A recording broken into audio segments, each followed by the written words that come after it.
There it is.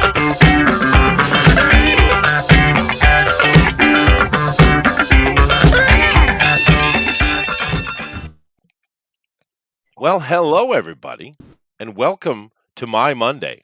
Yeah, I do, or actually, it's my Tuesday, but your Monday is just as bad though. I don't know what it is about my Tuesdays, but I'm always busy running around. But here I am. I got here. I just got in the door, actually. Nevertheless, glad that you come to join us. We got a lot of people with us here right from the top, though. I'm pretty excited about that. We got ourselves Rabbit over there from Nottingham. Hey, Hey, he's having himself a little bit of Guinness Lager, I understand. I What? am definitely boy. Guinness Lager. Fuck is. Oh my god, you literally offended everybody I know. in Ireland and England. Thank you. I did a good job. I did a good job. So we got ourselves Grimlock, who is he's over on the East Coast. That's for damn sure. Yep. And what are you drinking tonight, sir? I am drinking Dr. Pepper Zero Sugar because of one Thunder Arrow. He's got me hooked on this shit. I blame him completely. A new drink? I don't drink the sodas very much. It's a pretty good soda for a zero sugar soda. I do like sarsaparilla though, and Dr. Pepper is basically a sarsaparilla. Oh, okay, Sam Elliott. Hey now. Hey now. But no, I don't drink soda very much. It's quite rare. I treat it more like a dessert, and my wife will have one every now and then. How about you, Thunder? What are you drinking? Are you also drinking Dr. Pepper Zero caffeine, something or another? No, I am drinking a Gatorade Zero grape flavor. I'm drinking Stella. I win. How negroid of you. Goodness. Can't do coffee. I don't know how Dude, coffee's so disgusting. many people got hooked into the addiction of coffee, but ugh. Because it's a just drug. gross. Dude, caffeine's a drug, that's why. It That's why is. so many Yeah, people but I drink mean- soda and Coke and stuff. I mean, Are there's you so many calling ways me- you can get caffeine, but coffee. Yeah, but I mean, I come mean, on. there's Are a you, lot of calling, the- are you calling me a crackhead? Is that what you're doing right Maybe. I mean, dude, there's better things to I mean, get hooked on basically, than yeah. caffeine, right? now? Well, fuck off. No, you're not a crackhead. You're a calf head. Oh, calf head, yeah, I mean- that sounds Sounds bonkers. gross. I don't know. I don't like that. Yeah. Thundaro, either way, Chester is fiending from something from Colombia, so either way. That's true. That's a good It's point. true, yeah. Well, He probably technically, owns this some is of from it. a mountain in Africa called Kilimanjaro. I've seen that movie. There's some killer fucking monkeys on there. Mandrills, my if I bad. remember right. He's got Wow. the African crack. Wow. Fucking them mandrills, man. This- They'll this- fucking eat your face. Ladies and gentlemen, what Guinness lagers do for you? Yes. Guinness lagers. Oh, I'll never get over that. I'm gonna say that until my friend. He's Guinness gonna is get horrible. sorry. It's you Guinness see, is fucking disgusting. Yeah. This is So what what- you call irritation 101. Take two words that don't go together and put them together. Yes. Which two words? Yeah, you Guinness lager. Guinness and Can lager. we block Chester? Oh, Worst you- beer I've I ever bet I had can. was Guinness Black. Oh, I can't look. There you go. I muted him. I love Yeah. muting. It's fine. Well, you're not actually in charge over here like you're on the outside. I know I'm not. wow. Well, I have more power. I have more power than I should have on here. Well, that we agree with. Yeah, that's We agree. correct. Now, since I am running a little bit behind, I actually was kind of looking for a stall for time, and Rabbit had one perfect because before I get into, and I am going to remember to do my comic book spotlight today. I got a fun one actually. Rabbit was talking about Stranger Things. Now I know that's a. Well, I don't know if it's controversial, but you definitely have people like it who don't like it. I watched season 1, I did, and it was okay. Mhm. It was fine. Yeah, it was good. I didn't watch anything after that because it just sounded like it was getting dumb. Although I'm hearing a lot of people saying, "Ooh, season 4 is much better," but I don't know. No, You guys season 4 is fantastic. in chat. Tell us what you Oh, think. right, so season 1, right? It was like basically it was like it and what's that Stephen King movie when they're walking along and they find a dead body? It was basically that Sure. with some horror aspects to it. It was alright. It was just basically a Stephen King like kickback. But season 2 was alright. Season 3 was I don't know what they were doing there. ignore season 3. Season 4, no, seriously. Watch season 4. It's basically got all the kickbacks to good horror movies. Nightmare on Elm Street, a lot of Nightmare on Elm Street. If you like Nightmare on Elm Street, you'll love season 4. It's hard to talk about it when we just talked about it. But have either of you watched it? Fondero and Grimlock, have you watched it? I have never watched it. If you're gonna watch it, I know you've not. Fondero, have you watched it? But I don't want to ruin it for everybody. But... I will say even though I haven't watched it, I do recognize that there hasn't been too many like American shows that have become like pretty big as far as like big. Oh yeah, I see what you're saying, cultural relevancy, and I do see that Stranger Things has become that franchise. Yeah, over its time, because now they got it's because it's bringing back like all the retro stuff we grew up with. I think like say like the new season has Robert Englund in, so like literally the first episode is a whole homage to Nightmare on Elm Street. The way they kill somebody is it's very good. The deaths are very good. It's very creepy. Oh my god, the way the season ends. I know it's only half a season, but I don't want to ruin it for you but it's very well done. But it got there. I was like, that makes a lot of sense, how it works. But yeah. I don't know how to say it without ruining it for people that have not watched it. No, it's very good. Yeah. Right, so season 1's cool. Season 2, you get the little dog things. It was alright. Season 3, I'm not sure what they were thinking there. But season 4, they've obviously thought a lot about it.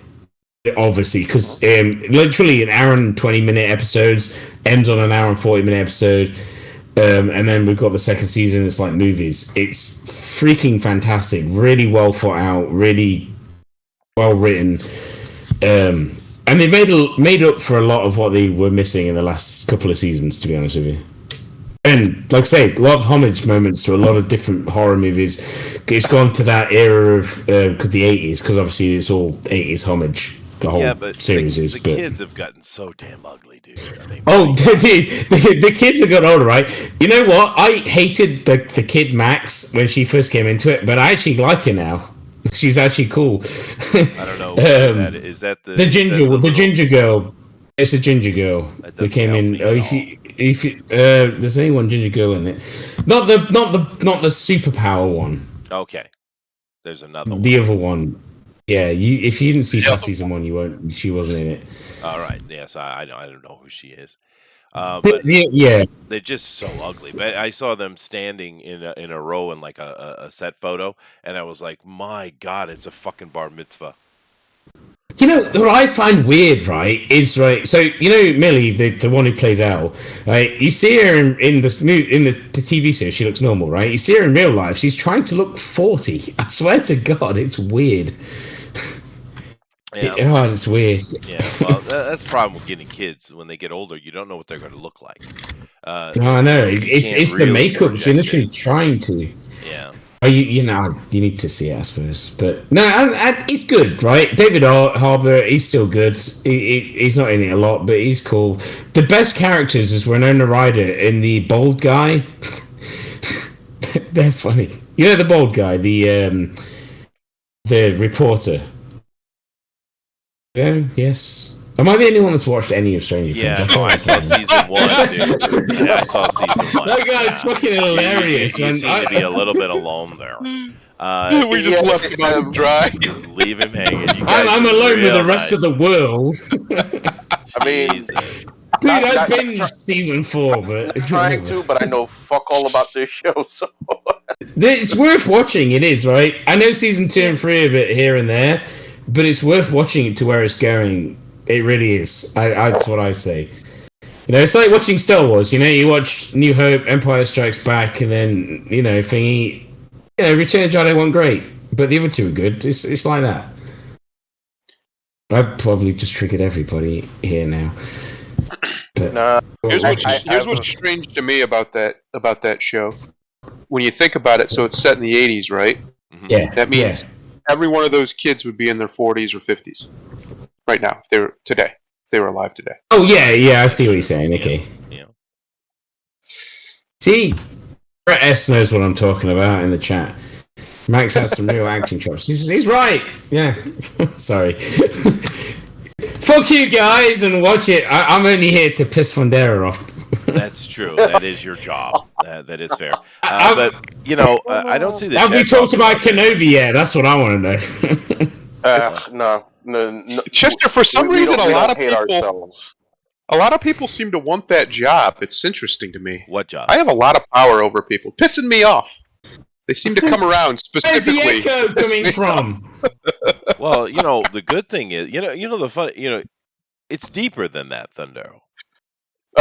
No, it is. We're going deep. Oh, We're going we deep. are. I mean, people get upset with each other. People leave, and of course, you have a couple ladies who've gotten upset with certain people saying certain things, and of course, they always come to me and Chester. You should do something about this, or sorry, Chester, I just can't deal with the person. It's funny to me because aren't I the most obnoxious person here? But clearly not. Yes. What magic is it that I have, Thunder, that no one actually tries to piss me off? I don't know. Or It's the bugbearness. No, we do. We try, but it's impossible to piss you off. That's fair. I mean, do you want me to try to piss you off? Because I could probably do it. You might not like me very much afterwards. To be fair, I know, right? But you know what I mean, though. I know. I'm just teasing. It is interesting. This Sunday's TFTs, ladies and gentlemen, is pissing Thundera off. There you go. That is our next It's good not line. hard to piss Fundera off. You just Listen, talk I about have what an he hates. I have an absolutely beautiful wife with giant tits. I Okay. cannot be any happier than I am. That's fair. That's fair. Points galore. Galore. You should have seen the look Yeah, I yeah, just yeah. got for that one. I don't know how I Well, reversed was it a look of daggers? Daggers is what I'm assuming.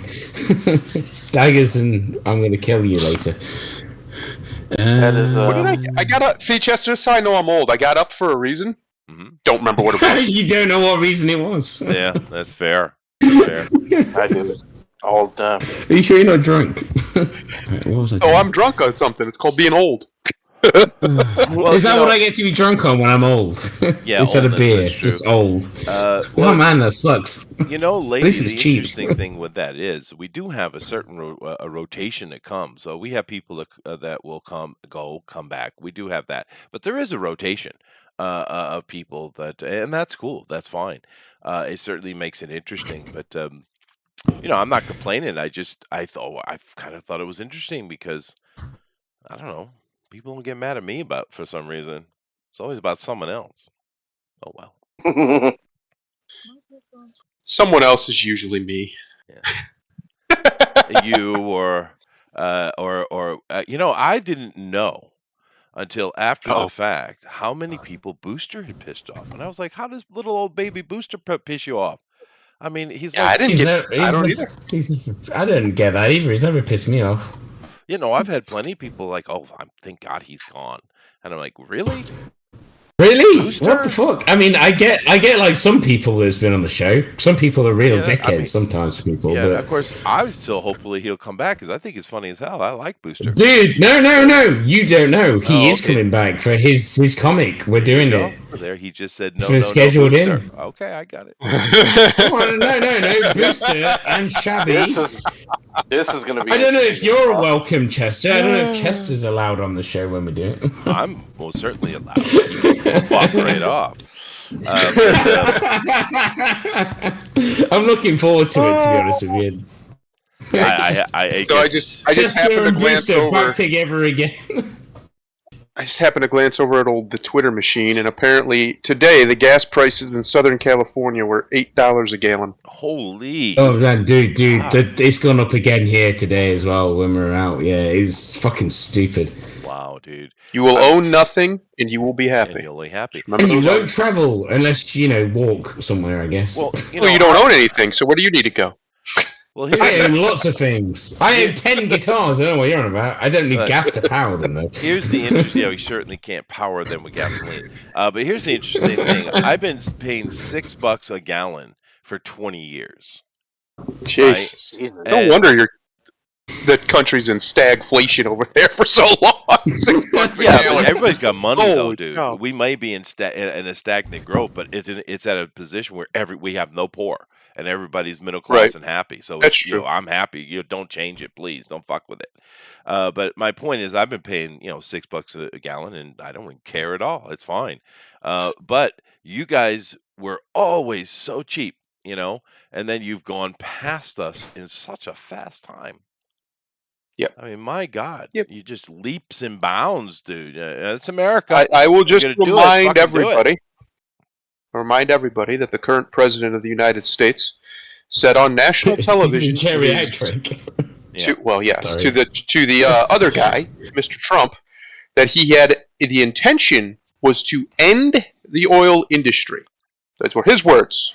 He was going to end the oil industry in America. And he said By recently 2025. similar things. So I mean, this is all Yeah. intentional. That's true. It's not by accident. Yeah. Jeff Good is country's nuts. lying to me. You've got to be lying to me. There's no way that run-of-the-mill hamburger is $18 a pound. Fuck off.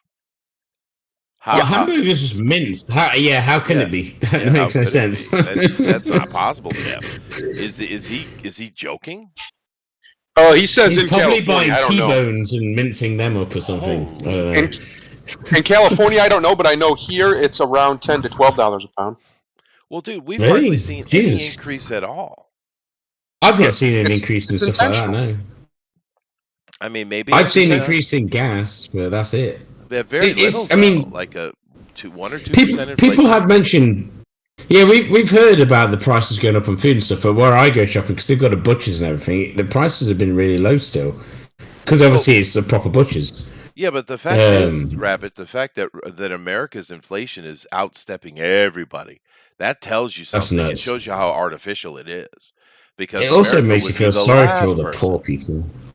Well, Should be. Well, we should that's be. different, yeah. It We should had be, yeah. sensible trade policies, but we don't. No.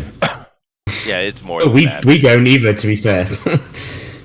No, it's intentional. We used to. I mean, they've been very clear. I don't know why people act surprised that the old pudding brain himself said he was going to do it. The Secretary of Energy or whatever he's called said that this was, this was necessary. I think was his exact words. Necessary transition.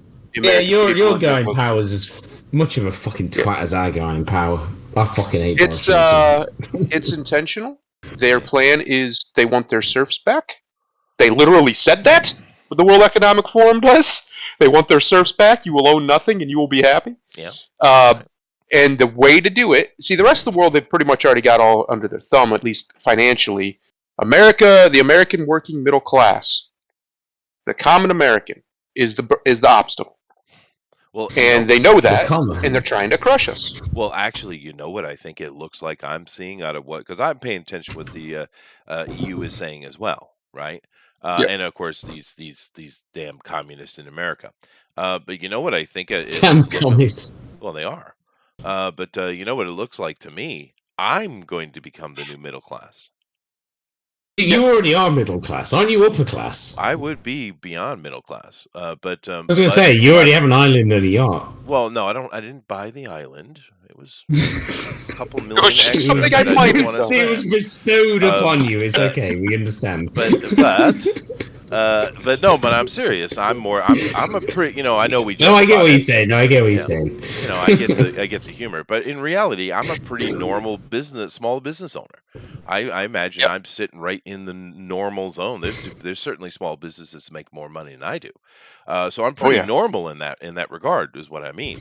But we are not middle class. Small business owners are not middle class. Right? They shouldn't be. No, we're not. But we are. It looks like we're the ones who are going to become the new middle class. And boy, is that terrifying, dude. I will never become middle class. I'm too poor for it. Well, you're an artist. You're supposed to suffer. Yeah, but you're a musician. You're also supposed to Part of the suffer, so it's not fair. Yes, but I You're like a allocated rich that- musician. It's not right. I allocated You're breaking that the to mold. hobby. So I took the right direction. But you know what I'm You saying. did. I'm not being an ass here. I'm being serious. No, you're right. Yeah, no, you are. I get it. But it's okay for us to take the piss out of you. Oh yeah, no, it is. But it's damn, dude. That's not good. It's not. The best economy you could have, in all honesty, is one like Japan's. Yeah, it doesn't grow. It hasn't grown really. No, but it's static. It's stable. Yeah. And nobody's poor. Nobody's, there's no destitution. No. So that's far more beneficial. And if you want a free society, a society with at least some measure of freedom, you have to have a broad middle class. That's the only time it can ever happen. When you have these massive disparities in power and wealth, one way or the other, or both ways at the same time, like we have right now. We have an extreme amount of poor people in America and extremely wealthy people at the top. That will always lead to tyranny. Always. It must. There's a vacuum in the middle, and that vacuum will be filled by a tyrant. Every time. That's true. All throughout history. So it looks like I'm filling the Byrne level. Yep. So you're the tyrant. Okay. Oh, yep. I'm the hand of the tyrant. We're going to make Chester Emperor of America. He's going to come clean it up. Emperor of America. I love that idea. Dude, you don't want to put me in charge. There will be blood. That would be so good. Oh, I do. I would love to see that. That'd be great. Forget who you're talking to. I am ready for that blood. I'm just sitting here waiting. I'm like, as soon as people get serious, then I'll care again. Until then, all right. Yeah. To be honest, or whatever. The idea of Chester being known as Baron Bugbear, it does sound intriguing. It does. It's good. It's a good ring to it, doesn't it? On Monday, you shall have free bread. On Tuesday, I shall see tatas. I'm liking this tyranny already. Wednesday should be cherry tart day. Titty Tuesday being the law of the land, that's some tyranny That's right. I can sign up for. Thursday shall be no manscaping allowed, lest you be put in the stock. That's a dig at Eric if ever I Yes, heard it one. was. And Friday shall be free beer day. Free beer day? I just want to be the guy who reads off the laws. Yes. Oh yeah, the big list. You gotta have the whole scroll and everything though. That'd be great. I just want to be there. Our sire, Baron Bugbear, has decreed this from the mountaintop. Here's my question to you, Chester. Have you? I'm assuming the answer to this is yes. Have you ever experienced the joys of a female in a very tight tank top with big tits? Oh, it's just great. On many it's the best. Yes. Yeah, it's the best thing ever. I mean, my wife just gave me another dirty look, by the way. She happened to be in here. I'm not married, but I have definitely felt that too. Yeah, no, I love it. I'm not married. In fact, Chester, when you're emperor, that's the new uniform for large-breasted women. That's it. We've decided. I will require it, even in the winter. Listen, it's going to get chilly, ladies. Yes. But you'll be okay. Yes. Well, I mean, the bugbear has spoken. You warm them up, right? I mean, that's right. That's right. See, now a conscientious citizen. How nice. Yeah, I'm just trying to help the ladies. That's all. That's all. Jeff said, "Free beer, ha! I'd drink Chester into destitution." Yeah, but see, I'm going to give you that kind of Australian shit I will destroy beer that you they make in all. the big barrels. So it ain't all good. One day I'm coming to America and I'm going to drink you all under the table. Oh, I can't because Chester doesn't live in fucking. I'll go to Japan and drink all the Japanese on the table, but apparently they can't drink. 2 minutes, dude. Yeah. I know. I was going to say you can't drink. I was going to take a bottle of tequila and me and see what happens. That's the funniest thing. Hilarious. I'm not really a drinker. I can drink, but I'm not a drinker. That's not my. I mean, I'm sure you were when you were younger. Oh well, yeah, when I was younger, sure. But I just don't want to waste my money, and that's the main reason I don't drink is because it takes a lot to get drunk. It's expensive, right? Oh god, yeah. I'm not joking. But over here in Japan, their business, the way they do business, is you go to a place where has little girls running around, being giddy and jumping around, showing off panties, and it's the most uninspiring strip club you've ever seen in your life because they don't strip. But it's like a wholesome strip club. Yeah, it's like they call them hostess clubs, all right? Yeah, I know what you mean. I've seen the one thing. And that's where you have your business meetings, and they sit down and I love it. you'll talk seriously, and the girls know they'll stay away, right? And then after the serious talk is done, they start drinking watered down whiskey, and they are gone in about, I don't know, 30 minutes. So it's good for me because I can have a couple of watered down whiskeys, and it's literally nothing. If I'm going to drink sake, dude, because sake is so good to get drunk on. I would prefer that, and some places you sake can is order like that. literally like it's like a happy drunk. Sake is like the weed of beer. You know what I mean? It's like a happy drunk. It's so good. It is true. But the only bad thing, Thundero, actually it's not a bad thing. But the Japanese girls are afraid to get sexy with the foreigners, though. They're afraid? Why are they? What are they afraid of? I am going to visit Chester at some point, and I'm going to see his yacht and everything. I asked them, and you won't believe the answer. You won't believe me. You'll think I'm joking. They're scary?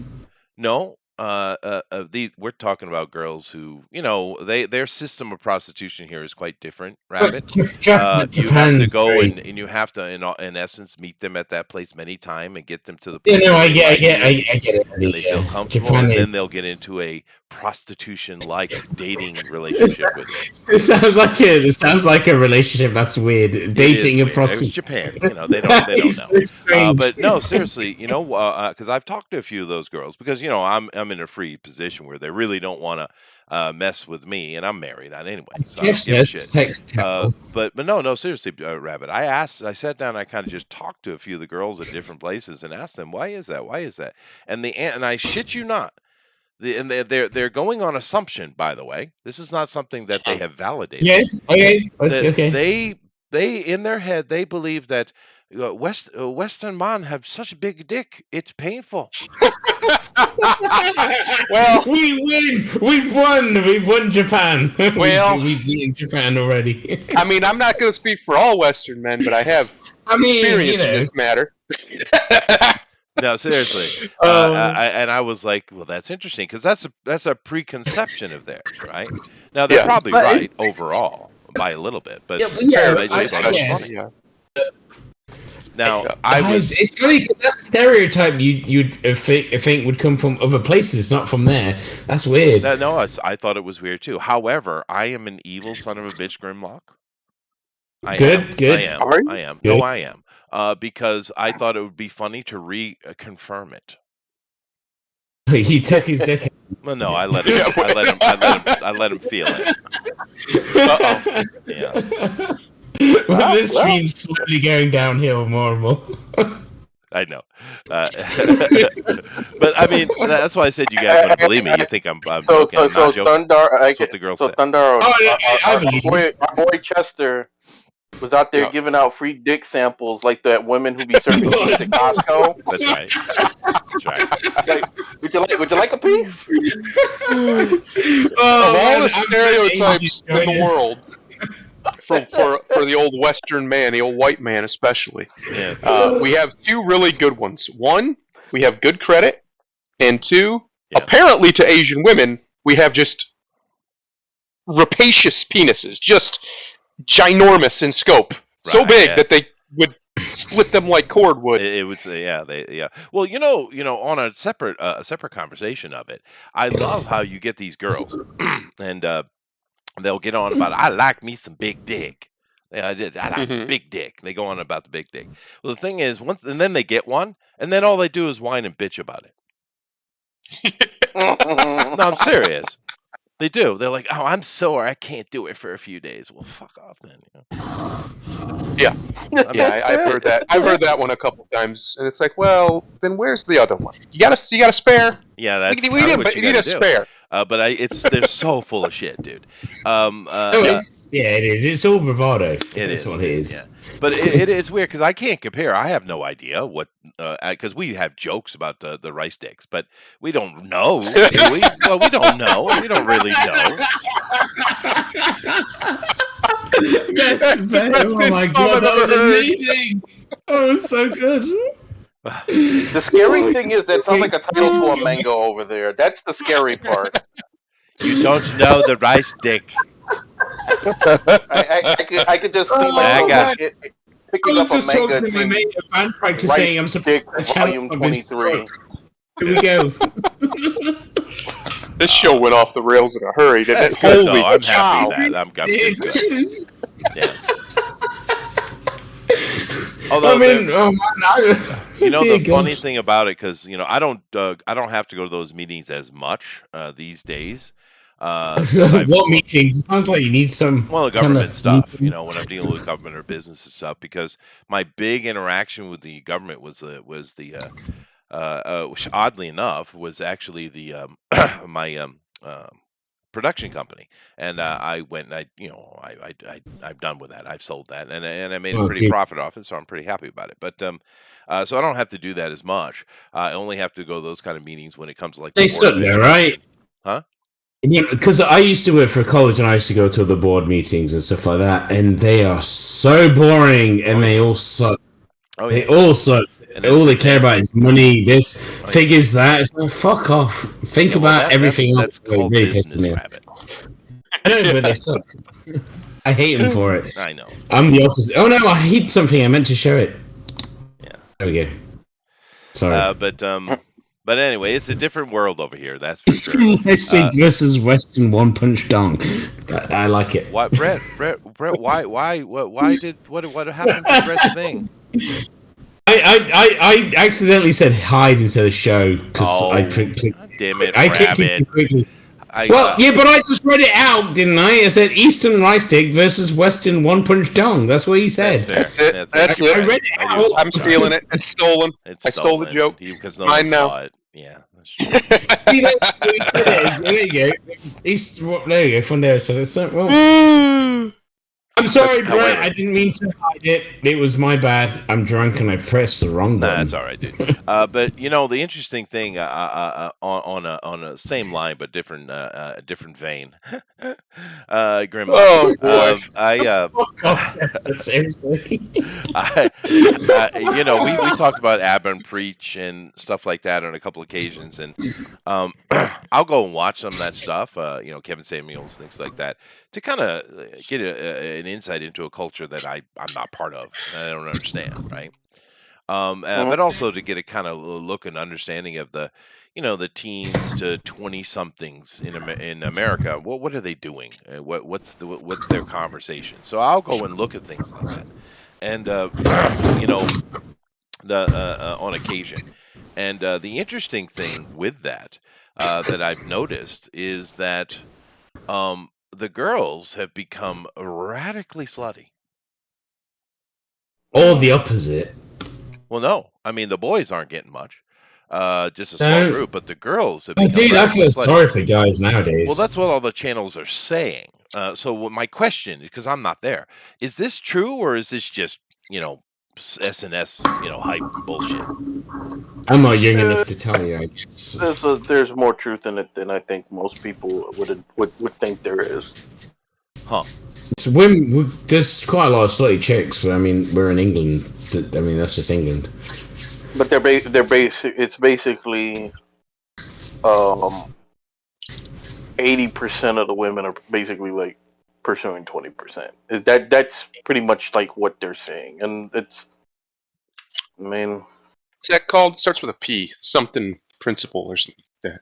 Yeah. Because this is weird. What's going on with the world? I don't get it. It is weird, Rabbit, because most people would kind of look at the 80s as being the most decadent decade, right? Oh, I was born in the 80s, so 90s is what I know. Yeah, well, I was in the 80s, though, as a capable, functioning adult. And it seems different. With a penis that terrifies Asian women. With that, that's right. I mean, 90s was cool, to be fair. 80s, 90s, anything but 2000. Let me finish the point. Drink a beer. But in the 80s, you didn't have the kind of numbers that these people are talking about, because I've seen I watch these shows and they're talking about the health mental health issues and stuff of these girls racking up 50, 100, couple hundred body count, which is a really weird way to keep count. You just said body count. That's what they call it. Well, that's what they call it. That's weird. Right? is And weird. it's like, well, yeah, I mean, sure, everyone was kind of playing around, but it was only like girls would maybe have a few partners. It wasn't like that bad That's not before they true. got married. I mean, the dudes were certainly more. No, I disagree rambunctious. because the girls I know have fucked a lot of guys. I know a lot of. I should probably not talk about my friends though. No, you shouldn't. That's true. Or me, to be fair. You can make up stories about Thundera if you'd like. Okay, Fundero. He just has his big-titted wife. People usually do, Chester. That's true. They usually do. Everyone has fucked a lot of people before they get married, right? I'm sure that's the way it goes. No, that's not. No. True. No, it's not true. Most people in America, especially Rabbit, most people don't even have sex before they're out of high school. They don't have sex until they're 19 is the average I had age. sex when I was like 15, so that's weird. Well, I mean, and let me give you a comparison. Although 16 in this country is legal, we have to go back to that. But yeah, no, that's weird to me. But then you're a very Christian world, right? America's very Christian, so I suppose sex before marriage is a wish thing. It was more so. It seems it needs God. To be honest with you. In this country, Yes. no, Needs something. I've slept with a lot of women, but that's Well, see, the besides thing point. is comparing to what today. I'm trying to make a comparison. Now, I was me personally, because mainly I was a musician and I was on stage. Yeah, So you must have slept with a lot of I had people. more opportunity, right? And I'm a real tall guy, so I get that little plus. But so I would have been, fairly successful dude back in those days. But not accounting for one night stands, putting that aside, right? Okay. Just putting it aside. Okay, I like it. My wife is the 21st woman I dated. Okay, it's so only 21. one night stands. Yeah, okay, no, I can live Yeah, with but that. those are That's- usually after concerts with groupie girls. Yeah, no. I completely. So it's like going out clubbing and drinking and sleeping. I'm not counting. Yeah. Let's not count that. That's. I think. hors d'oeuvre. Honestly, Chester, I think we're about to get admonished by everybody else in here because I think. But no, I'm trying to make a point. But the point I'm trying to make is that so. Even in the heyday of the 80s, with a musician a saxophone fucking player who certainly had access, right? It's easy. Well, I'm just saying, especially me, because when I was in New York, I was working at I was a session musician quite a bit. I went tour and stuff, but I was a session musician. I was mainly jazz or pop jazz or like Sting type of stuff, right? But because I was working at the big studio, I would get invited to parties. So a lot of times I was partying with the rock and roll heavy metal dudes. In New York City, that's right. Badass, man. Oh, yeah, it was great. But I'm just saying that, with all that said, I only dated 21 girls. But these numbers we're seeing these days, my God, dude, it's freaking Sodom and Gomorrah or something, dude. Is it really bigger than that? That actually it seems so. That's why I'm trying to ask you guys, because you're there. No. I'm up there with you. I get that. I'm about the same, I guess. Probably. I mean, give or take one night stands, like you say. But Thundero, Grimlock, that the number I'm giving, I would assume that would be ambitious for a normal dude. Yeah. But it's not outrageous, right? Not outrageous, no. No, especially. Well, I would say. Yeah, I would say it's probably not outrageous. I think what you're seeing is you're seeing it's become so easy to just have random hookups with people. Yeah, that's true. When you have Tinder not even just one night stands. Like if you want to put those off to the side, okay, fine. But like random repeated hookups with people because of all the different ways we can communicate now, and meet up. And I think that's why you're seeing that. And then it's the Pareto principle. That's what it's called. My brain finally remembered it. The 80 to 20. That's a principle that repeats all throughout the cosmos. It repeats in our society as well. And it's what Grimlock said. 80% of the women only want to sleep with 20% of the men on average. Everybody else just gets the leftovers. Yeah, no. And that's always been true, though. Well, that's always been true. But now that they're so easy to get access to, you have that 20% of men are out here just slaying every day, right? Every couple times a week at least, like it's nothing. And these young women are competing for the same guys over and over and over and over again. thinking that they have a chance, when the reality is that guy's probably just playing the field as much as he can. Yeah, that's what it used to be like. Definitely, there is a problem. The Sodom and Gomorrah thing was a perfect little metaphor there. Yeah, I know. Because I'm gonna go take a piss because you're going too religious. Okay, I think because we mentioned the name of 2 cities. All right. Yes. I think that's pretty much what's happening. I think, like you said, we need to find God. Now, I don't necessarily mean we need to find Christian God. He's there, though. I mean, he's right there. There's a whole lot of people who know him.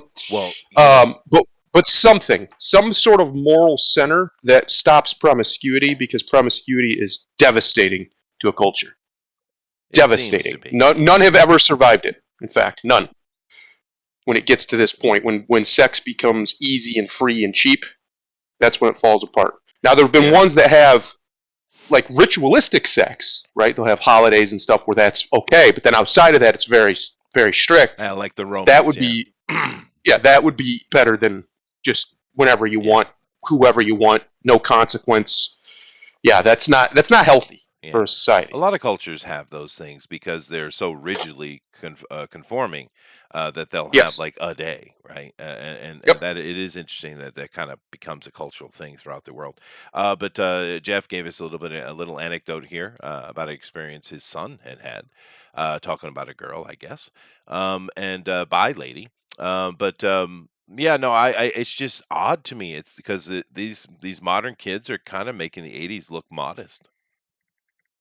Yeah, pretty much. And the thing is, looking back on it now, I've kind of grown into a couple of thoughts. One, I probably shouldn't have been playing around as much. I'm not a person that takes regret, because if you believe in regret, then you wouldn't be exactly where you are now. And if you're happy, well, fuck regret, right? But I, looking back on it, I probably shouldn't have done that as much as I did, right? But comparatively today, it's nothing. And the other thing is, the older I've gotten, because I'm not a Christian, but the older I've gotten, and the more I've realized the importance of religion in society. I understand why it's needed. And now I understand the old dudes and the deacons and all those guys. I understand the value, though, Rabbit. It isn't about belief. For some people, it is. It's about the conformity and the stability of society. This is a big thing for me with religion, because I'm not religious either at all, not even close. But I feel like everyone's allowed to believe what they want to believe. Of course. No problem with that. But I think belief is a bigger thing than religion, because I think religion is where things fall down, because religion is where rules happen and control and all that shit. But belief is a strong thing. So people believe, cool. Religion is organized. Is that's where people get involved, and it's stupid. Yeah, no, I understand. That's my opinion. No, there are bad things that come with it, but I just really think a return to Christianity in America would be a very good thing, dude. Isn't Christianity massive in America? It's not. Sorry, I hate to say that. This is like most of the people that I talk to on this stream or on other streams are all Christian, and I don't know one Christian that's not American. Well, yeah, but you're heathens. You had a I know we're fucking godless heathens. I don't give a shit. No, we have a king way back. His name was Henry VIII, and he said, "Fuck you, I'm going to make religion." You guys have been godless ever since. I mean, we got beaten by Vikings. We're all fucking Vikings, aren't we? We all worship Odin. They were highly religious people. But you know what I'm saying? I know I'm taking the piss, but I mean, religion as a whole, the concept of religion isn't a good thing. The concept of belief is a fantastic thing. Yeah, no, I disagree. People believe in what they want. I disagree. I just don't. It's fine. We all have our own opinions. That's what's good about it. Well, the thing is, neither one of us are actually religious people. No. I'm that's just true, seeing. I see the value of it, though. I really do. I do. I get it. Yeah, I do get it. Grimlock, I'm going to move on to the show here in a minute, but Grimlock, I'm curious. Are you part of a, whether you're religious or not, are you part of a church? Are you part of a community? No, sir. No. I am not. How about you, Thunder? Nope. I'm sorry. Go ahead, Grimlock. Go ahead. I'm sorry. I fall under the spiritual, not religious thing. That's fine. That's probably that makes sense. Yeah. That's cool. Yeah, that's cool. That's more my kind of thing. Yeah, definitely. Thundero. I am not an active member, but I am a member of a church around here. I have been since I was 10. Yeah. But otherwise, not really. I could always just go back to that church if I wanted to. I'm a member, and I'm on the charter. It's an independent Baptist church, so they were completely self-governing. But I have always taken the position, especially the last few years, especially dealing with internet atheists, is that they're liars, because everybody has a religion. Everyone. Yeah, it's human nature. Whether it's good for you, whether it's spiritual in nature, meaning you have some form of belief of a higher power or not, everybody follows something religiously. Mm-hmm. The only difference is semantics, really. So, like, people will get all uppity about certain tenets of, I'll just pick one, Islam. And they have, certain tenets here or there, oppression over here for this group, whatever over here for this group. Right. Okay.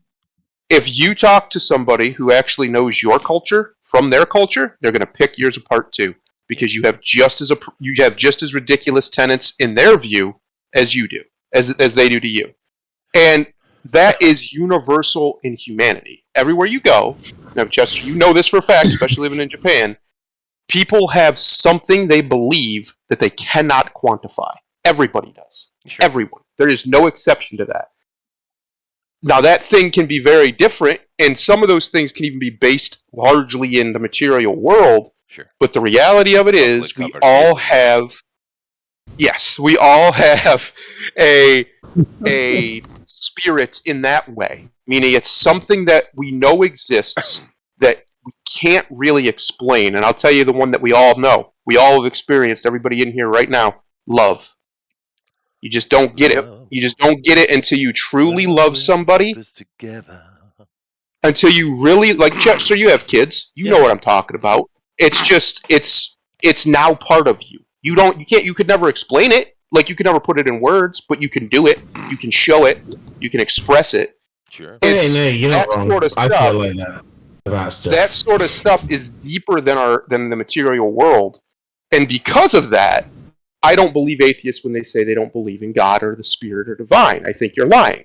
And that's okay. You can lie to yourself, but don't lie to me. I didn't believe in God. I think it's 100% fake, but, It is, but a lot of people wear costumes. Everyone believes in what they want to believe. Yeah. I don't care.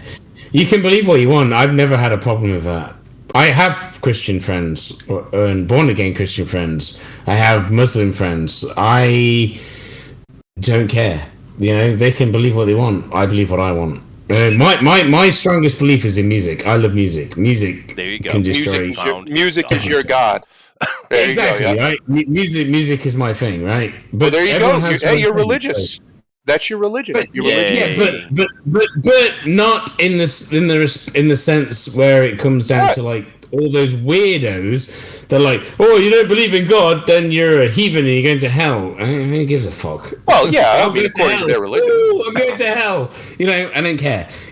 All that shit. But, yeah, you're right. Everyone believes in something. You're right. You're not wrong at all. But everyone has something that they believe in as well. And that's not something, it's a different thing. Like, what I believe in and what I focus, I don't know. I'm going to. I've been drinking too much. I don't want to talk about too many serious things. Amy's here. Ignore me. Someone get Amy in here. Hey, Amy's here. I asked Amy to be here. You don't want Amy around me. I'm a bad influence. I'll corrupt that sweet little thing. She's a nice young girl, actually. I'll corrupt her. No.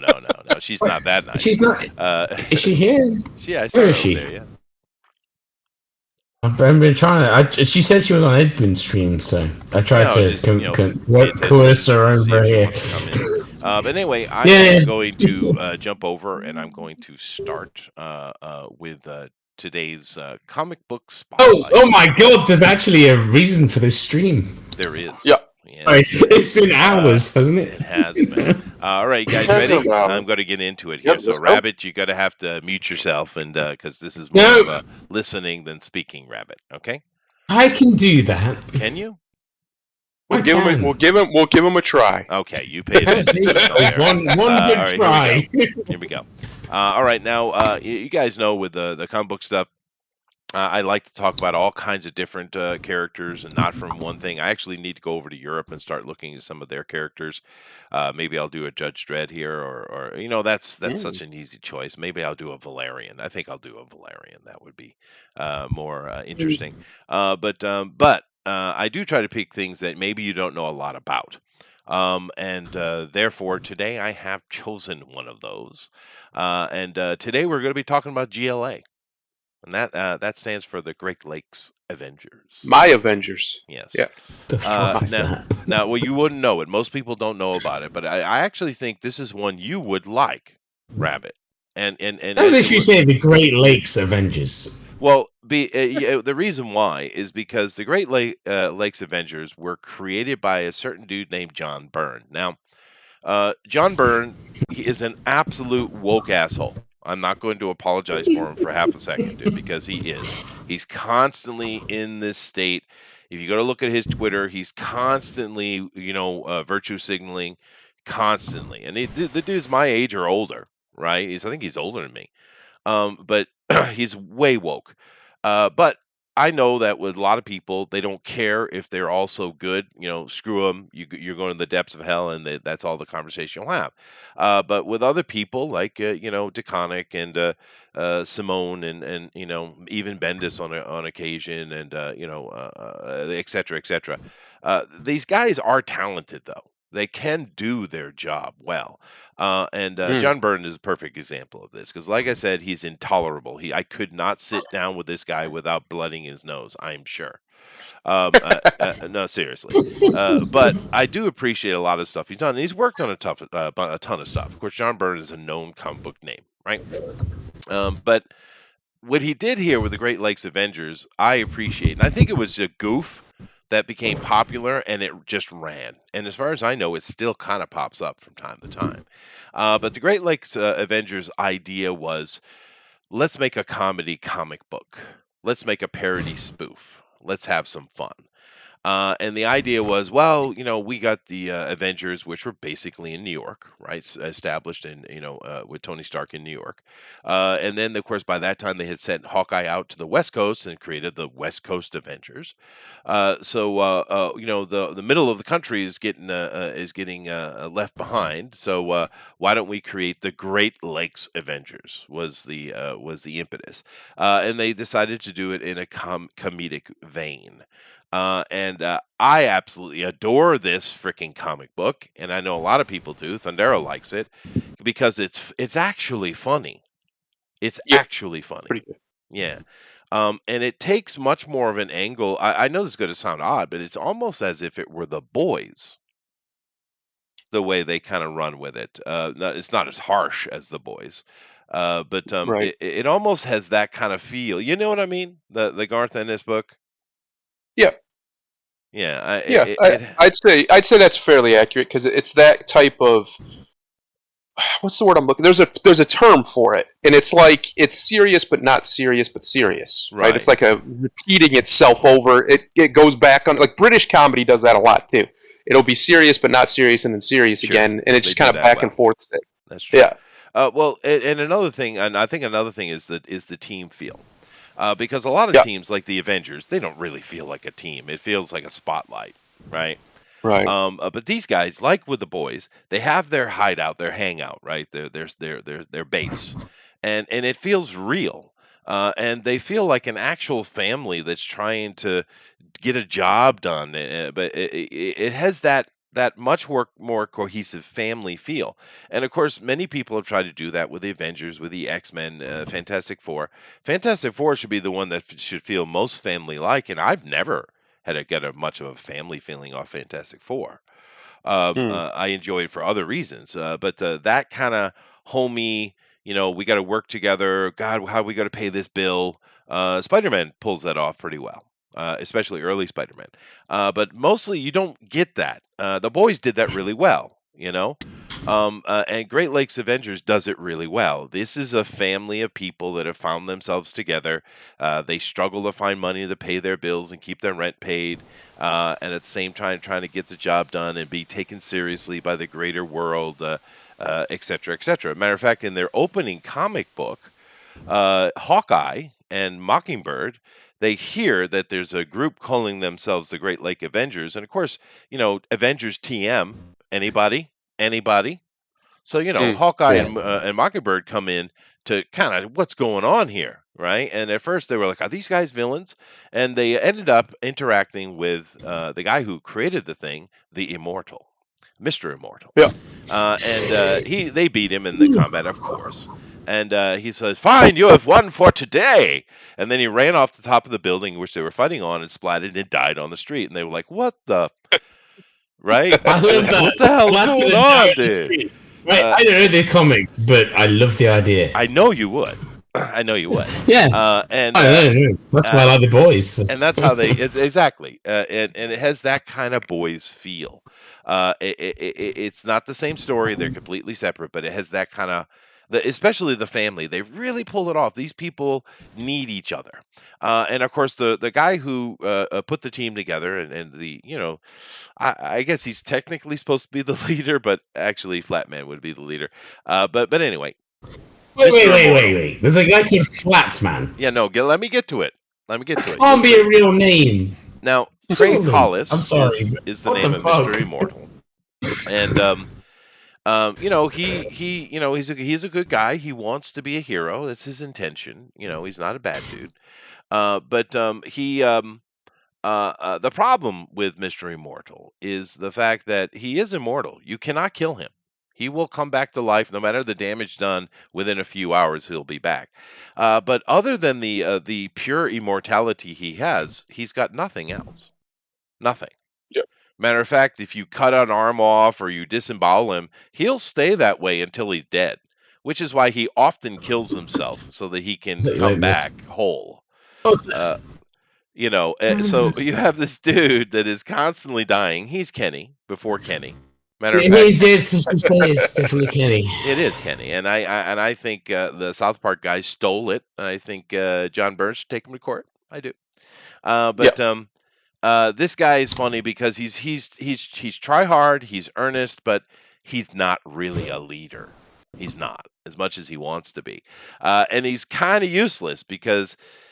Sometimes he'll get a few good punches here and there, but it's once again when you're fighting superpowered people, what is a normal human punch going to do for you, right? Mm-hmm. So I guess you could call him the spirit of the team, Thundera. I don't know how would you classify him? That's probably the best way. Yeah, he's almost like the mascot in a way, right? Yeah. Like he's the spirit. He's that. Yeah, he thinks he's more important than he is. That's true. Yeah. Yeah, I'd say the spirit is the nice way to put it. Mascot. Yeah. Now, keep in mind, this is a parody comedy comic book, and I have a feeling John Byrne was just going to doing some little one-off limited series. He was bored and he wanted to do something. I have a feeling, but it became a thing because it's so endearing. Kind of like the boys, even though it's disgusting and rough as the boys can get, it has an endearing quality. You're really rooting for them, And this comic has the same feel, and I think that's why it was so successful. Trust me, this thing's been around a while, and it keeps kicking. Now, of course, you got Craig here with Mr. Immortal. I've actually seen this theme taken and done seriously, and there's another comic book, I can't remember the name of it, but it's a very similar thing. A guy, the only power he really has is immortality, but it's a much more serious comic book. Right. But anyway, now his love of his life until she was killed. Spoilers. But his love and his more effective team member, of course, is Dinah Soar. Yeah, Dinah Soar. So silly. It's so silly. It's so silly. But. Now, she comes from some unknown species that has never been mentioned again in Marvel. Okay. because it was just a goof. But she comes from some weird species from somewhere of these dinosaur or pterodactyl people, and they do not have the ability to speak, but only to the person they love and they bond themselves to. So she does bond herself to Craig, and they become a couple for life. And she can talk to him only. But the thing with her is she actually is fairly capable in combat. She can fly around. She's effective, combatant in general. She doesn't have any tons of superpowers, but she's far more useful than Mr. Immortal is, actually. But of course, it's a weird name and it's a strange. I have to give him credit because that's a goofy looking character. But they have times of intimacy with between the two of them, and they actually find a way to make her attractive. I don't know how they did that, but they did do it. You know what I mean? So good on the artist, man.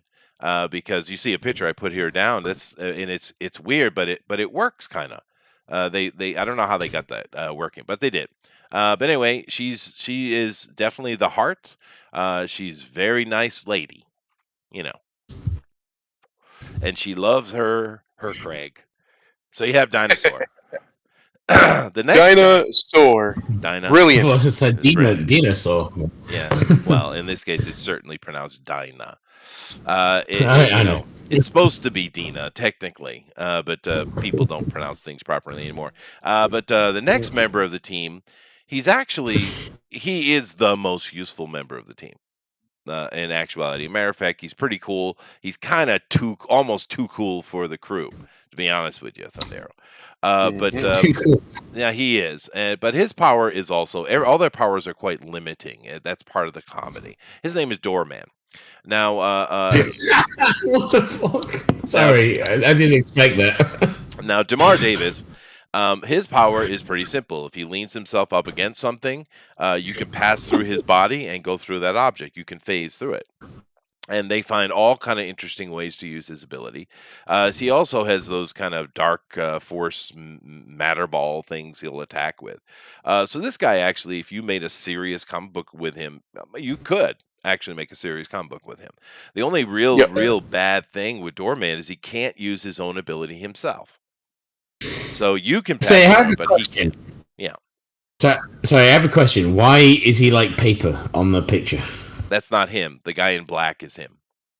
Oh, so the guy in paper is somebody else. Okay, that's fine. It just threw me off. Okay, that's Flatman. Flatman. Dear God, they really went all out on these names. They did. And that's the point. It's a parody comedy, right?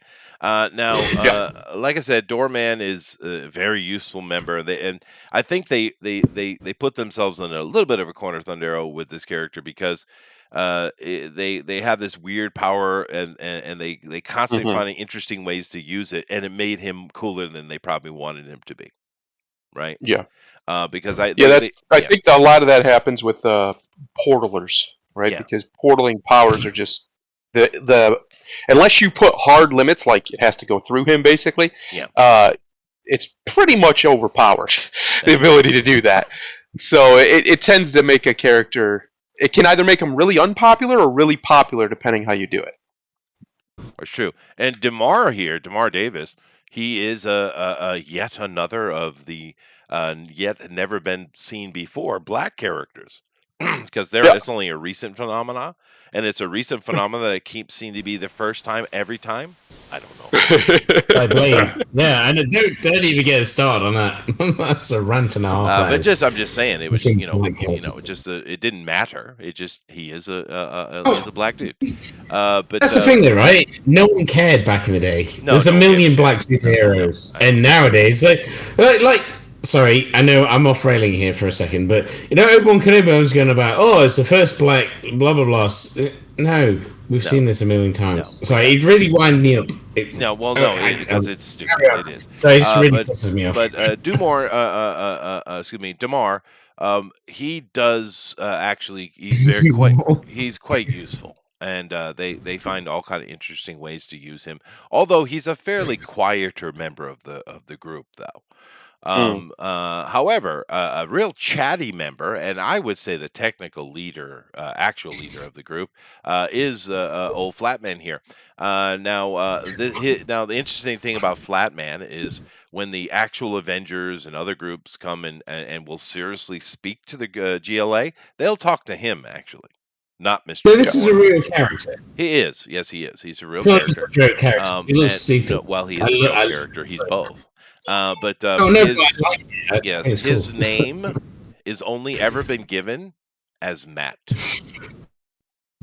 Matt, You flat get it? Matt, You flat get it? Matt. Yeah, he's Yeah, he's great. He's so he good. has no last name. He's just Matt, which is interesting. I guess he's Prince, like Prince, and maybe he needs a symbol.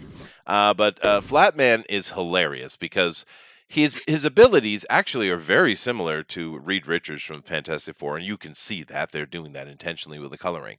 And he's not necessarily less capable.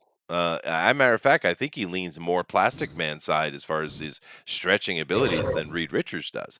However, the problem with old Matt is he is lazy as shit. He doesn't want to do it. Okay. Yeah. But of course he's a superhero. And is he? I mean, what does he do? Right. Post letters? I mean. Well, and keep in mind that the Grasshopper, which they went on to do a little bit more with, was later a member of this team. Squirrel Girl also was on this team, but she became too popular for them, I guess. And they have several comics where they're actually walking around with a standee of her, and they'll put it down before they start their fight so that everyone remember the Squirrel Girl was part of their group, and therefore they're important. Do you honestly think all this is going to end up in the new movies? I hope it does, because it almost. I want to see this guy in the movie. It would be amazing. It would be. It's like literally the best character Marvel ever created. It would be funny, and what's wrong with funny? That's it. No, 100% great. Yeah, fantastic, they did that with Ant-Man, and it certainly had mixed responses. But I thought Ant-Man was hilarious. It helped. Rudd was the actor, but it was good. It had a great little pacing to it. I liked Ant-Man. It was. I enjoyed it, but it was a sequel. It's a sequel everyone hated. The actual original was good. Yeah. Yeah, and that's unfortunate. They should have just done the Wasp. But anyway, Flatman, like I said, he's the little bit more serious member of the group, I guess, as far as the Captain America and Tony Stark and stuff interacting with the team. They will talk to him, but like I said, he's crazy lazy, and he just doesn't want to do it. But he's got to do it, even though he's very capable. He's very capable in his superpower, but he is the Flatman. And then of course. They've had several people been dropped in over the years. Deadpool was in this comic for quite a while, and it was actually before Deadpool became super popular. Actually, they tried to find a place for him, and they did drop him in here. And there were other characters as well, but I'm not talking about any of those. I'm talking about the original founding team. And we're going to get into our last one. And if Thundero, the last member of the team is the only reason they survive. Actually, pretty much. And of course, that's Big Bertha. Big old Bertha. Big old Bertha. Now, Ashley here, her thing is that she has the ability to increase her fat content in her body. And she could do it to radical levels. What I'm showing here is nowhere near as big and fat as she can get. And she can become quite... This wasn't new, right? No, it's quite old. And of course, therefore, in combat, she's kind of like the Blob, and she's very effective in combat. She's radically effective, but not only does she save their ass in combat all the time, but she saves their ass in general because she's the only one that has a real job. You see, she's a fashion model. And her money keeps them alive. No, seriously, they need her fashion modeling. She keeps them fed, man. But as you can see, there's quite a difference here because she's a very attractive lady. and she's intentionally so. But the funny thing with her is once she's done fighting, she has to get rid of this mask. Well, how do you do that? Well, bulimia. She vomits out the fat. You're making it really hard for me to shut up with this shit. And that was seriously, you do get the modern screechy harpies. It's like the Me Too movement right here, right. This is the Me Too movement right here. You're pushing bulimia. They literally bitch about that, Thunder. Oh no, they do. It's scary. Yeah, fat models are a big thing. Apparently, it's healthy. Oh, you're destroying me. I'm sorry. But Big Bertha, like I said, she's their main capable fighter, and she's also their money. She keeps their rent paid and food in the refrigerator. And that's another thing. It brings us back to the family aspect of them, because and I even have the squirrel go cutout they got down here. I put on this. I thought it was funny. And I think this is after Dinah had died, is in this particular comic here. But the thing with it, the family aspect is really interesting, because Big Bertha, as a character, you could take her and you could drop her into any team in a serious book, and she would be basically a female blob, and she'd be very capable, right? A heroic version. Well, no, she would. But they don't. She stays here. She's committed and loyal to these. And like I said, she's the one that makes most of the money. And this comic book cover here is a perfect example. And the person who did this cover understands the GLA very well. Because in the end, this is what it is. They're a family, a real family, not like the fake Vin Diesel family. Okay, no, I get it, right? So this is a real comic that exists, right? Yeah. It's not a spoof comedy. It's a thing, right? You're looking at something. So what the fuck are they? Right here. What I'm saying is, right? I don't understand why they keep creating these bullshit woke characters when they have characters that actually fit the I don't know what you want to call it, rhetoric, whatever. That fit today's hate speech. But there's so many characters, just fit them in. And then it'd be cool, because, I didn't read this. It just seems weird to me that this exists. They do it all the time. They ignore all the actual diversity they have. We know. That's what it's stupid. We know. But anyway, Great Lakes Avengers. Another little interesting, quirky thing, as you see these kind of things I put on the side here, just showing a little bit of combat. Bertha absolutely kicking ass. It's funny, dude. It's just funny. It's done well. It's good humor. But another thing here on the right-hand side I thought was funny is they went through in their quite a while. They went through having a hard time deciding what their name should be, and they kept changing it. And they were like, because they found out they were all mutants, actually. In actuality, they're mutants. And like, well, we should be like the X-Men, so we'll be the Great Lakes X-Men, the GLX. And they kept, trying to come up with these names. Of course, it always comes back to GLA. But all that kind of comedy is infused into it, and it's done really, really well. Cool. Archie is another comedic comic book that's been around for generations. Archie does that pretty well, but that's much more leaning toward a female audience. And I would say, unless someone wants to argue the point, I would say Archie is the most successful female comic ever made, by far. I don't know it, but but I know it's an American thing. But I mean, dudes will read Archie too, but it really is a women like Archie. And it's very successful. Women reading a comic book, so good on them for that. This for me is funnier because they're not restricting themselves. Where in Riverdale they do have a certain set of rules they can't go beyond. Here they don't, and they can put themselves in whatever situation they want. But anyway, Great Lakes Avengers, I absolutely adore it.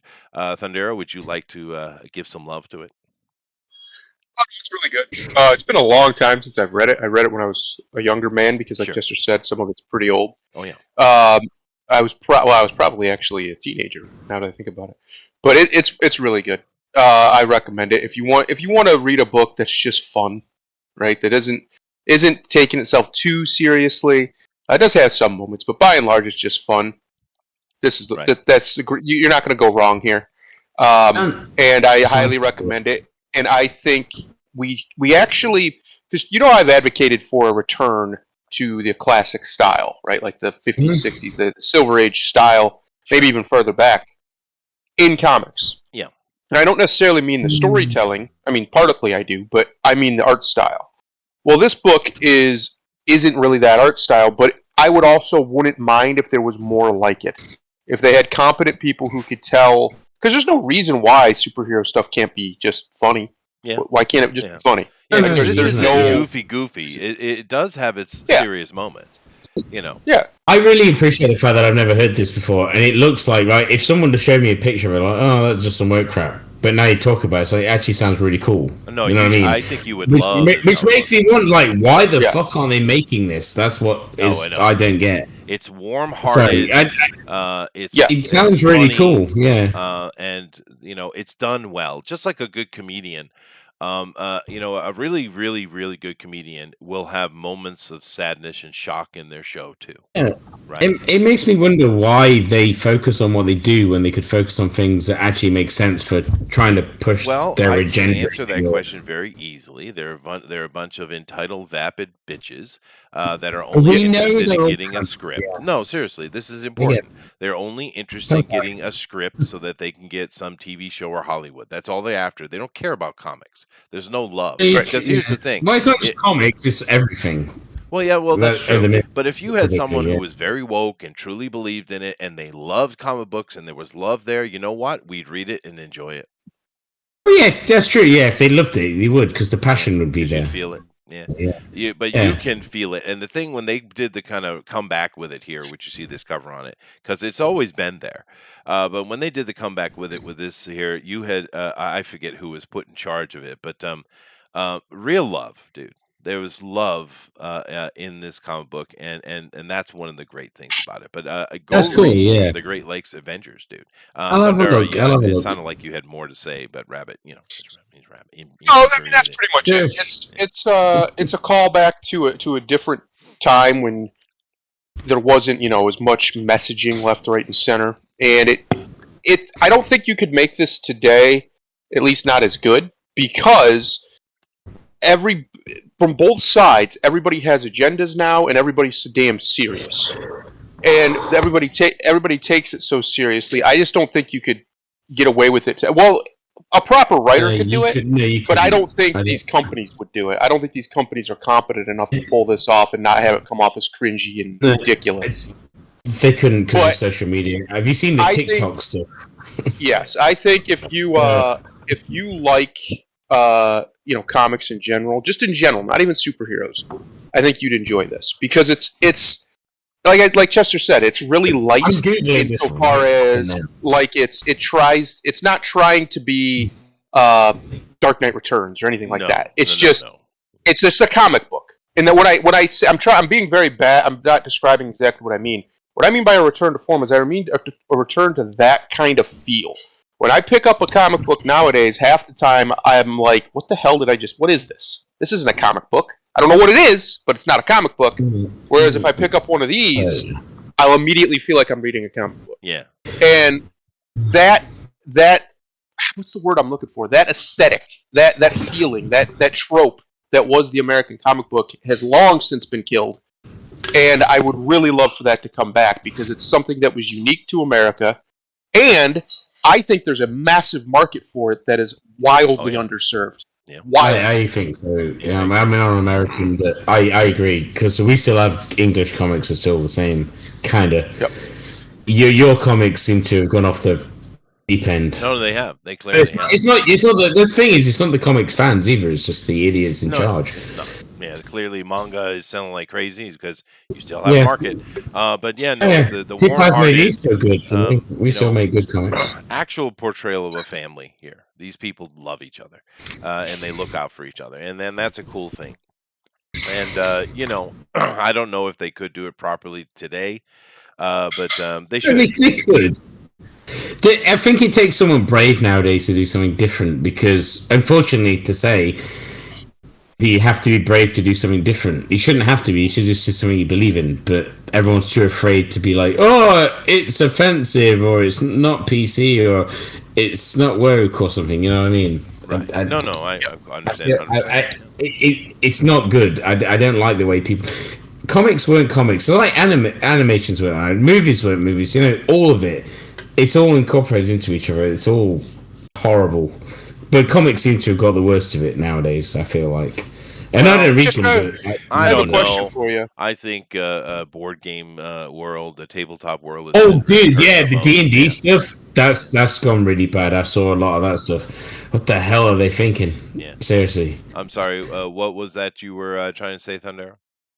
Have you thought about, or are you going to go see the new Top Gun movie? Is it out over there? I think it's out. Oh, dude, yes. Dude, they looks awesome. I will check it out. Is. I certainly will. My wife and I are both perfectly the Top Gun generation. Yes. So we will go and watch that. Tom. Well, the reason I bring it up is because Rabbit just kind of hit on a point where movies don't feel like movies anymore, at least a lot of times. Mm-hmm. This one does. For one, it's pretty much all practical effects. Those are real planes they're in. Yeah. Stuff like that. And Tom Cruise obviously demanded that. And, he does most of his own stunts, too. Yeah, Tom Cruise is fucking awesome. I really liked that movie. It's not, it's not some kind of masterpiece or anything, but it's a movie. It felt like it could have came out in 1994, right? Like, it's just a movie. Yeah. And it feels like a movie, and I appreciate that. Yeah. Then the other thing that they do that all these other people need to take it. I don't know who wrote it, but whoever wrote it needs to write every franchise piece when you're using an older character going forward. Because the other thing they do is they don't shit on the character. Maverick is still the main character, and he's still him. You have to say that. Yeah, they can't stop themselves. Yeah, It hurts me that you have to actually make that a point. But it's true. Yeah. But I recommend it. I genuinely recommend it. Dude. Yeah, it's epic. Yeah, no, we're going to check it out. I think tonight because I do have a little, because next month I have stuff starting up, but later tonight I'm going to have some time, so I think my wife and I are going to watch Morbius tonight, actually. It's actually not right. There's moments that are good, but it's not the greatest movie. Yeah, no, I'll say that. I've watched reviewers who I trust, and they're like, "Yeah, it's not a bad little flick. I don't understand all the bullshit." It's not the worst movie. It's not the worst movie in the world. It's just not. If you read the comic, I don't read the comics, right? So I'm the person here because I know I didn't. I'm sure Fundera hated every minute of it. Well, that's also Rabbit why I'm hosting the comic book show and not you. I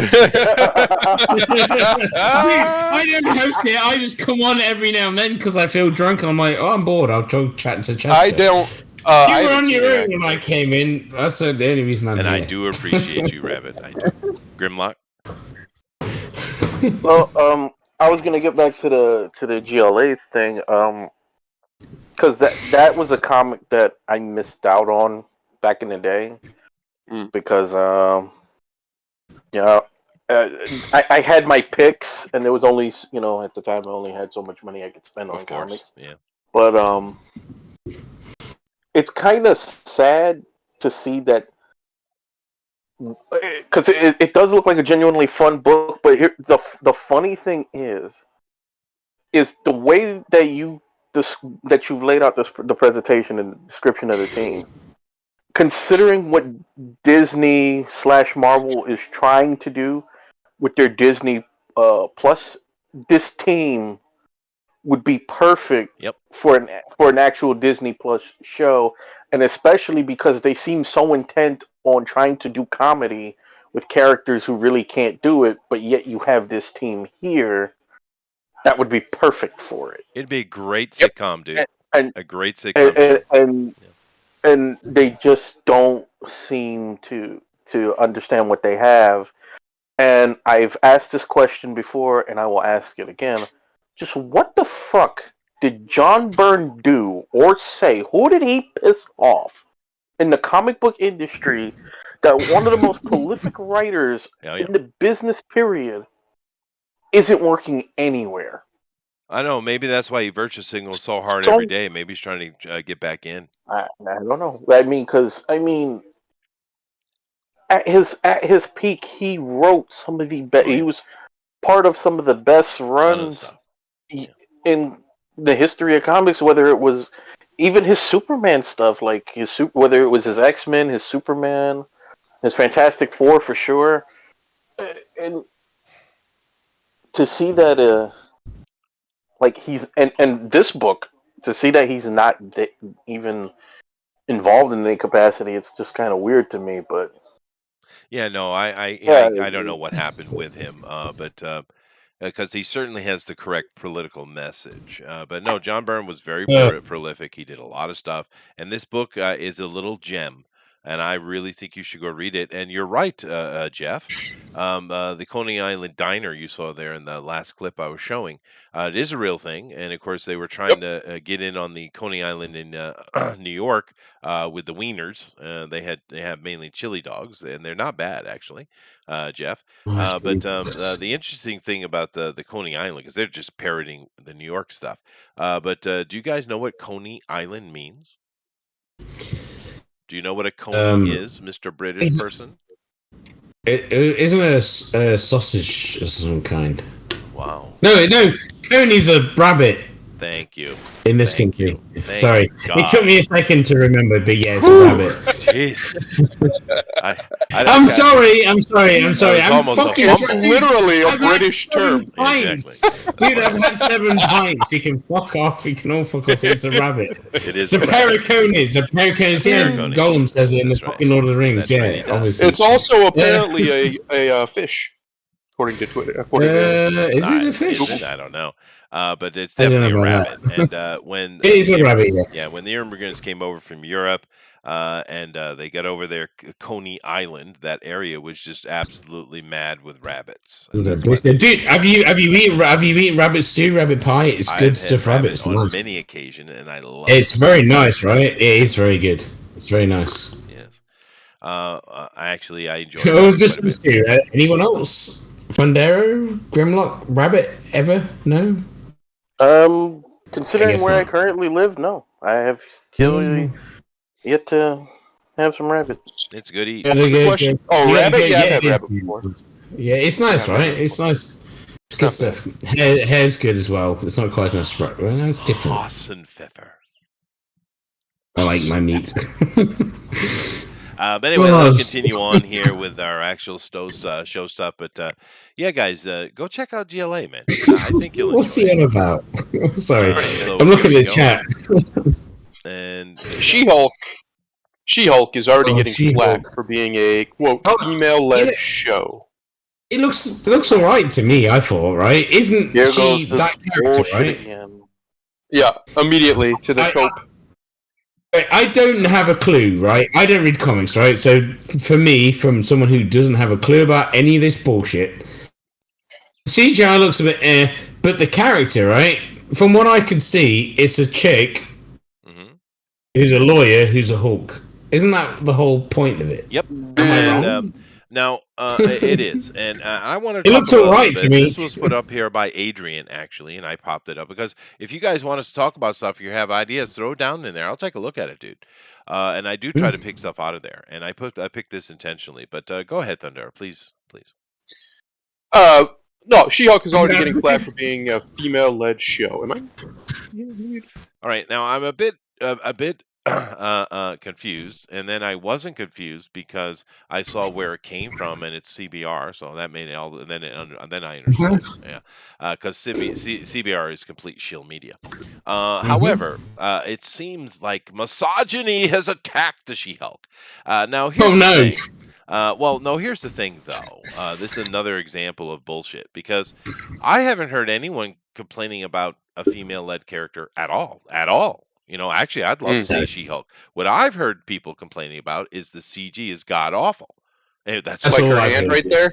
Look at her hand. Yeah, look at it. Well, look at the whole thing. It's not good. The amount of money they have. In the shoulder width, everything, the proportions, it's all really weird. And the thing with it is, too, we know they can do CG really well. Yeah. They have the fucking money. It's not like they can't afford it, right?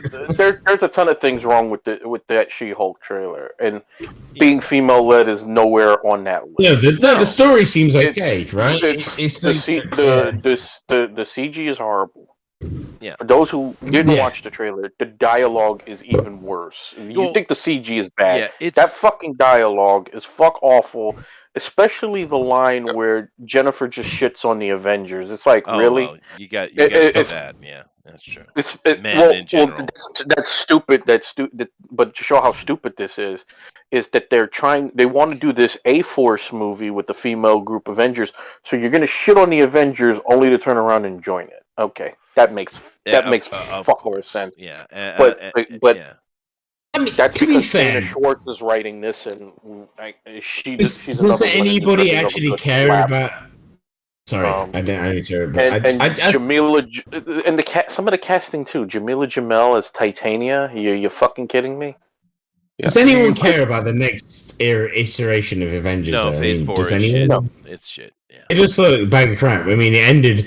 To be fair, the Infinity War, the last one was terrible. The one before that was, for me, the end. That was good. Infinity War, good movie. We know what you mean, though. But no, I agree. Because here's the simple thing. There's several things you could have done with She-Hulk, and I know a lot of people don't like She-Hulk. She's just something Stan Lee to keep the license so they wouldn't mess with Hulk. I get it. But I actually always enjoyed She-Hulk personally, and there's many things you could have done in the storyline with her. They decided to do Sex in the City, and I'm not mad at them.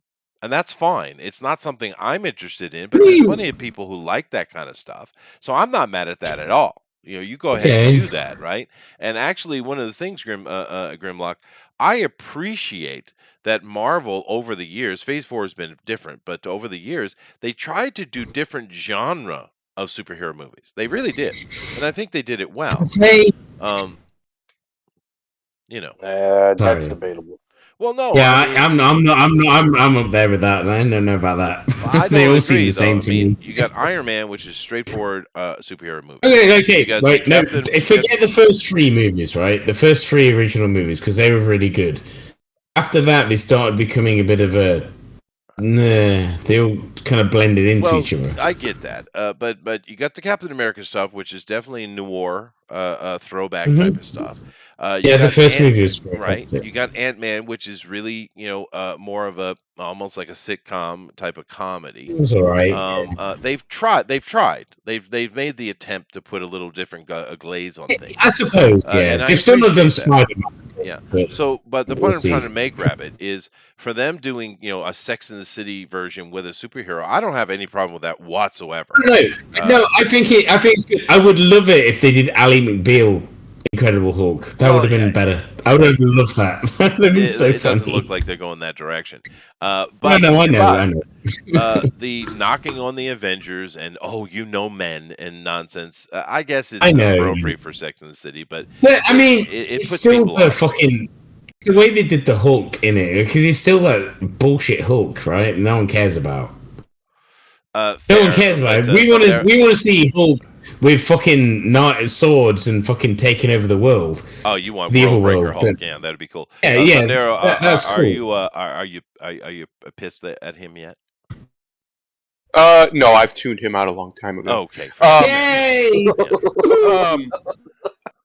The only complaints not the only complaints, but the only quote misogyny that I heard coming out of anything involving this was from the trailer, from the lead character's mouth. Yeah, I know. Talking about all women feel is what was it, anger and hate or something? Something anger to that effect. Frustration. Anger and fear. The part where they got her in that little containment union. Oh shit! Yeah, I know what you're on about. Yeah. And he's like, well, the Hulk's is triggered by fear and anger. And like, oh, so basically, how a woman is everything. It's like, and again, it's because they allowed. This is what happened when they put Dana Schwartz as the lead writer, and I've seen the shit that she's done before, and she was the one who also bitched about the generation of boys who grew up watching South Park because she can't write anything nearly as good as half the women who work on South Park wrote. Oh my god, South Park the movie is the best movie ever. Yeah, but no, she says that as though there was no female writers on South Park when half the fucking staff was women. Because they're all liars. They don't know. It's just her. It makes me so angry. It's just another entitled white woman in need of a good slap. Just Oh talking. yeah, it's just a bitch that needs a it's like whatever. Now, to be fair, she needs some Sean Connery in her life. Yeah, she does. But That's it. She needs now this so good. This actress that they chose to play She-Hulk isn't necessarily a bad choice. She's the girl from Orphan Black. She has not aged well. She has not aged well. Has she not? No. Has the CGI aged well? I suppose. The CGI has certainly not aged well at all. But I think she's fine for what they're trying to do with her. But I was really surprised how badly she looks, though. Because back in Orphan Black, which I didn't really care for that show, but because she wasn't a bad-looking girl. That is a bitchy woman you're looking at right there. How old is she now? Well, how old is she there? I don't know, but she looks like she's pushing 50. Yeah, she looks older than me. That's what I was thinking. I would say take that with a bit with a grain of salt, because to me, I might be in the minority. It just seems like Disney has gone out of their way with a lot of these live action franchises, whether it's Marvel or Star Wars, to make some of their women just look as bad as possible. I'm like, oh my god, yeah, you're not wrong. They really do. Yeah, they really freaking do. But they're starting to, I think, because we've got the Ahsoka series coming out, right? And that looks okay, maybe. Yeah, I think she's fine. I would have rather Kenobi young was alright. But I get the timeline. No, but they're doing a new series on these, like a 3D series. It's based out on her growing up. I don't know what they're doing, dude. But I do know that I saw the Andor trailer the other day. And, I saw that, yeah. And I just looked this up. Chester, she's only 36. I'm sorry. Let's back it up. Hold on a second, Rabbit. Hold on. Grimlock, go ahead. Sorry. Just looked up the lead the woman who's playing Jennifer. She's only 36. She's younger than me. She looks old, though. Dude, she's younger than me. What the fuck? I look younger than her. I don't know. Maybe, like I said, maybe it's the way they got her looking, because I'm looking at some of these other pictures, and I'm like, this is not a bad-looking woman. I don't know. Make her change everything. I think we might have found Grimlock's type. No, I didn't say like she was, drop dead gorgeous. I get it. You like her. It's cool, dude. I'm okay. I'm saying there's worse. You can like a 36-year-old. She's not that old. There's uglier women. I mean, I didn't say she was hideous or I can't look at her. I said she didn't age well. Because if you look at a younger version of her, she was a little haughty, actually. Actually, I might have to, because I'm gonna be honest. I don't really follow celebrities, so up until this show, I had never heard of this woman. Oh no, she was. Neither I, dude. But I also said I think she's perfect for what they're trying to do. I get it. Yeah. I do agree. They do not want their women to be attractive for some reason. That is a thing. I didn't get it. Let me finish what I was trying to say, though. I was trying to talk about Andor. The Andor trailer, I watched it. Okay, it didn't really look that interesting overall. I was like, maybe. Hold on, Rabbit. Maybe. But the thing I noticed about the trailer, what I didn't see hardly any of in the trailer, Thundero?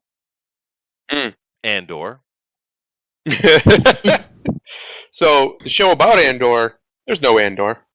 I saw a little clip of him here or there, but it was very brief, and he was like in the shadow or in the corner. But it was like, your show's about Andor, and you don't have Andor in your trailer. But it's a two-season thing, right? And it ends on Rogue One. So it's going to build up to it, right? Yeah, but who asked for it? Who wanted Andor from Rogue One? No one gives a shit, right? Who? No one gives a shit, and no one cares. Not one person, I don't think, cares. No, I didn't hear a Jar Jar Binks oh my series. God, he's so sexy. We need more Andor. I would love a Jar Jar Binks Sith Lord series. We'd all watch that, right? Oh, probably, yeah. But the Obi-Wan series, right? I watched the first episode. That was quite good. I mean, I watched the in between animation stuff, but I thought it was quite good. Okay, then Rabbit, you have a drinking problem. Hey, I know that. But a drinking problem since I was 18. Because that movie, that show, not only was did you watch it? Yes, I did. Not only was it full of holes It broke continuity at least Okay, 6 right. times on my count. But I've never watched the animated stuff, okay? So that's, I think, where I'm going wrong. Because a lot of people know the animated stuff, and I've never watched any of it. Yeah, but see, Like Heroes or Clone Wars, I've never watched any of that. break continuity. No, but The Last Jedi is still the worst Star Wars thing to ever exist, and it broke more continuity than continuity could be broken. No, and that's why it's shit. Yeah. And that's why, stop it. No, Stop I drinking. did not say, right. No, right, I didn't say Kenobi was the best thing ever. I said it was okay. I don't think and it was okay. That's a bit much. It was okay. I thought it was okay. No, it certainly was. To be fair, though, right? Anyway. There's 4 more episodes to come. We'll see what happens. I think we can't. Like, you're on about the Hulk chick thing. Yeah. Right? It looks. But when it actually comes out, you never know what's going to be. Because I thought the Hawkeye series was going to be shit, right? But I actually quite enjoyed it.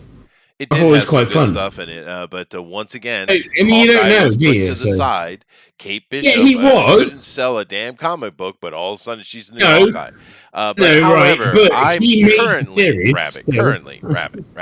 Currently, what I'm trying to do. What I'm trying to do here is I'm trying to understand. I'm looking into the eyes of the woman, and I'm trying to understand Grimlock's MILF banging obsession. I'm working on it. I'm working. Yeah, she's not attractive. No, she's not attractive. Thunder Arrow, give me some of your spiritual energy. Is she attracted to you, Thunder Arrow? I shall be hoarding all of that for myself. Yeah. I mean, she's okay. I wouldn't say she's. I wouldn't say she's hideous, but I also wouldn't say. I like the fact that she's a normal lady. I actually like. Yeah, she's very average. Normal. Yeah. And that was the training was cool. But that was supposed to be the part of the whole Jennifer She-Hulk dynamic, is that she was rather this plain, I guess you could say, mousy type woman. Yep. Where, as she becomes, I guess you could say, more dynamic and confident as She-Hulk. It's like in the trailer where she check her ass and stuff, because you know what I mean. That trailer to me is a massive failure. I mean, it is. I knew they was gonna fuck her up. I just wanted to see how badly they was gonna fuck her up. And I agree with you with that 100%. That's why I said I think she's a good choice to play the character. I actually said that first thing. I do think she's a good choice. And aside from the couple little stupid remarks that of course they're going to make, like I said, a Sex in the City thing where a bunch of ladies are experiencing their lives vicariously through her actions. It's not necessarily a bad idea. The idea. I'll take the opposite stance on that, because I know that She-Hulk, is more lighthearted, and she's had her romances, especially like when Dan Slott got a hold of the book and Charles Soule and whatnot. Yeah, they always let him up. Yeah. That's.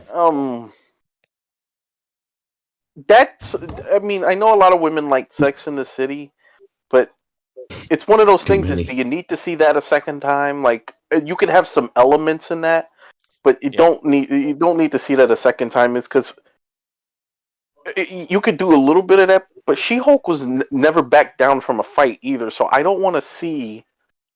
And I think they're going to lose a large portion of the male audience with this. Is that if that's all it's going to be, and there's going to be like no significant action, there's going to be no fights or any of that kind of stuff. Nobody's going to watch that. I don't think that's what it'll be. I think they'll pander to those people, but then they'll make it what everyone wants to see. Because that's what they do. They pander in the trailers, and then everyone goes, "Oh, we'll watch it. Oh, it's actually quite good," because that's what they do.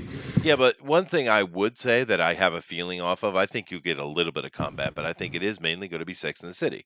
But the thing is, at least it's being more honest, and I don't think we're going to get the bait and switch. I think it's what I want to know is, City, and that's one of the most honest things they've done in years. But did we get Sergio? They can't bait and switch it because they actually have a female lead. Yeah. So I want Sergio in it. I want a cameo of Sergio. Sorry, Little Man, fine. whatever you know who I'm on about, right? You've seen what I'm on about. I know you know what I'm on about. Right. But you know, you talk about her picking up the little man to go have sex, and it's like, yeah, maybe you want to go. No. She-Hulk thing. No. That little man. The little man. Please you very well. I think. Oh, the little man from Ghostbusters who was in Ally McBeal, who was the. You're missing a whole bunch of what I'm thinking about. I'm sorry. I'm not an actual homosexual who watched Ally McBeal. Well, I'm sorry. I had sex with a chick who watched Ally McBeal one time. No, I understand that. Yeah, they used to have, and her name was George. Yes, Shots fired. But no. Actually, there was a period here when there was a bunch of the foreigners over here, and a lot of the guys were, little softy woke, I don't know, gay guys. But they would actually have little Sex in the City watch parties, right? And my wife actually went to, because I'm not interested, but because I didn't do something else in the other room. But she actually sat down and tried to watch it, a few episodes with them, and she was like, I don't get it. Yeah. So I didn't get it either, dude. I was on drugs back then. I don't fucking know what I'm about. They had another thing they had, which I thought was funny. They had a Brokeback Mountain watching I've party. never seen that. Yeah. Never seen that. I saw it and went, no, I'm not interested. Sounds. He's lived it, but he's never. Now seen I wish Ben was here because he could help. I've lived it. Is that right? See, the thing the thing is, back with that group, these are all very, college guys and girls. They're very liberal. They're very softy. And when Ben came, it's fine. I could be friends with them, and they were actually nice people. They weren't obnoxious. But when Ben came in, I was like, oh God, dude, a dude, finally. Because Ben's a liberal, but he's a dude. He's a dude. A dude. Yeah. Yeah, I know what you mean. And I was like, oh, thank God, dude. Yeah. Anyway, let's move on. Dude, he's a dude. Thank God, dude. There's so many dudes. Dude. Sweet, dude. I think it's unfortunate with the CG. There's no misogyny. Fuck off. Yeah, no, see no one's even... There's just bullshit Twitters, right? It's not everybody. It's just like a tiny amount of people on the internet who don't matter. Let's move on. It always is. The next green thing. Can we skip this green thing, please? Jeremy Irvine leaves status of the HBO Max project in doubt, but showrunner you get one name. Your Seth Smith is optimistic. Let's be honest. Well, you see, do we need this? And he had to take his wife's name. You see. Yeah. No, he didn't take his wife's name. He took his wife's dad's name. That's what he did. That's what he did. That's true. But here's the thing. Now, this show looks like it's kind of in limbo.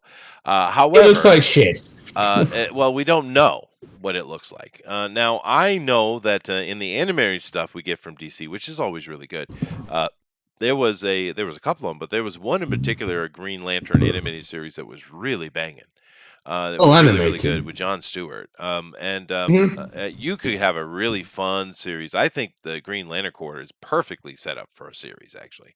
The thing is, I think they need to do it without being cheesy. I think that's the trouble with half the Green Lantern stuff. They cheese it out too much. You know what I mean? Sorry, I don't want to interrupt you, but I'm not a comic book fan, and I think the Green Lantern could be gnarly as fuck because I've seen a lot of the animated movies. But in the live action, it's always so fucking cheesy. Well, it's ridiculous. The point I'm trying to make, Rabbit, is the fact that if they did one of the animated runs, and you could have a really fun Green Lantern series, actually, Green Lantern Corps. So who would you use the Hal Jordan one, or would you use anybody else? Anybody but Guy Gardner. Okay, I don't know the rules. I don't know the comic book rules, but I know Green Lantern could be cool, right? I personally, he's always a joke. He's like Aquaman, right? He's the DC Aquaman. Hal is cool. I do love Hal. No, DC in Aquaman is DC. But sorry, my bad. To be fair, with the modern zeitgeist, just do Jon Stewart. He's cool. I like Jon Stewart. Yeah, no, you're not wrong. Yeah, definitely. My point, I put this up here. Of course, it's green. That's why I put it here because it's green. It's green. It's green. Green. But And of course, you have this is from one of those Arrow shows, I think. The thing with it is, and it looks like they're actually doing the Kyle Rayner maybe. Either way, I would fuck off. We don't want that other one. Okay. Ginger. Anyway, I would love to see a Green Lantern live action. I think it could be a lot of fun, especially with HBO, who has money to do it. What do you guys think? It has a potential. Yeah, it has a potential because they do some good stuff. Definitely, they do some shit stuff. They do some good stuff. They have the money. Definitely. I will say what I say about Disney. I have no faith in them to do it right. This is HBO. I still have no faith in them. Does everybody? So do you hate Warner Brothers has given me even less reason than Disney to believe that they will do something live action correctly. Yeah, a Green Lantern series could be cool, and there's plenty of directions you can go with it. Yeah, you could even because the Green Lantern Corp is fairly massive. You can take a bunch of them. You can have episodes where it's more space focused, or I feel like it could be a movie. You can go a bunch of different directions, but again, I don't trust none of them people over there. At least not right now. I mean, right? And maybe with this current shakeup going on, that they get their shit together. Point. Yeah, maybe that's why it's on hold though. I'm curious. Do you hate the Snyder stuff as well? I have to ask. I think it's dog shit, to be honest. Yeah. See, so Snyder, I thought was my favorite thing ever because I love that because it's dark as fuck. But right, I understand why you don't. Being dark, but I loved it because it was a really good film. But I don't read comics, so that's why I like it. You know what I mean? That's why I'm coming from the other side. Yeah. Because comic books are to me. So I understand. But hold on a second. That's what I mean. I was curious. I was always curious. You can talk if I want to. Oh God. I'm sorry. I'll shut up. Yeah. I'm sorry. I'm looking at Armor. I have a feeling Thundero's going to mute you, and then you're going to get mad again. I'm going to mute Thundero first. I've muted him. Okay. Great. I'll unmute him. Sorry, just so I can prove a point. Chester. Yes. Take away his ability to mute people when he's drunk. Chester didn't give me the ability. But here's the thing. Maybe the reason it's on hold is because Zaslav didn't like what he saw.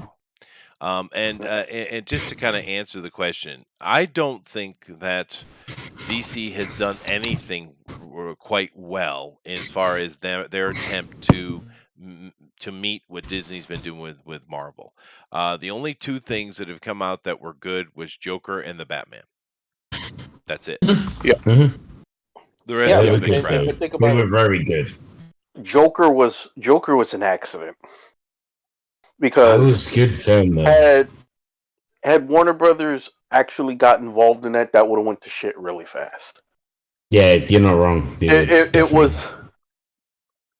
It was them not thinking of, because the way they presented it, because people forget the way it was presented was it was just Joker in name only, and it had no connection to DC at all.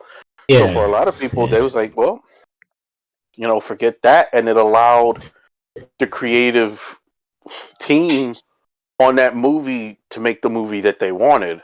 So Joker was completely by accident, and as far as the other movies go, everything was done haphazardly with no real direction. So yeah, I mean, unless like I said, unless it's just part of the greater shakeup.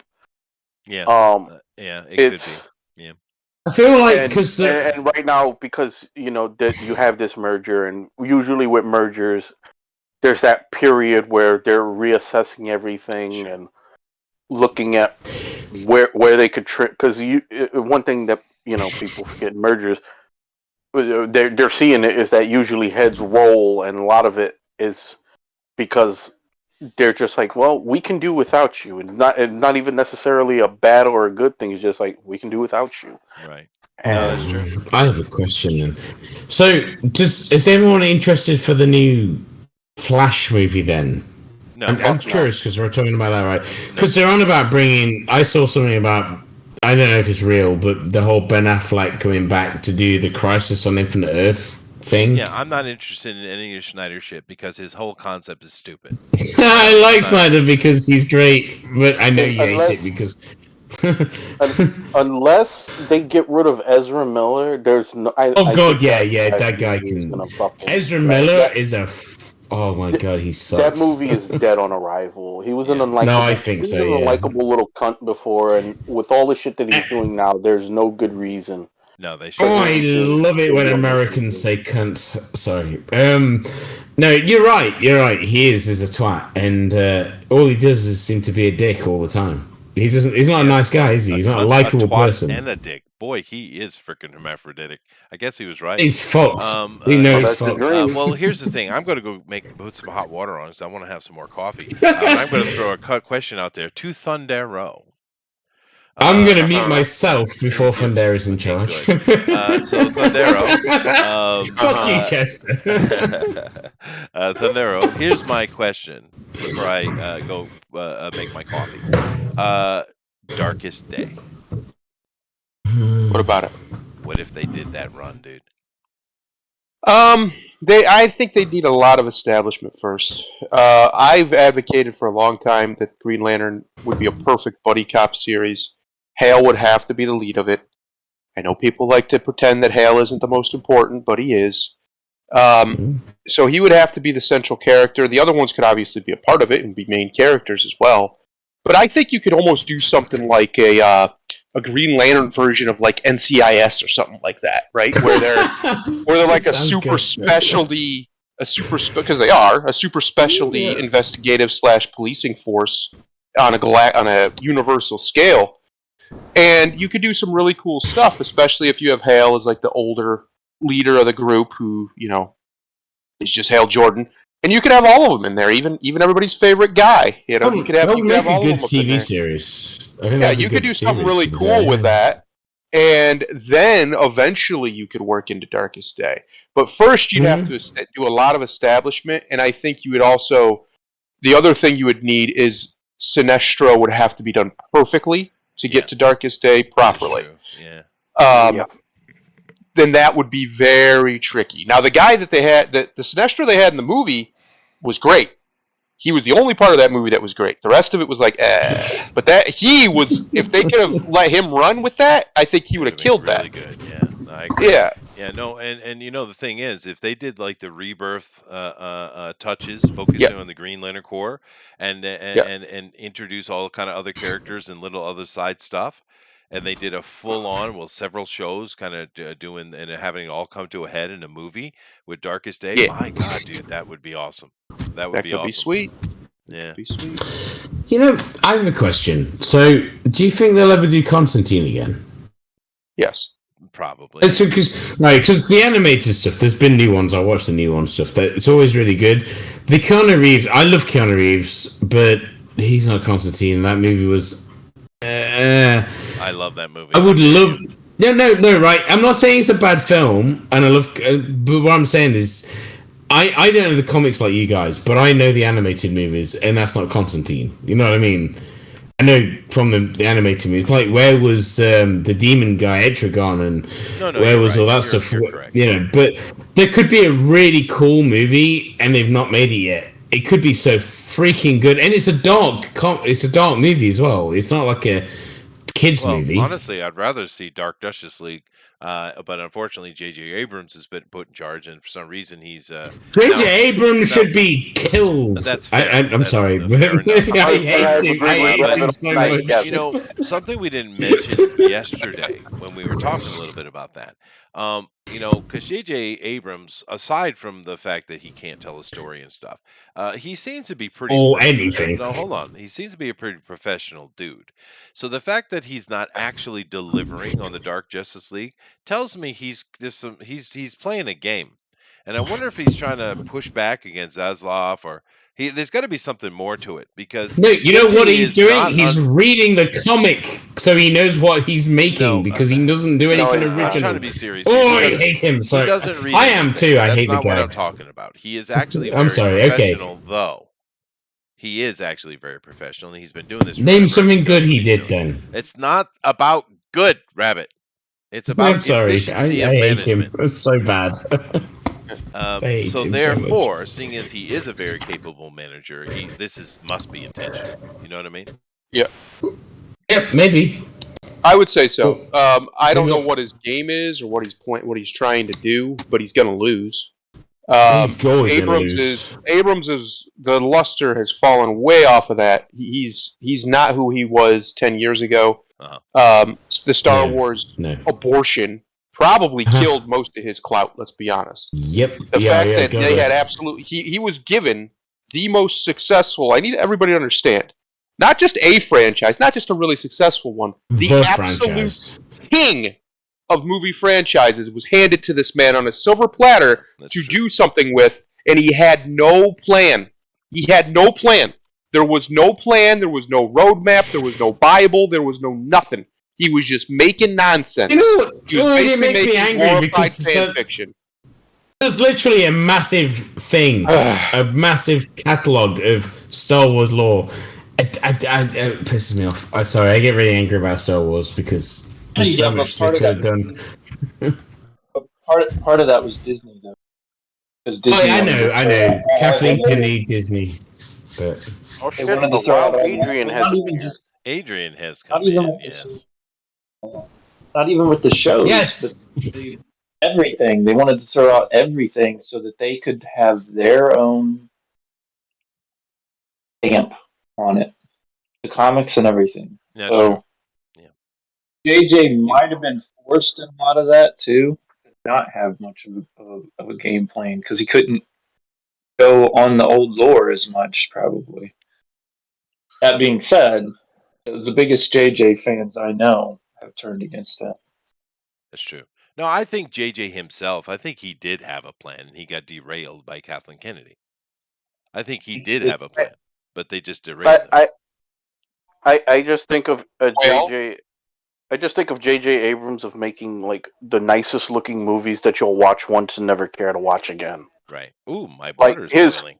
His movies look good, like I guess from a cinematography perspective, but they're such bare bones and forgettable stories. Whether it's the Star Trek movies or Force Awakens, it's a nostalgia bait gets thrown around a lot, and with J.J. Abrams, I think that term is appropriate for what he is basically famous for. It's like, oh, he resurrected Star Trek and Star Wars. It's like, not really. He gave you nothing new. He gave you nothing new as a fan to get excited for.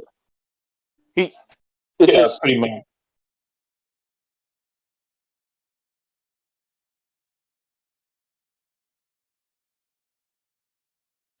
I know for a fact he didn't have a plan.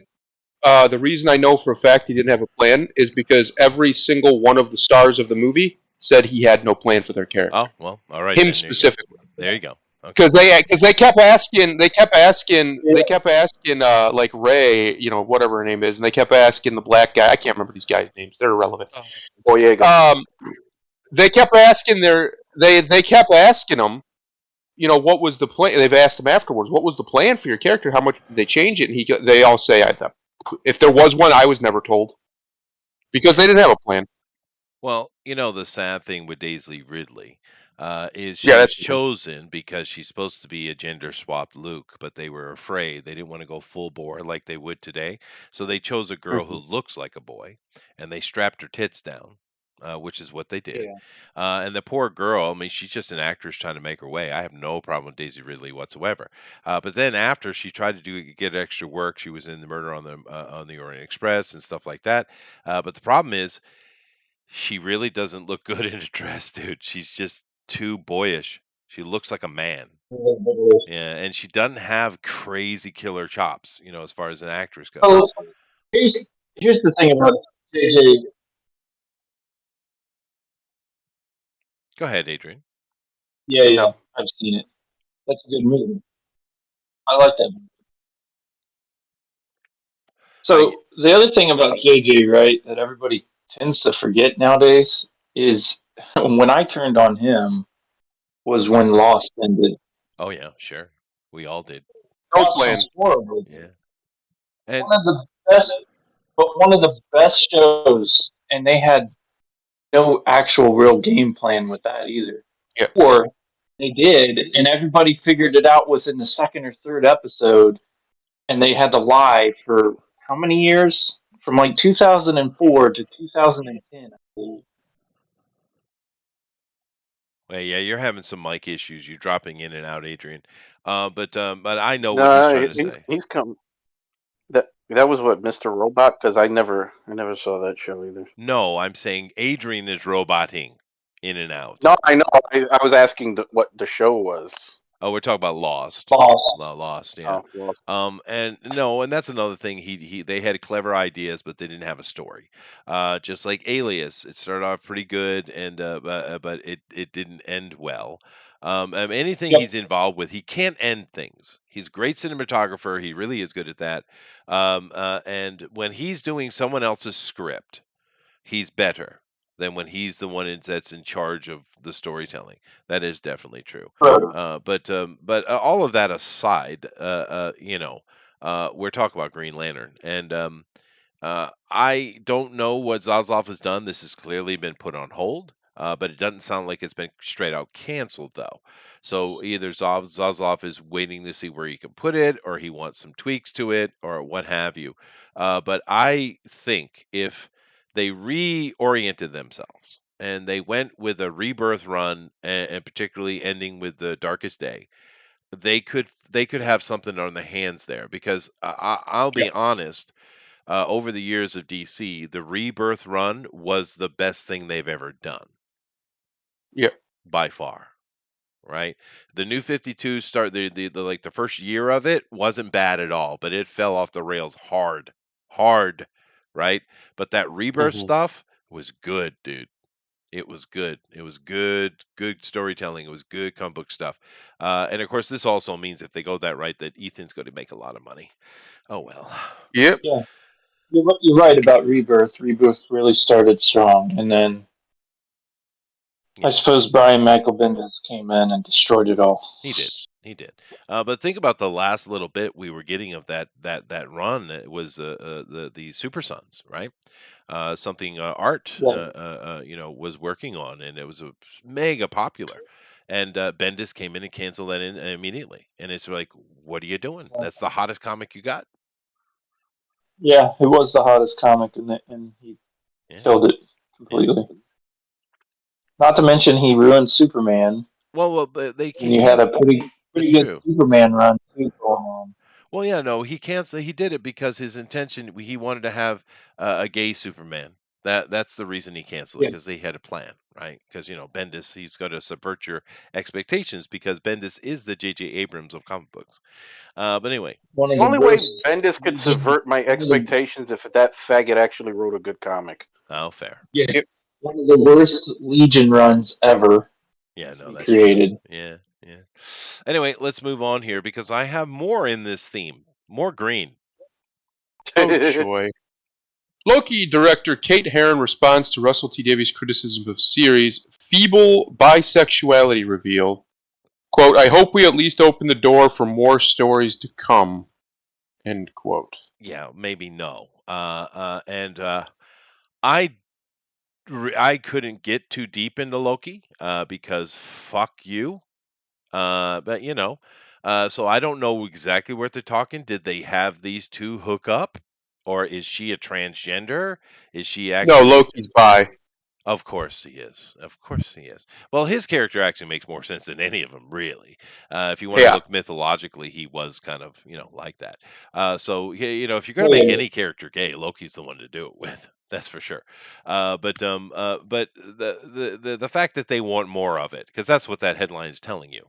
This Russell T. Mhm. Davies, he wants more weird sexuality. That's what he wants more of it. He's like, Yeah. you didn't do nothing. Yes, Why 'cause didn't we get a that's gay naked sex scene with someone sucking on some other guy's cock? That's what yeah, Davies wants. Yeah.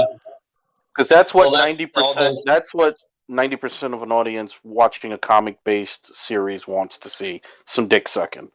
It Yeah. is, yeah. Yeah. The funny Well, thing. that Speaking of dick that should sucking, well, that should. I have a dick sucking story, Adrian. You hold on for a second, because I was sitting here the other day and I was working, and I had something running on the other side. I forget exactly what it was. It's just like it was Rumble. Maybe no, was it Rumble? But it was something. It was just running, and like a YouTube. Maybe it was YouTube.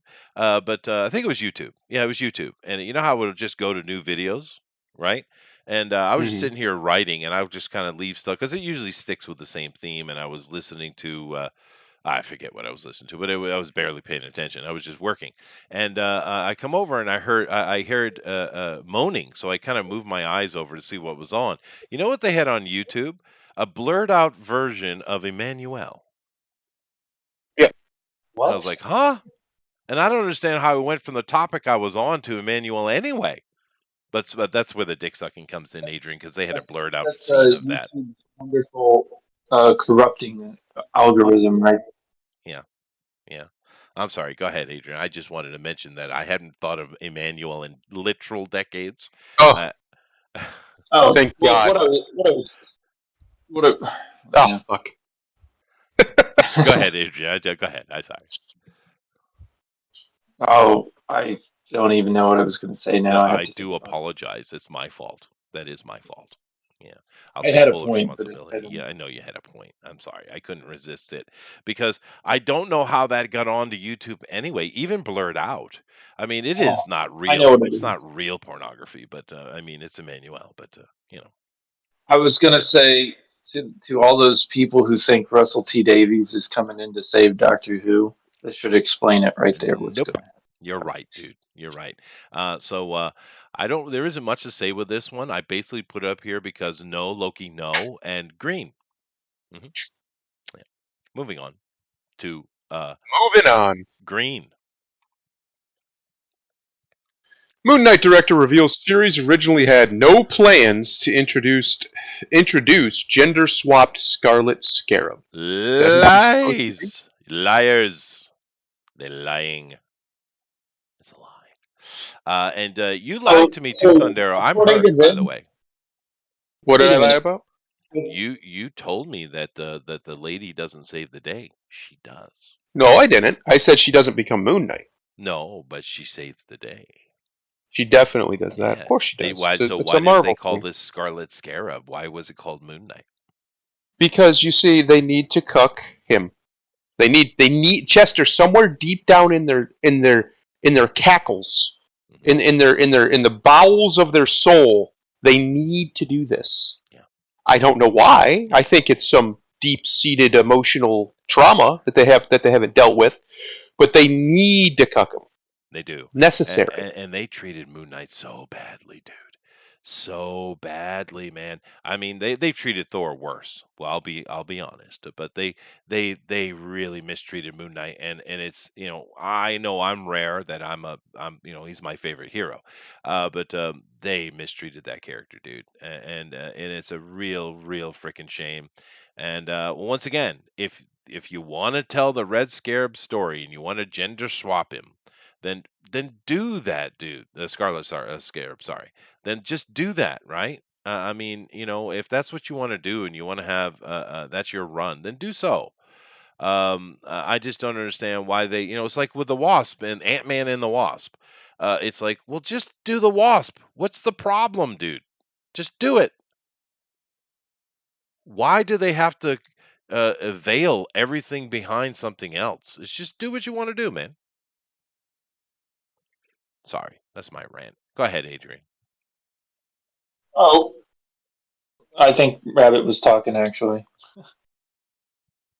Is he? I don't hear Rabbit at all. No. Well, You what I was don't? going to say. No. I haven't heard him in a while. I figured he passed out or.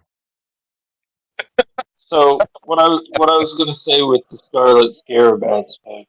Uh, So by reading this headline, we're supposed to take it that they had no plan ahead of time, but just randomly the last day of shooting, they decide we're going to do this. Like that doesn't make the headline makes no sense. Of course, No. they had a plan. Of course they did. They're lying. Yeah. And the thing is, she looked pretty good. They could have done a Scarlet. They could have done the Scarlet Scarab. They could have had her as the main thing. The costume looked great. It's actually a great looking costume. It's better. I think it's better than Moon Knight's. It's great looking. Let me come over and get a good look at it again. This one right here, I think. It looks good. She looks good. The costume looks good.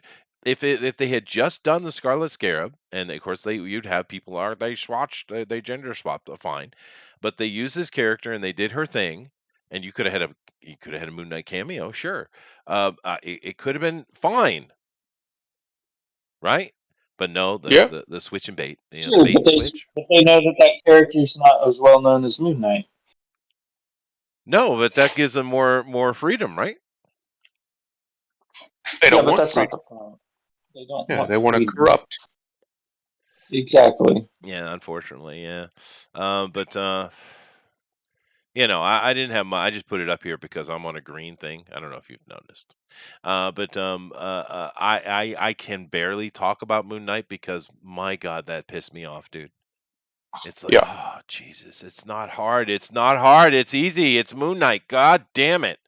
But like I said, if they had just done a Scarlet Scarab, it probably would have been a fun show. Just straightforward, Probably. this girl and her adventures. Probably. It could have been Laura Crofty, right? We love Laura Croft. I think it's because they know the true, like, they know that people aren't going to watch it. They know that Moon Knight has an audience because there is a fan base for Moon Knight. Not now. It's not the most popular one. Not anymore. Not the most popular one.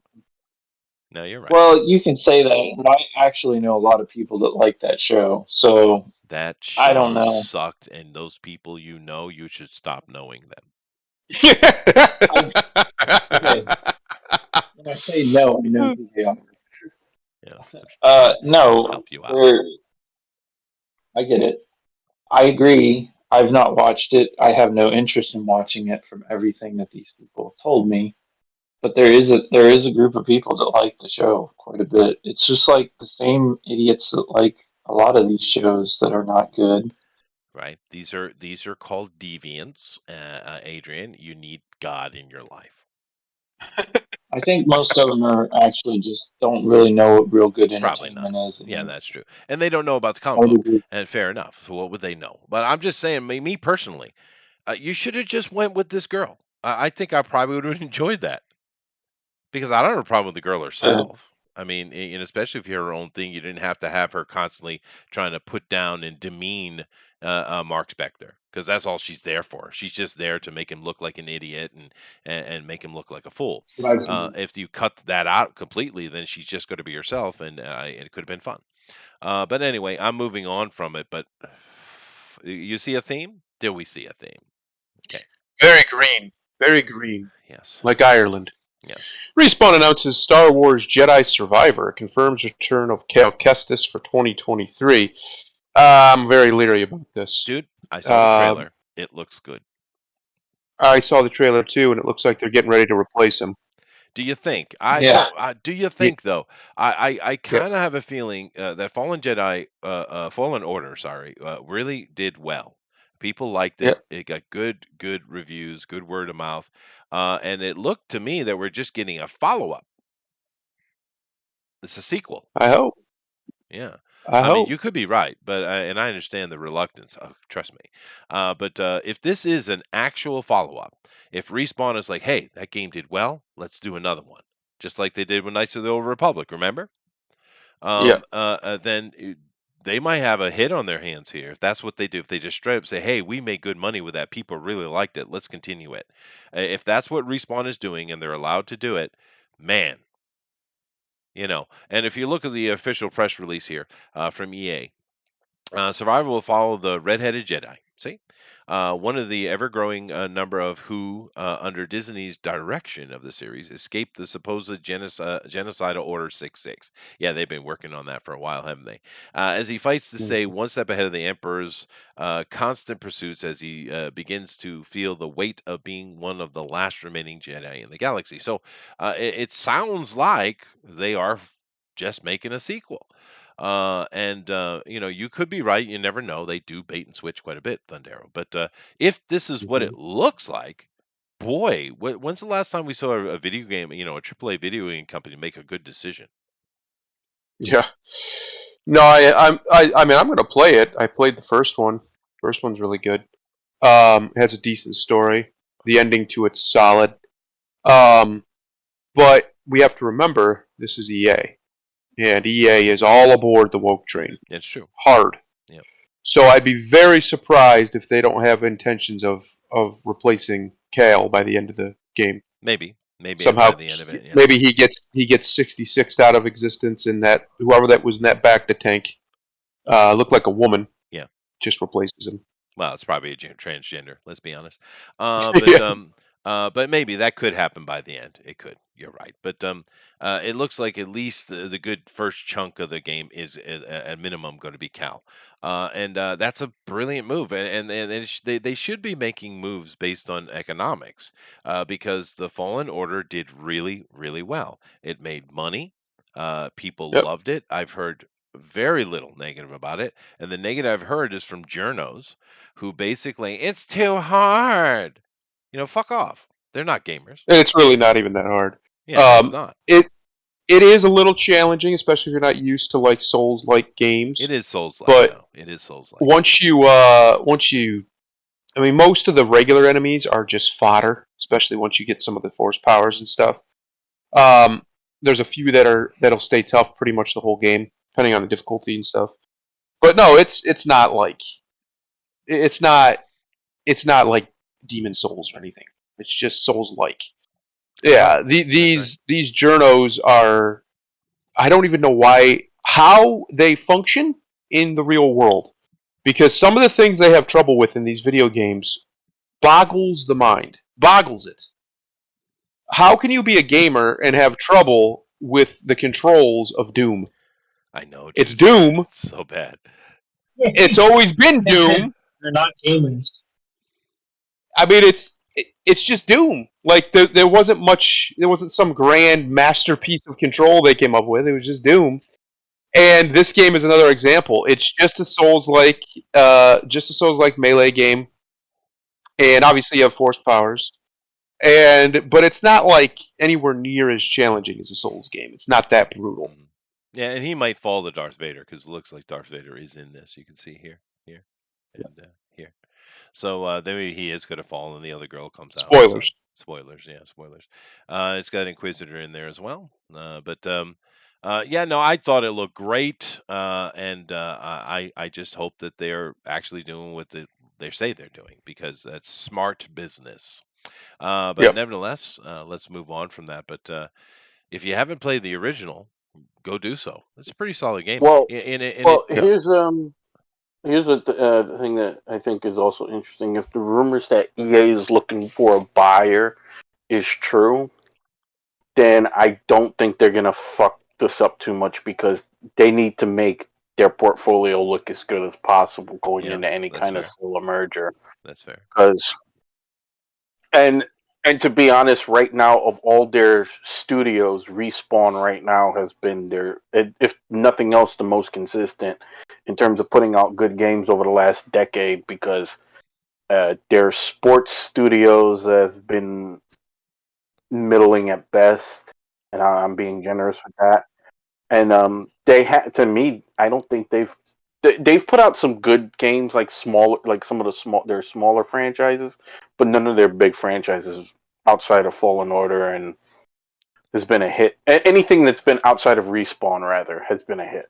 Right. No, that's true. And EA's having trouble because their Madden and their FIFA is just cut and paste with each new edition, and people are getting mad with that. Also, although the Americans haven't pulled the trigger, the Europeans have pulled the trigger on loot boxing, and that certainly hurt them. Right. Yeah. Without question. But it's cool, and I don't know. I'm probably got yelled at, but with this game, I also felt that had a little bit of elements of the old Republic in it, as far as Yeah. gameplay elements, with the ship and stuff. But nevertheless, anyway, I just fingers crossed. It sounds like they're doing that, so we'll see. But I think you're right. I think you're right, Grimlock. It would be a smart move. It would be good business to just make a sequel. Anyway, moving on. Okay, here we go. Okay. Oh boy. Kevin Feige confirms Secret Invasion series set, quote, during the blip, suggesting upcoming MCU retcon. Okay. Lovely. Okay. Now, hello, Genuine Comics. Nice to see you there, over in the chat. But now I'm just going to kind of do a roundtable here, real quick. Secret Invasion during the blip. Secret Invasion. Who's like the main force behind the Secret Invasion as far as connectivity? Who would that be? Oh, you mean that Scrolls. group of characters you already fucked up in Captain Marvel? Yeah, but I also would mean like Nick Fury. Yep. Yeah, Who's gone? Who's dead? Yep. He's dusted. yeah. Yeah. That's right, Ben. He is dusted. So here's the thing: how do you do Secret Invasion during the blip? One, without Nick Fury. One, and two. Point two. The Skrull are now just poor little refugees. They're good guys. How are you going to do Secret Invasion at all, Kevin? The only thing I can think is that very well could be a feint, right? That they're pretending to be this weakened state, and then they show their true self later on. Maybe. But Be fine. Yeah. I mean, do we really want Secret Invasion? Secret Invasion kind of sucked. She-Hulk's a big It part of wasn't it, that though, good. right? As She well as also did part. It's just Spider-Woman. Spider-Man. So where's Oh, Spider-Man? great! So She-Hulk, who's probably going to suck, is going to be part of a storyline that did suck, and that's going to be our MCU. Wonderful. Right. And Adrian, they did talk about a Spider-Woman movie coming out. They did talk about that. Yeah. Which I'd be for, especially if they get a fine piece of ass to play Spider-Woman, because Spider-Woman is a fine piece of ass. They won't. So, of course, we can't. We're not allowed to have pretty women anymore, Chester. It's illegal. Yeah, true. I doubt they'll do a feint because then that would admit that they would be telling a storyline about refugees faking their way into other cultures and actually be a threat, which they're not going to do that kind of story because So how they got to pull it off? Might get people thinking about their real world. One of them's Trump. Like in the real world.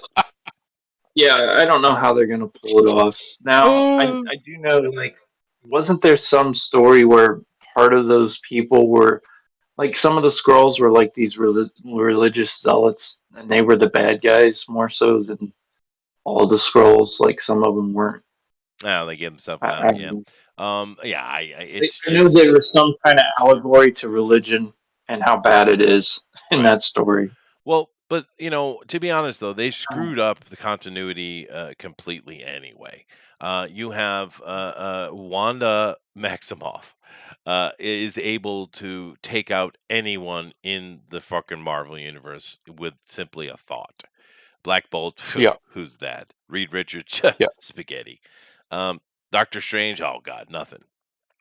So they I don't know where they're planning on going with this because you've screwed up your balance very badly, very very badly. And look how quickly they threw away the Illuminati. They just literally tossed them, dude, as if they were nothing. Mm-hmm. Talk about an absolute waste. That is enough reason for me never to watch that movie. No, I don't even care if they're Illuminati. I don't give a flying crap that they're the Illuminati. They don't get wiped out that fast. So whatever. Ben does bring up a good point that they could just make it that was a fake Nick Fury all along. Oh yeah. Okay. Fine. Thanks Ben for stop it. All right. But no, I mean, the thing is, Secret Invasion wasn't the greatest, arc series that they've done by far. But you could do something well. As a matter of fact, in a TV series, that could be something interesting, like Agents of Shield, right? A couple of seasons dealing with the Skrulls, something like that. That actually could be done well. It could be fun in that setting. But it's confusing to me, and this article agrees, Bacali agrees. They've kind of pulled all the plugs out for them to successfully do Secret Invasion. So therefore, you have to write something completely different. Therefore, it's not Secret Invasion. So what is it? The Skrulls have found some. There's redneck white supremacists that are drinking moonshine in the White House, and the Skrulls are going to save the day. Is that it? Well, I want it to be. Forget, the Secret Invasion is another Brian Vendez joint. So it was. Yeah. Good old Brian BMB. This is where we need Booster. Bring the Hoff This back. is where we need Booster. Really? So we can blame it on him? All right. No, so he can yell Bendis for us. Oh, I agree. We should bring the Hoff back for just because. Yeah, just because. That's his character. He's just the Hawk. That's dude, they brought him back That's in Guardians of the Galaxy. What a wonderful moment that was with that song, dude. That was freaking awesome. It was awesome, dude. But yeah, I don't know. I'm just confused because you've really punched a lot of holes in Secret Invasion there, Kevin. Once again, I think we're looking at a situation where these people are like, oh, let's do that. Yay, let's do that. And they don't bother to do their research or to check anything or have a continuity master in there. It's like that says, nah, you can't do that. They just like, oh, that's neat. Let's do that. And they're not thinking in the future, which is weird because clearly for the first decade, someone had a plan.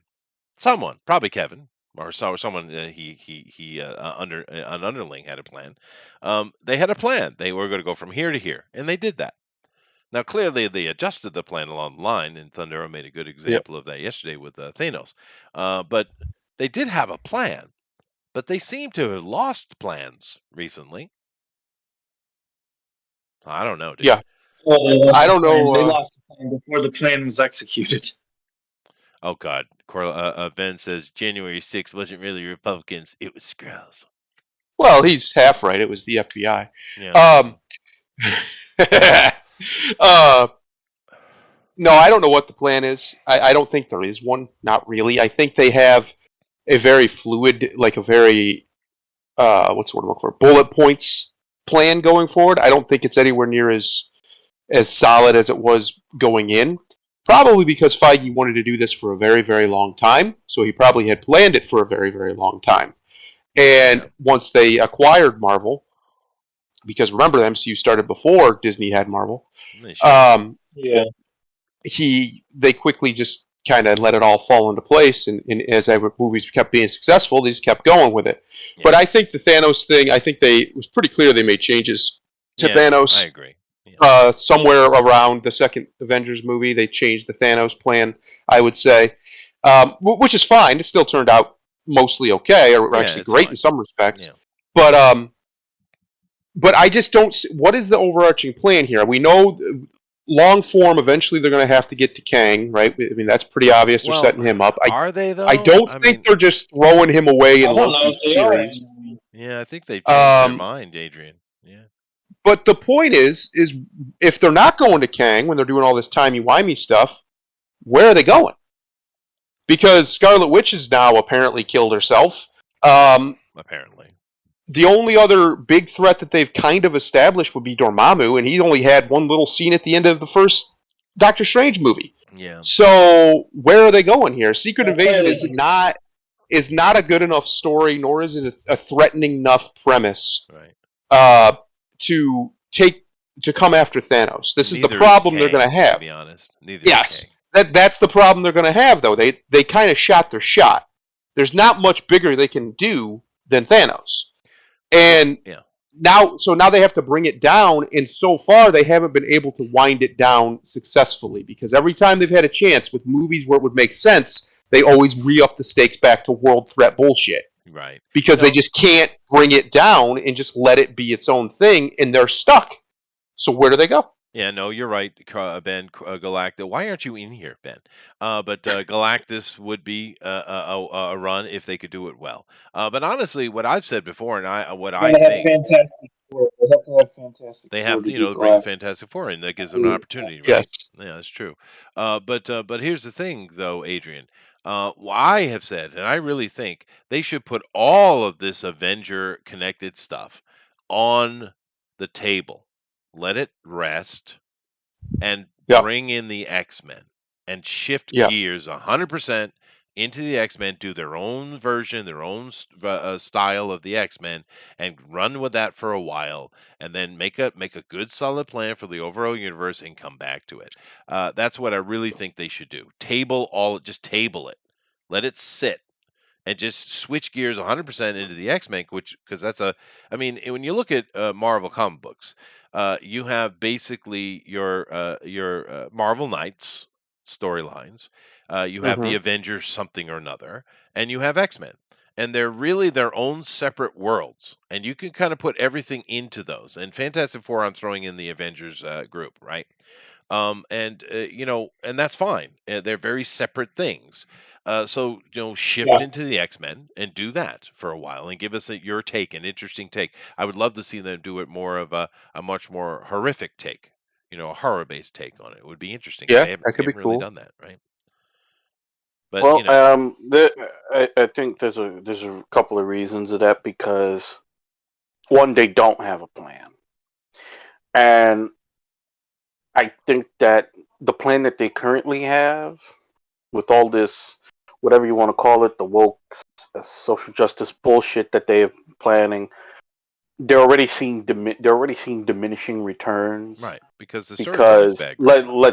let's be honest, post Endgame, the majority of what they've put out by their standards would be considered failures. That's Yeah. true. Uh, Eternals Eternals was horrible. Yeah. Shang-Chi was meh at It best, was but meh. in most people' opinion, it was bad. It's like Wakanda level. Yep. That's going to be another dumpster fire whenever I'm they talking get about done with that. Black Panther. Sorry. Yeah, I know, but I'm saying part 2 is going to be a dumpster Yeah, but fire because they don't have they they put don't that have a on hold plan. indefinitely, though, dude. That's been pushed way back. They're talking about November of next year that No, this thing is going to be They, out. we covered this last week. They've pushed I that know. back to like 2025 or something.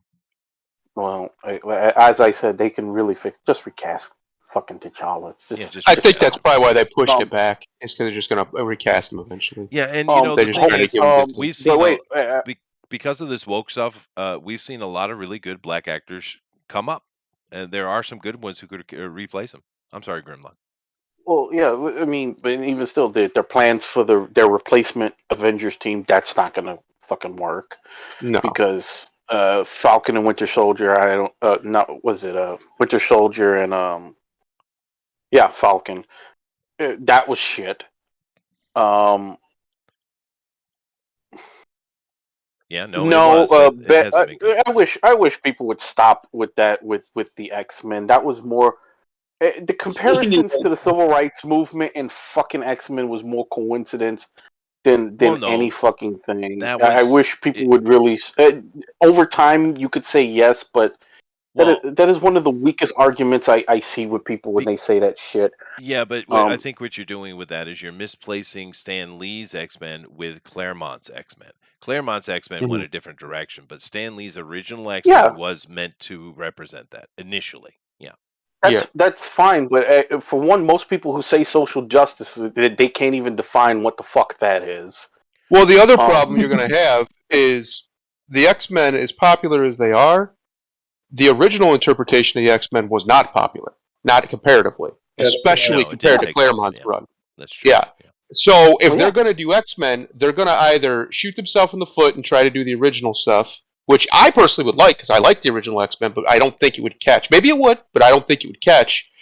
Or just have to lean right back into Claremont days, which is the most popular it's ever been, and the most popular comics have ever been. Right. Which would be the smart play. And I hope that Disney would do the smart play, even though I wouldn't mind the old school X-Men. personally. I think for them as a mass appeal, and if they're going to try and build them into the MCU and build the MCU off of them in any way, you're going to have to go with, I've said this before, you're going to have to go with that most popular roster that everybody knows, even people who aren't comic book fans, because they were, especially if you grew up in the 90s, you know their roster, the Claremont roster. You're going to have to do it. And you're going to have to do it right this time, unlike whatever the hell Singer was doing. Because if you don't do that, and you go to the old stuff and it doesn't succeed, well then that'll be it. They'll just not make more X-Men stuff. They'll just back off. And that would suck. That's not what anybody wants. Yeah. But another thing is, and they're already starting to show it, and this is a part of that where I don't think they have a plan, is they're starting to get to where Transformers got immediately after the first movie, is where continuity means nothing. It's like they're just going to keep retconning shit to go, well, we're basically all that stuff that they want you to watch because they keep trying to make it interconnected. It don't mean nothing because this new movie is going to change it, and I think what's going on with this right now is the movies are starting to reflect the comics where everything's going to be this big status quo changing event, which is one of the things that's really been fucking Marvel Comics for the last 15 years, is that they keep doing that shit. For I'd say decades. I would say Marvel far they more. Can't tune it down. They can't tune it down. And the reason they can't tune it down is because they can't leave people dead. They can't leave the stakes to matter. That's right. So they have to keep upping them. If they would just leave the stakes as they are. Yep. Leave the stakes as they are. You can tone it down. Go ahead, Grimlock. Sorry. Yeah, it's because like before, like we were saying, you had these interconnected yet self-contained worlds where you had a fuck ton of heroes in, like for example, you got a fuck ton of heroes in New York. A lot of Marvel's heroes in New York, but you had you had the street level guys, your Punishers, Fist and Luke Cage and Misty Knight, and they would interact more because they was more street level. They're more likely to run into each other than you would more likely see them interact with each other than you would see them interact with the Fantastic Four, where they had their always had their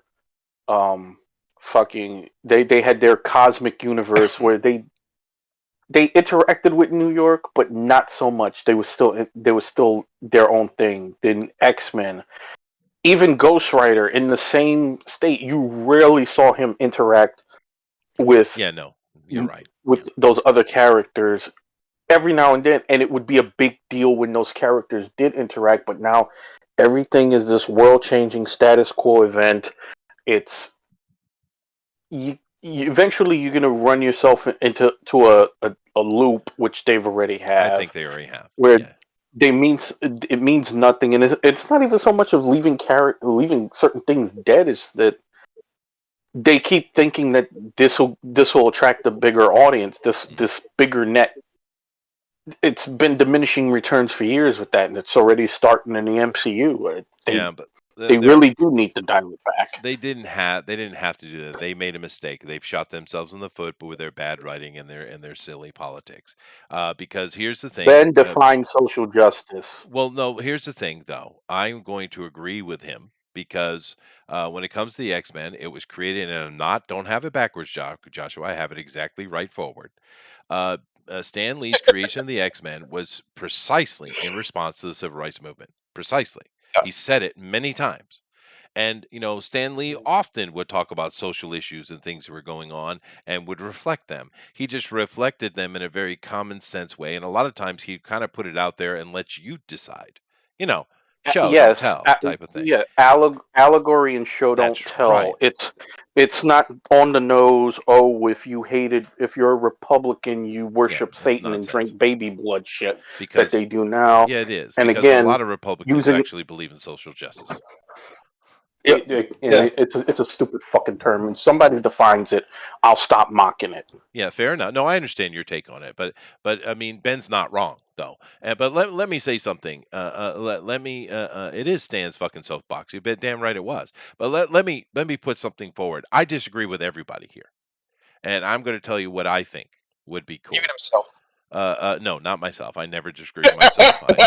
I fixed that about 33 years ago.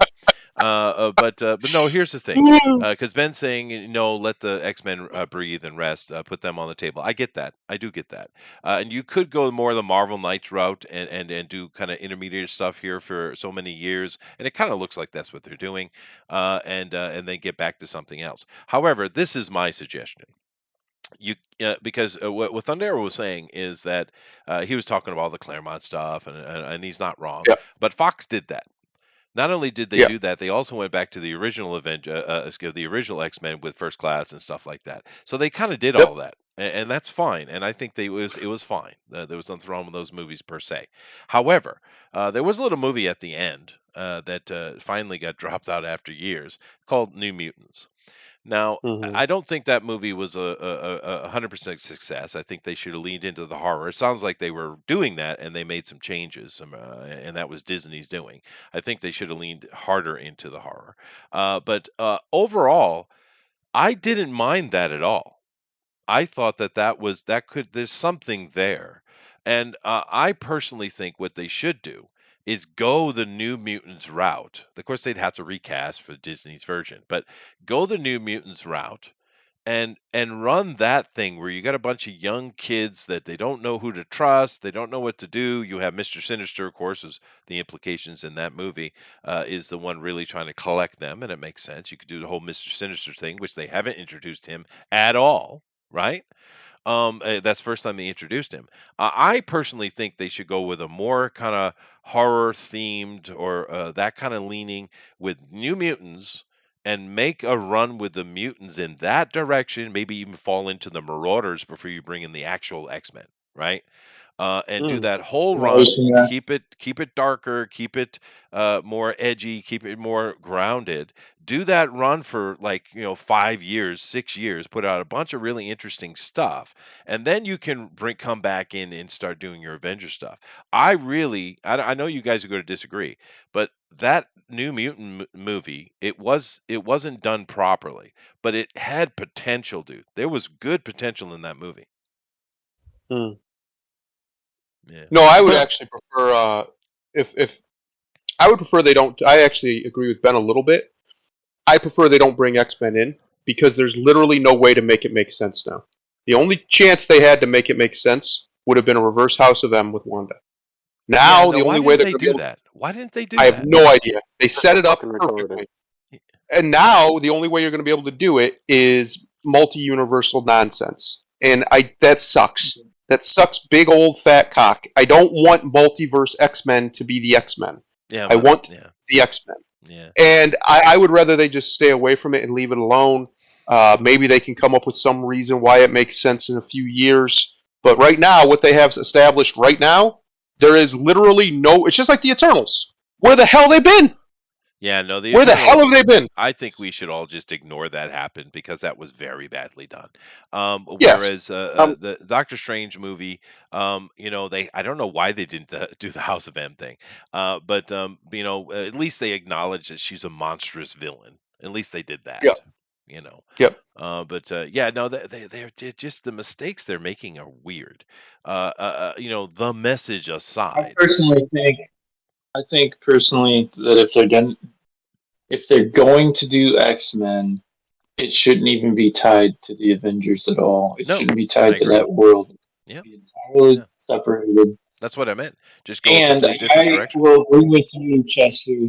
I have already seen the Claremont stuff, albeit not very well done in film a lot of times. Yeah. Fair. That's fair. Yeah. But it's been out there, right? I'd like to see the New Mutants or Generation X or some of those guys. Just do something different. Because a lot of those people don't have as great mini history anyway, so they could just do what they want, kind of. And God hopes it would be creative, but Well, that's what I meant when I said the New Mutants, Adrian. I meant that take one of those smaller, obscure teams. I was a big fan of Generation. Here's what I would do.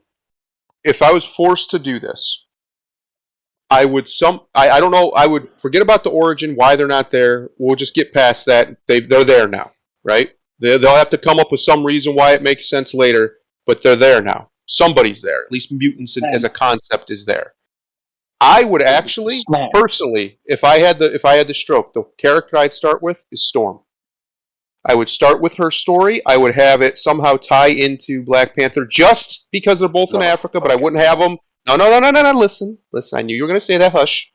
But that would be it. She would just be mentioned by somebody from Wakanda, and then we would be off. Other than that, they wouldn't have any interaction. The reason why you start with Storm is because Storm is one of the most important characters when she's done right. She is really the leader of that team. Fuck off, Cyclops. She should always be the leader of that team. And I would prefer, if you're gonna do this, we need diversity, we need a push, we need powerful black women. She's the most powerful black fucking woman in the Marvel. Let her be it. Start with Storm. Yeah, that is weird. Work backwards from her with her origin story. You can maybe even do a full solo movie with it, and work backwards from there. Establish the characters before you establish the team. That was the best thing they did about Avengers, is they established the characters independently, most of them anyway, before they established the team, before they became the team. You could do that with X-Men. You could almost do a total another run-up of Phase 1, but you could do it with X-Men, and I would start with Storm. I wouldn't start with Xavier. I wouldn't start with Wolverine. I wouldn't start with any of them. Storm. That's where I'd start. And not just because she's my favorite, but because I think she's the best character to carry that franchise in that way. To be the first one like Iron Man was, I think she would work perfectly in that role. Character. I just think I understand what Ben and other people are saying is, we've had the Fox stuff recently, Let It Breathe. And that's why I'm saying go another way. But yeah, Storm, we need a good Storm movie. I agree. Well, here's the thing with Wolverine, and I'm pretty sure nobody here would disagree with it. The best way to introduce Wolverine, but they won't do it, is through a Hulk movie. Yep. Oh my God. I actually do agree. Fucking awesome, dude. That would be. That's what it should be, baby. Because we, to be honest, for as much as we've seen these MCU movies, we have still yet to have a movie where there's really a knockdown, drag-out fight. Yeah. Between two really popular characters. That would be cool, and you can't get more of a knockdown, drag-out fight than Hulk and Wolverine. Dude, and we had the Hulk Abomination, which is technically connected, I guess. But that was a good fight scene at the end of that, right? That was a damn good. Yeah. I don't care. I don't care what most people say. Incredible Hulk, I thought was a really good movie. I don't know what went on with Norton. Right now, if I was Kevin Feige, since you're trying to retconning and rebooting anyway, just pat Norton on the penis and ask what would it take to get out of it, man. Right, no, that's true. Yeah, give him a penile tap. Yeah, that's fair. Little tappy tap. Yeah, we should have made him She-Hulk. Great. I agree. That is probably true, Eric. That was really good, and it would be fun to have that. I do like that movie as well. Having the Hulk versus Wolverine would be really good. But the thing, Ben, I know you're trying to be funny, but if Daniel Radcliffe got a few more years on him and he bulked out, he got serious and bulked out, he could be Wolverine. He could. He'd have to put on about 30 pounds of muscle. He'd have to bulk up like crazy because he's a little short guy. But if he bulked up, the kid can act. He can. Yeah, he's a good actor. Yeah, he's not a bad actor. Like seriously, he's got to be our age. He's got to be close to it at least, right? How old is he? Maybe. I think he's a little younger. Early 30s. I think he's a little early 30s. I don't think he's cracked 30 yet. Someone check. How old is Daniel Radcliffe? But I mean, I wouldn't be opposed to it at all. Daniel Radcliffe. 32. I'm 32. Okay. Like if you did it, if you made the window within the next 5 years, and you gave him time to bulk up or get him on whatever the fuck The Rock has been doing. Yeah, those are called steroids. Yes, more steroids. He wakes up with a bowl of HGH and some chocolate. He does. He does. Like, I mean, there is Joshua. Yeah, I could see that again.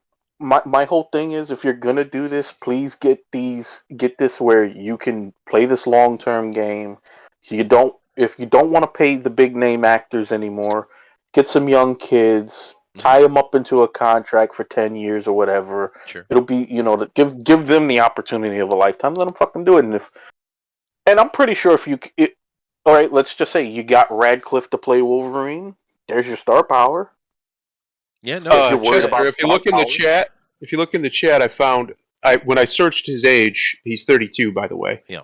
There's a picture of him shirtless, and Daniel's in great shape, so he can bulk he up. needs to bulk more though. That's why when I know Ben was trying to be funny, but when I was like, yeah, no, he could do that. He just needs to bulk up more. He just Slap some chops on him. Weight on give him.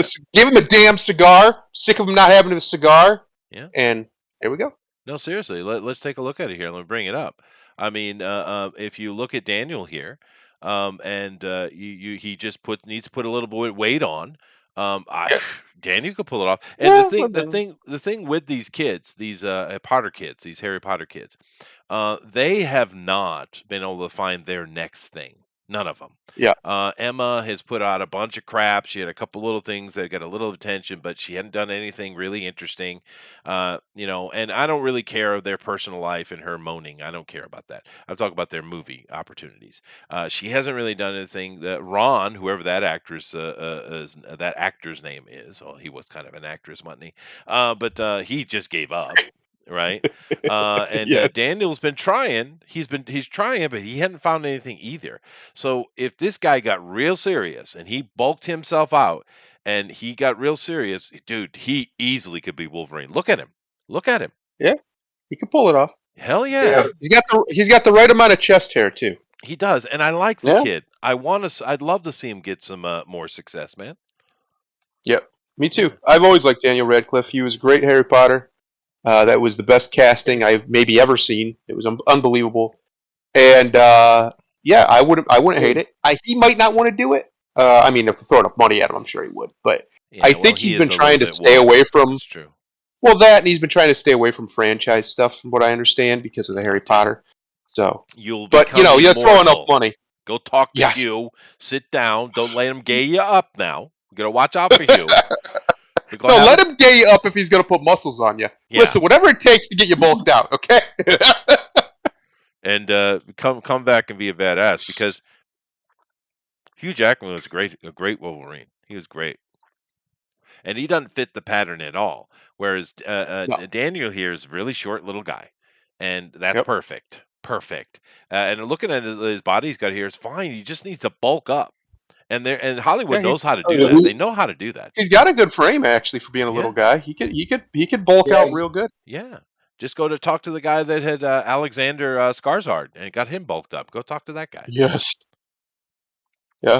So thank you. I mean, Ben. As we've seen in the new Thor trailer, they're not above CGIing a build like they did. I mean, listen, we all know Hemsworth is a shredded monster, but he's not Mr. Olympia, and the build that he supposedly has in that movie is better than the Mr. Olympia. So I don't believe that for a second. Yeah, no. I'm sorry. You know how disappointed I was when that news came out? Because not just with that, it actually goes further.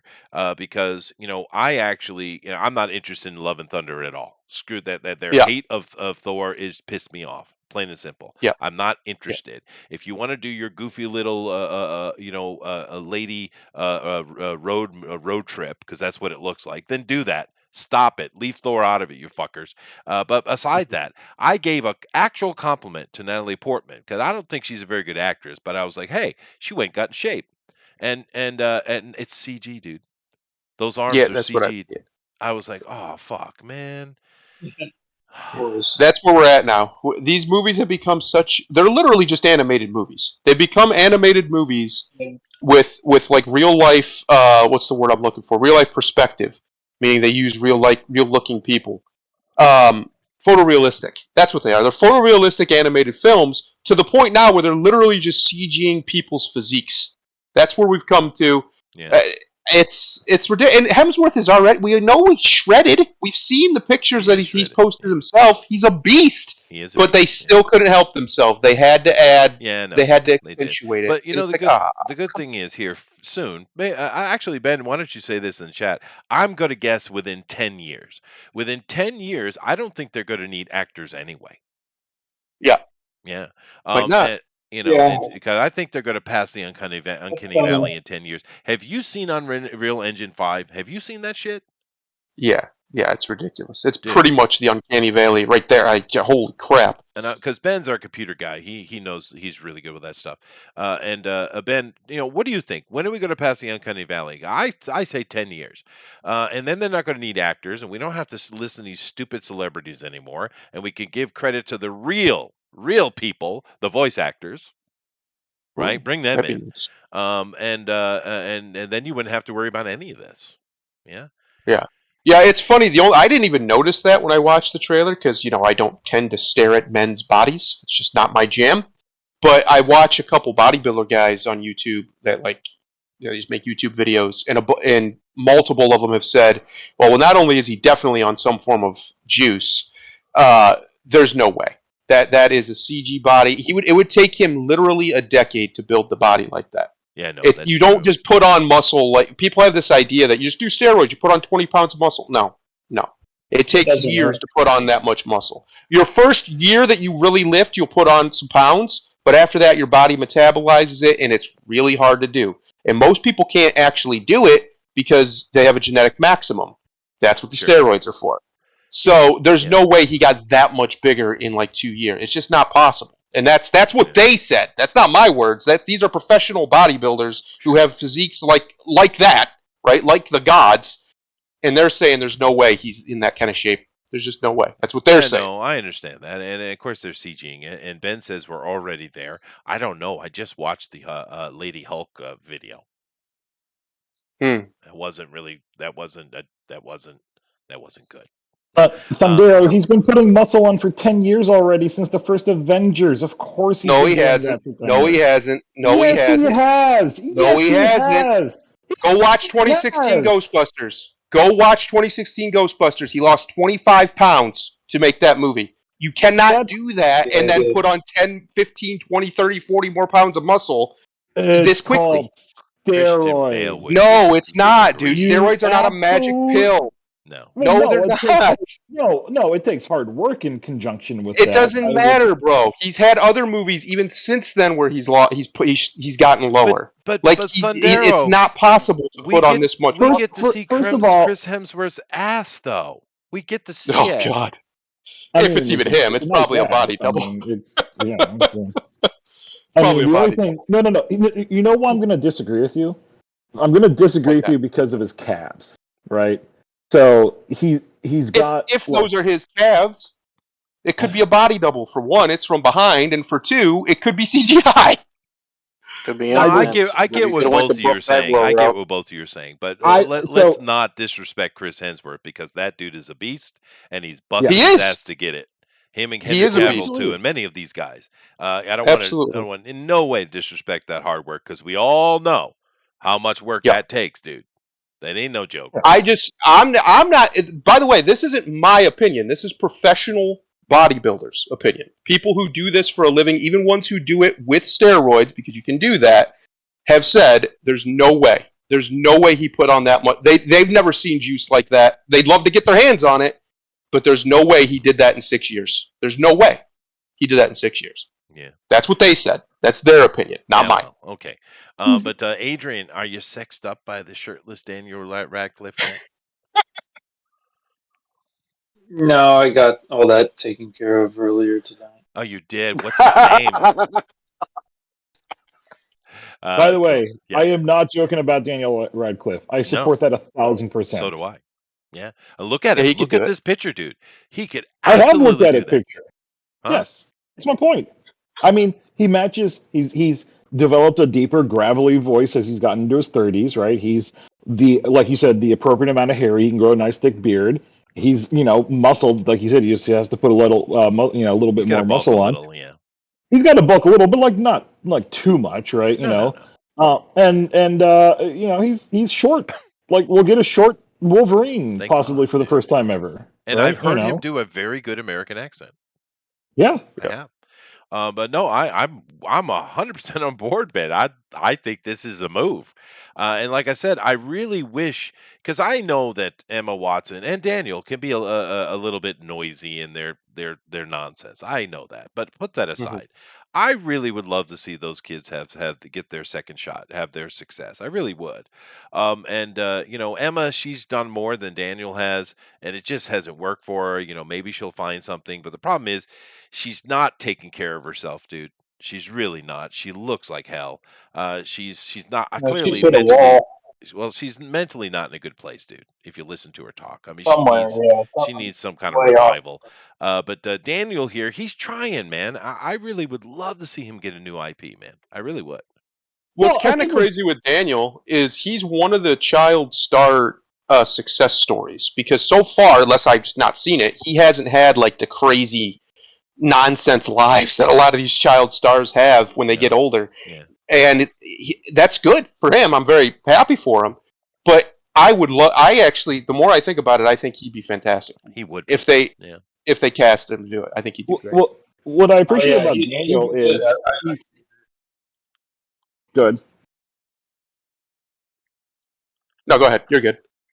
Oh, I was gonna say, like, post the Potter films, like he really went into doing more like arts films, right? And so he's done a lot of, even if it's kind of crazy things, like, you know, Swiss Army Man was a crazy film, right? And then I don't know if you ever saw Horns, but that was like a really interesting film. It wasn't right? bad. Yeah. It wasn't bad. Yeah. Yeah, it was definitely like I really enjoyed it because it was just like so not a Hollywood film. And same with like Swiss Army Man, right? And I really enjoy things where I don't like see the formula like on the screen and stuff. And so I give Daniel Radcliffe a lot of credit because he's tried to do more interesting things with his career. You know, artsy movies. Yeah. Yeah. Oh yeah, totally. And I think he's gotten a lot of at least credit from my side for, you know, going out there and trying different things and not just because he could have skated by with such an easy career just doing schlock and getting paid, you know, millions for it, right? Well, So. Ben, seeing as you sit in a chair where you can literally manipulate the internet, why don't you start hashtag Daniel Radcliffe as Wolverine? You can do that. I have already. I've been trying this. I've been like screaming about this for a while. Yes, yes, I've been trying to.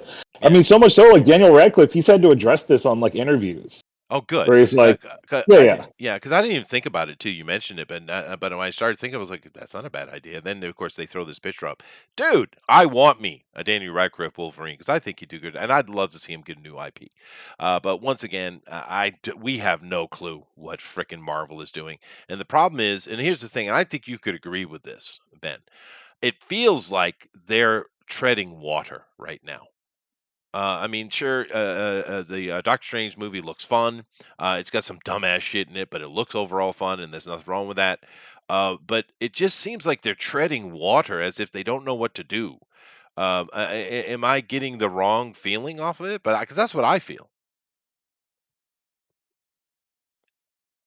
Getting the wrong feeling? Oh, sorry, I lost you for a second. Well, What'd you say? I'm sorry. I feel like Marvel is treading water. They're not. It's as if they don't have a direction. It's like they're rudderless right now. I feel. Part of that, in fairness to them, part of that was COVID, right? It kind of put a kibosh on what they were doing. Sure. But pushed everything way back. We've gotten a lot of things come out. I mean, like, what are they trying to do here? I mean, let's take a look at it. WandaVision, they did WandaVision. They paid it off in Doctor Strange. Okay, now you might not like the payoff, but at least there is a payoff. They showed, okay, she did a villainous thing, and then they went to the nth degree with it. So all right, they paid it off. So that's done and dusted, I guess. I mean, she was literally the monster that you guys were like, accusing her of being, right? I'm very happy about that. So, I'm very happy about that. Yeah. It's the right move. I think they were forced to make that move because we know that they did huge amounts of reshoots in that movie. Right. But it's the right move. Let's look at the next thing. The Winter Soldier. Oh, sorry, the Falcon and the Winter Soldier. Where are they going with that? Echo, I guess. Hell, hopefully. Right. Then we got Loki, an absolute abomination. I shan't to talk about. Then what did they have after Loki? They had Hawkeye. Hawkeye was, I guess, it's a passing of the torch. It's not a bad little series, actually, but unfortunately, Hawkeye doesn't get any real respect, and no one liked Kate Bishop anyway. But at least it was a passing of baton type of thing. So all right, fine. Where are they going to go with that? I don't know. The A Force, I guess. And what else have they done with the Disney Plus stuff? Help me. Moon Knight. Oh, Moon Knight. Yeah. Moon Knight's a freaking travesty. They should have just done a Scarlet Scarab. I don't know what the hell they're doing. Get your goddamn hands off my Moon Knight. But I mean, the Eternals. I don't even understand what that was. Someone dropped the ball there hard but badly, because the Eternals, even with all the concepts they had in mind, it could have been fun, but they didn't do it right. Right? They should have been not just not doing anything. They should have been in some stasis or something. And I was just going to say they should have woke them up. Right? They should have been. They should have been prisoners of Thanos. That's what they should have been. Or so maybe, and then when he was defeated, they came out. Sure. Done. There's an easy way to do it, but that's just a train wreck, and we shall give them that. Shang-Chi was it's like Black Panther. It's fine, you know. I got a question. Yeah. Because I'm not of the generation of the Eternals. Yeah. The only Eternals I read was Neil Gaiman, I think, when he wrote it. Okay. Was the Eternals a popular comic from the start? Nope. Because I got the impression everything I ever read about it, it was a failure. It was not good. Yeah. And the thing with it, Adrian, is when Kirby had his falling out over at Marvel, which a lot of people do. Of course, he fell into DC just fine. And he kind of pitched them that, hey, I've had this idea for a while. I want to do this thing. And DC was like, yes, Mr. Kirby. And he did his New Gods, which was it had a mediocre success as itself. But it was certainly more successful than the Eternals. But out of that you did get a couple of very cool characters, not the New Gods themselves, not as a whole, but you did get Darkseid, right? You did get Mr. Miracle, Adrian, right? So there were a few things that came out of that, and so the New Gods was way more successful. And then he got in because it sounds like Kirby's kind of hard to work with, to be honest with you. I know sacrilege, but then he was like, oh, fuck you, DC, and he went back over to Marvel, right? And he was like, I'm going to do it over here. They didn't let me do what I want to do or whatever, and I'm going to do it again. And he did the Eternals, and it fell on its face. But keep in mind, Guardians of the Galaxy also didn't do well. It didn't. And of course, the Guardians of the Galaxy movies we got from Gunn were not anything even close to the original. Not even. Name only, really. No, that was the Annihilation stuff. That came out of Annihilation. It did. And of course, the Guardians of the Galaxy was what, 1,000, 2,000, whatever, so many thousand years in the future. And that didn't do well either. But yet James Gunn took that, reworked it, and made it really great. I mean, that's probably one of the best family movies that Marvel Studios has ever made. I mean, it's a great family. But he did take the Guardians of the Galaxy that was a successful comic to do that with. It wasn't the I don't agree with that. I don't think it was. After the movies came out, they really kind of leaned into the Peter Quill stuff, and they had a little more success. But I don't agree. And those comics weren't as successful as the Annihilation stuff. I'm telling you, those comics were big. All right, fine. But you know what I'm saying. The Eternals, but with the Eternals specifically, no, it didn't do well at all. Which is the reason I mentioned Guardians of the Galaxy is you could take something that didn't do well and do your own thing with it. And the Eternals kind of did that, but they just dropped the ball so badly, dude. I always thought the Eternals was kind of lame characters all from the start. Yeah, because they were. Yeah, I mean, they absolutely were. Yeah, but we got Thanos out of it, though. That is a product of the Eternals, is Thanos, and he is a good character, right? The other ones, no one hardly any comic book person could name them. I mean, who's the second most important Eternal other than Thanos? Icarus, but who knows that? Other than absolute nerds like myself. Yes. Right. right? So Yeah, yes, Tandara, you actually had a good idea. They should have had them be captured by Thanos because he yep, was tied to them. So yep. No, it's true. Yeah, and that whole thing they did with the Celestial too is like, dude, what are you doing? And that's why I'm saying they're treading water, because it's like they're dropping all these ideas. You got a Celestial showing up in Eternals. You got Fing Fang Foom showing up in Shang-Chi, and Mandarin, who you're instantly replacing. What? That's what great freaking villain. What are you doing? You got you got the Wanda, who you could have kept along as this villainous thing they got to deal with, and maybe even have a redemption arc. Oh my God, something or storytelling. But no, and that's what I mean. They're all over the place. What the hell is their plan, dude? I mean, we thought Kang was the deal because that was the general consensus because we saw him in Loki. And Right. once again, I don't give a shit about the race swapping of Kang. Well, who gives a shit? But it doesn't mean anything. But they're not doing anything with that. That's why I mean, where the hell are they going, dude? I see no direction whatsoever. I don't either. Whereas I they mean, had a really, great if they wanted direction in to the beginning. do diverse cast Yeah. with if they wanted to do diverse cast with Kang, they should just had some Egyptian actor play him. But whatever. Yeah. Well, No, I really don't know. I don't know the answer to your question, and I don't know if they know the answer to that question, and that's a serious problem. Because I just don't see a roadmap. They've got a lot of things in play right now, most of which don't mesh it at all. Like it's they weird. don't make any sense. So like you have scrolls in play, so you have Secret Invasion. Yeah, you have but Kang in play. they busted What? that. They screwed that up. Yeah, they busted that. They maybe have busted Kang. We'll see. We didn't get too much of it, but Yeah, it was very I don't know if that actor can shift into what Kang needs to be, because Kang needs to be the opposite of Thanos, in my opinion. Thanos they turned into almost a sympathetic monster. Yeah, and it kind of Kang worked. shouldn't be that. Kang should be a brilliant monster, and I don't know if that guy has the. Maybe he does, but I don't know if he has the ability to turn that I didn't get and that turn it feeling into out of this. Yeah, he needs Yeah. to be Idris would have been a better choice for tyrant, that. a smart. Yeah, Go he ahead, needs Adrian. to I'm be sorry. Go something ahead, that guy's not. But I don't know if they have what their plan is. Like I said, they have so many irons in the fire right now with these potentially long form stories. That where are they going to go? They've clearly, at least by all accounts, not abandoned Captain Marvel, but they've shifted away from her being the centerpiece. Thankfully, I don't think Tom Holland. I mean, he'll do it because he's under contract, but I don't think he wants to be Spider-Man much longer. He's been making hints even before that movie came out that he didn't want to keep doing this. Balking. That's true. That is true. So what are they doing there? I mean, they finally got it right with him, I'd say. And if he wants to go out on a high note, he very well could. I don't know. So I just don't know what the plan is, and that's a big problem. They should lay it out more clearly. Not tell us everything. Obviously, we don't need spoilers, but we knew where we were going in phase one, one and two. We knew where we were going. Right. We were going to Thanos, and that's there was fine. no doubt. And maybe let me ask Adrian and Ben this question.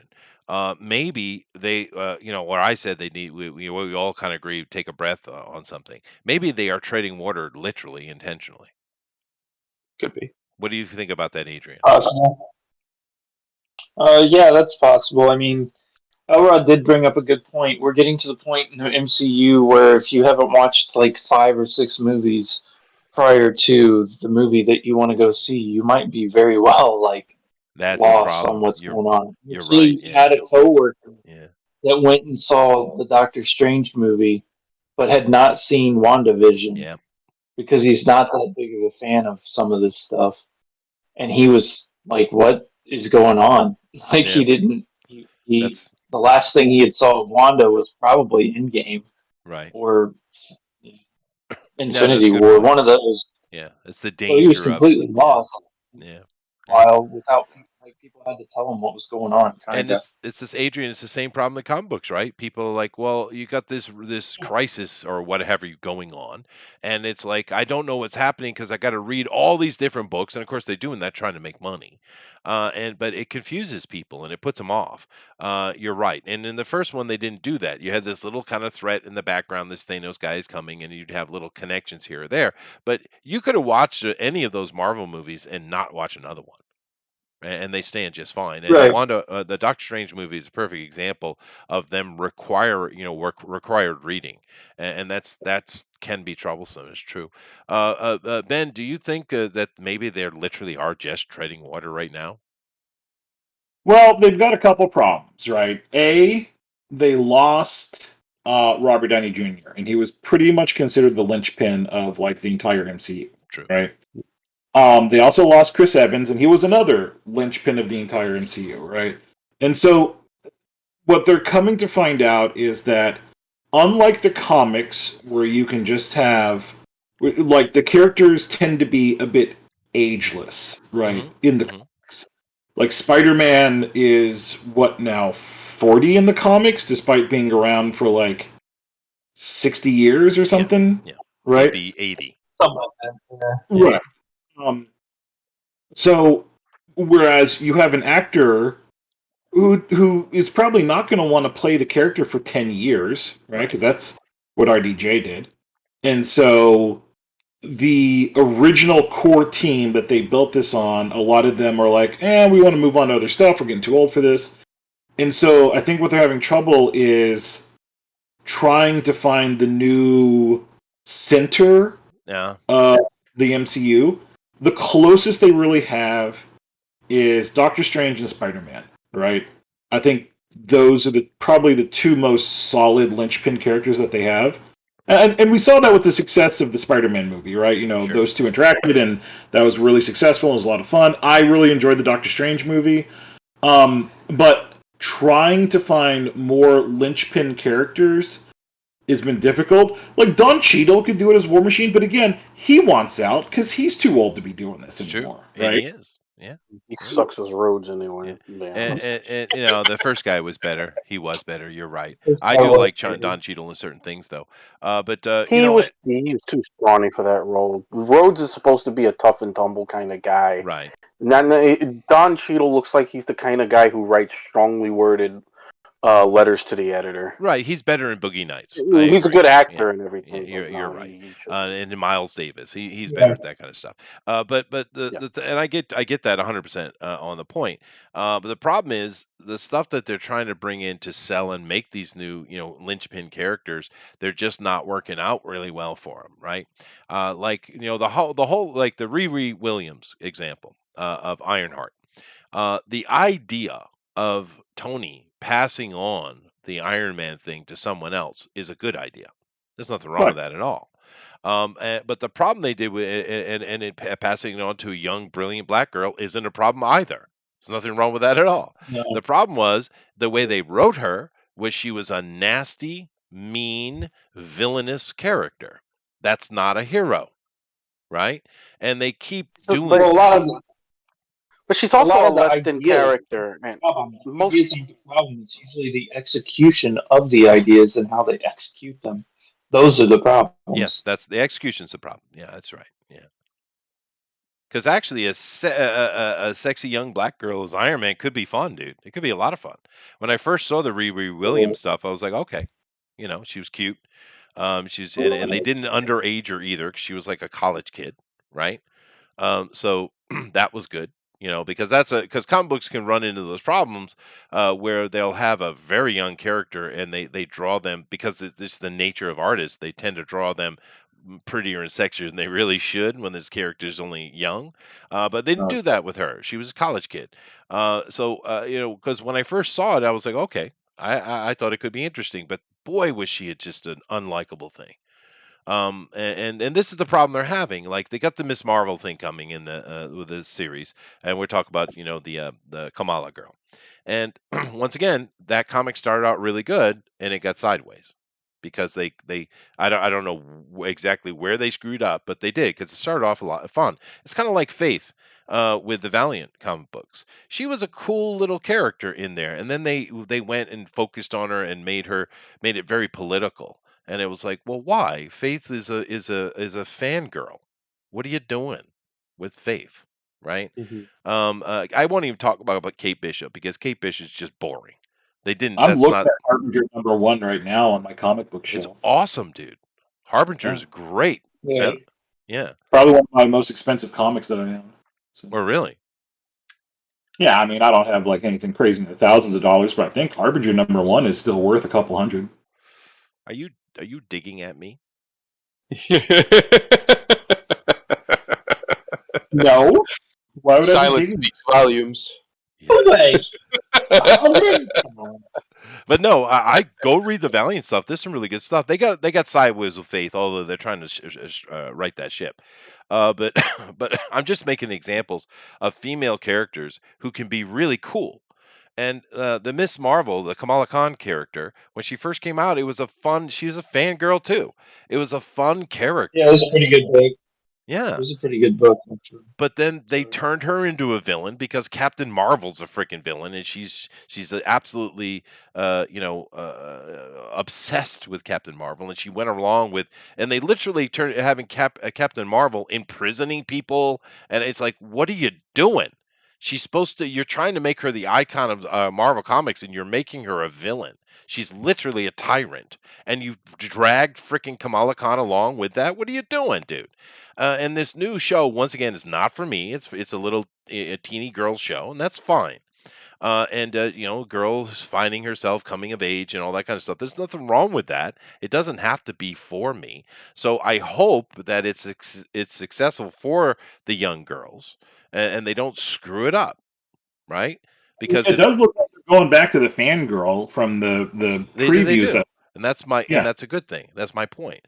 So I know it's not for us, but that's okay. Just like She-Hulk, it's not for us. It's Sex in the City, but that doesn't mean they can't do that genre well, right? Yeah, it was funny to watch everyone like blow up on She-Hulk. When I saw that, I was like, yeah, this looks just like She-Hulk comics. Like, Yeah, that's the same thing. Yeah, I wasn't always a fan of the She-Hulk comics, but it speaks to a different demographic. It That's does. totally fine. it does. And so when people are like, what the fuck is this shit? And I was like, it's a very accurate comic book. I mean, you can complain about the CGI, but like, That's the only complaint I have. Yeah. That dialogue mean, was like, fucking trash. it looked just like She-Hulk comics. Like, so I had no problem with it.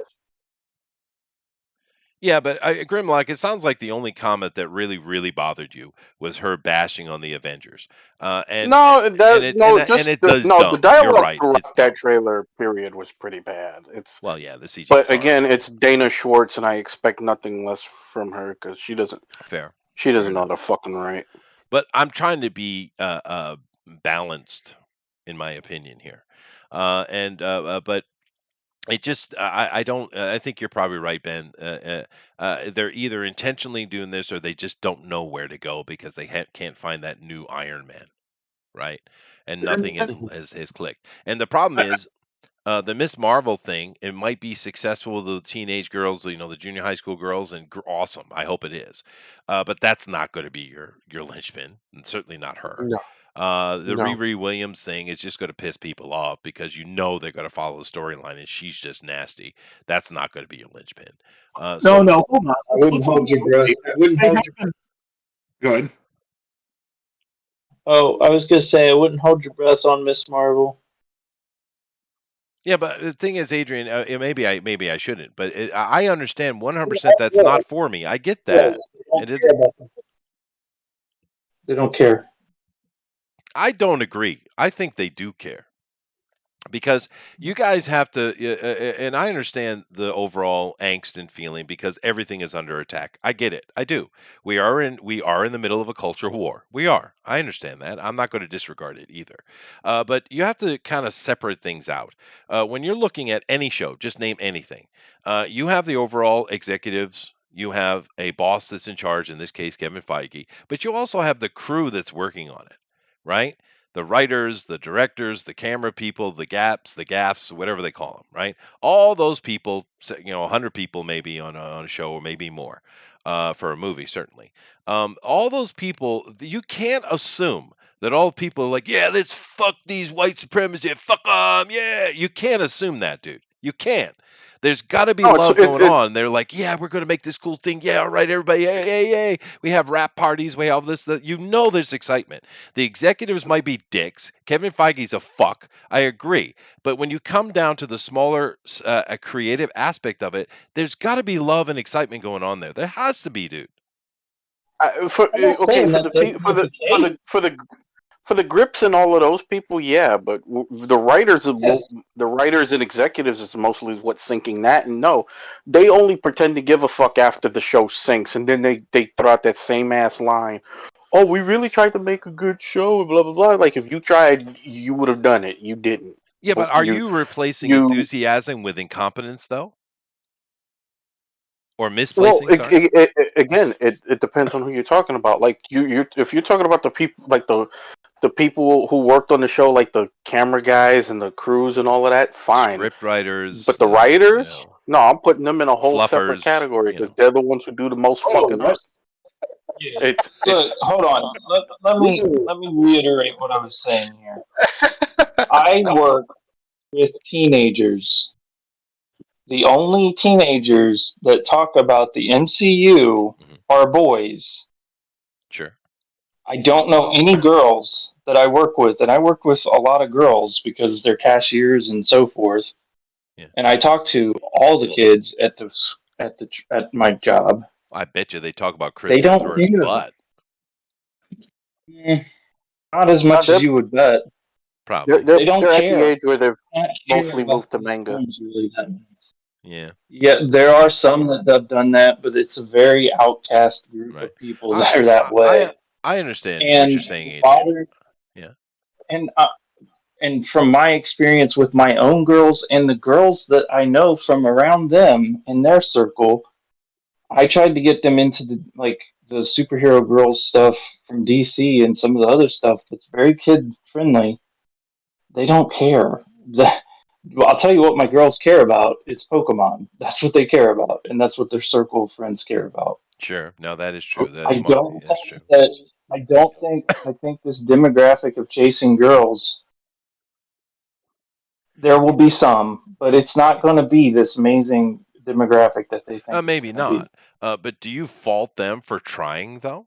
Because Miss Marvel clearly is trying to get a young girl audience. Do you fault them for trying it? I understand Marvel is mostly male. Yeah. I don't fault them for that. I do. I'm just saying, I don't think it's going to be as successful as everybody thinks it's going to be. Yeah, okay. I fault them for trying because they've tried and failed repeatedly. Exactly. Why do they keep trying? Yeah. Like, we know who the audience mostly for these kind of things is going to be, yet they keep chasing the mythical audience that never shows up. The biggest success they ever had was Endgame. Yeah. And the reason why Endgame was such a massive success is because they did the damn work. They put down the foundation and they built it up to it, and it became literally a cultural event that pretty much everybody in the modern world all wanted to be a part of at once. Yeah, like The Force Awakens was a good example of that as well. Yeah. And this could they get this demographic interested? Sure, absolutely. I don't see why they couldn't do it. Will they is the real question. I don't think they will. And I think the constant trying is actually just hurting them because the demographic that they appeal to, which is those typically teenage boys and then old men like us, largely aren't interested. Like, I don't want to watch the Miss Marvel show. I have no interest in that. Right? Okay. Like, it's not for me, and that's fine. I don't have any problem with it existing. I just think when it comes to as a matter of prudence, I don't think it's prudent for them to continue to chase this audience. Now, if this show's a huge freaking success and everything, great, cool. They found the audience. Maybe they can grow it. But I just don't think it's going to be. I think it'll be moderately successful, and that'll be pretty much the breadth and the width of it. Yeah, I don't understand why Ben is leaving me hanging out here all by myself. No, I mean, I as always in situations like this, I'm totally with you. First of all, the level of effort being for quote unquote chasing this audience is relatively minimal compared to the rest of the stuff that they're doing. Like, if you've looked at all of our media that they've put out recently in the last couple of years, you know, white guy, black guy, and a white guy, right? And so, like, we've had, what was it, the Black Widow movie, and, like, this one, this Miss Marvel series. So, like, the effort that they're putting forth is not as massive as like, what you're talking about race. What are you talking about race for? I was talking about teenage girls. No, he was just what are you talking about? He was hating on white men. Let him go. Oh man, that's a shame. Well, no, because you're talking about the demographic that shows up, right? He was talking about men show up, right? Young men, right? Yeah. So I'm saying like the demographic is secure, right? Like there's not a problem there, right? And is it though? I mean, let's see. The only saying it's pretty secure right now. Like I don't know if it is though. I mean, the last really successful MCU movie was Spider-Man, which featured like a bunch of dudes as like the main characters, as the villains and as the heroes. Yeah. Like, well, then why didn't they show up for Doctor Strange in the same numbers? They showed up for Doctor Strange. Why didn't they show up for? Why didn't they show up for Shang-Chi in the same numbers? Well, Shang-Chi's nowhere near as good a movie, dude. Let's be fair. Well, regardless, I don't think that demographic is the reason that's happening. Like trying to compare Shang-Chi and Spider-Man is like a complete like disingenuous argument. Ooh, well, you say that on your ass, dude. You say that, but then Shang-Chi and Spider-Man are not in the same category. Let's be real. You say that. You're being dishonest. No, I'm not. You say that, but then they showed up for Aquaman. Aquaman is not in the same category as Spider-Man. Aquaman is much closer to Shang-Chi's category. He's a much lower level, and yet he made $1 billion. So what happened? Members of the Justice League. He was one of the. Yeah, but he's fucking Aquaman, bro. Nobody takes Aquaman seriously until now, and you know it. No, let's admit the massive like reverse Uno card they used in casting Jason Momoa like one of the biggest badasses in all of the world, who we all agree would be the perfect Lobo. Yeah, we do. Yeah, right? But like honestly, this is why we come back to casting being so important, right? Jason Momoa is a complete would be considered a complete miscast of that role, but he fucking sold it, and we all loved it, right? Mm-hmm. And give it credit where credit's due. They turned Aquaman from the joke of the Justice League into like, holy crap, he's a badass, purely on the broad shoulders of Jason Momoa. Yeah, right? But I will never forget them for him not being Lobo. So fuck that. No, I mean, that's fair. I completely agree. You know the funny thing, though, Ben? I'm basically said the same thing you're saying, and I got silenced, and you get jumped on. It is interesting. Well, he was calling me a liar, so of course I'm going to jump on him. So that's fine. It just means. But no, I don't think it is as secure as you think. I think we're seeing a lot of post-COVID success from a lot of these films. We'll see going forward. I think Love and Thunder will probably be very successful just because Thor is Thor. He's, Hemsworth is a draw. But like we were just saying, they're running out of draws. Who's their draw going forward? I'll agree with that. I don't think the demographic is going to carry them, is what my point is. I think people will lose. The people already have lost interest by and large. Yeah. And I think that'll continue, especially if they don't have a guy like a Robert Downey Jr. or a Chris Hemsworth or a Chris Evans, somebody who has that chutzpah that can get people to get asses in the seats. Benedict Cumberbatch, he's a fine actor and everything, but he's not that guy, by and large. They were hoping he would be the next Tony Stark, like the magic version of Tony Stark. It kind of is, but... Yeah. So he's just not Tony, right? He's just not. Yeah. And so... Let me ask you a question of Ben, real quick. Go for it. Would you put Ant-Man and Shang-Chi in the same level? That's a good question. Probably, yeah. Ant-Man's a way better movie. So how much money did Ant-Man make compared to Shang-Chi? I think they're about the same, actually. I can check. I'd have to check, but I think it was about the same. Shang-Chi did okay. I'm not saying Shang-Chi was a flop. It did fine, but it just didn't blow people away. And I remember there were some people claiming it was going to be a $1 billion movie, which obviously was silly. Shang-Chi made $224 million domestic, and Ant-Man. Hold on, Ant-Man made 180 domestic, so Ant-Man made a little less. They made relatively the same amount. Yeah, interesting. About the same. Yeah, I don't know. I'm perfectly happy if they have their demographic locked in, and they have the piggies who are just going to keep coming feeding at the trough. That's fine. Their money, let them get it.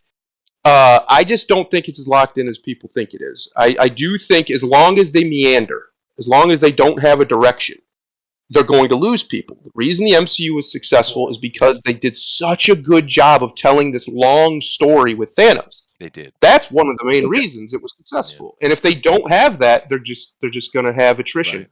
Well, left, right, and center. I don't mind them trying different things, like Sex and the City for the ladies and Miss Marvel for the girls. I don't mind them trying that at all. But they do need to remember, and I think Ben's right. I think they do, that their main demographic is men. And that's just the reality of it. And the women go along, and it's a fun little action. They can certainly enjoy that, and the handsome men. But they need to stick to the male demographic, and they just haven't really hooked that very well recently. WandaVision certainly isn't that. You can't sit there and say bad white man and expect the majority of your audience being white men to appreciate that with the Falcon and the Winter Soldier. You can't do that. Loki was completely deconstructed, which is stupid because he's one of your best characters. So fuck that. Hawkeye is just a replacement show. So once again, you're not feeding into your demographic, are you? Right? And so they've got themselves a little off kilter as far as feeding into the actual demographic a little bit, and I think it's showing in their profit. Well, that goes back to, and it's not just Marvel, to be fair. It's no, of course, like Thundara said, them chasing the mythic audience, thinking, oh, well, if we cast a wider net, we'll get more fish. No, sometimes that's it. Sometimes all the fish in that water, that's it. That's all you got. They know the demographics, and they've known the demographic for 50 years. It hasn't changed. Marvel, for example, has tried repeatedly to do it, and it doesn't work. DC tried it with New 52, and it failed spectacularly. And those things they've seen doesn't work. Well, and maybe that's why we're seeing Cox come in with Daredevil. Maybe they're like, oh, we need to find that. But even then, it still goes back to the same problem with most of these things, which is why they fail. You have people at the top who get a hold of something that is successful.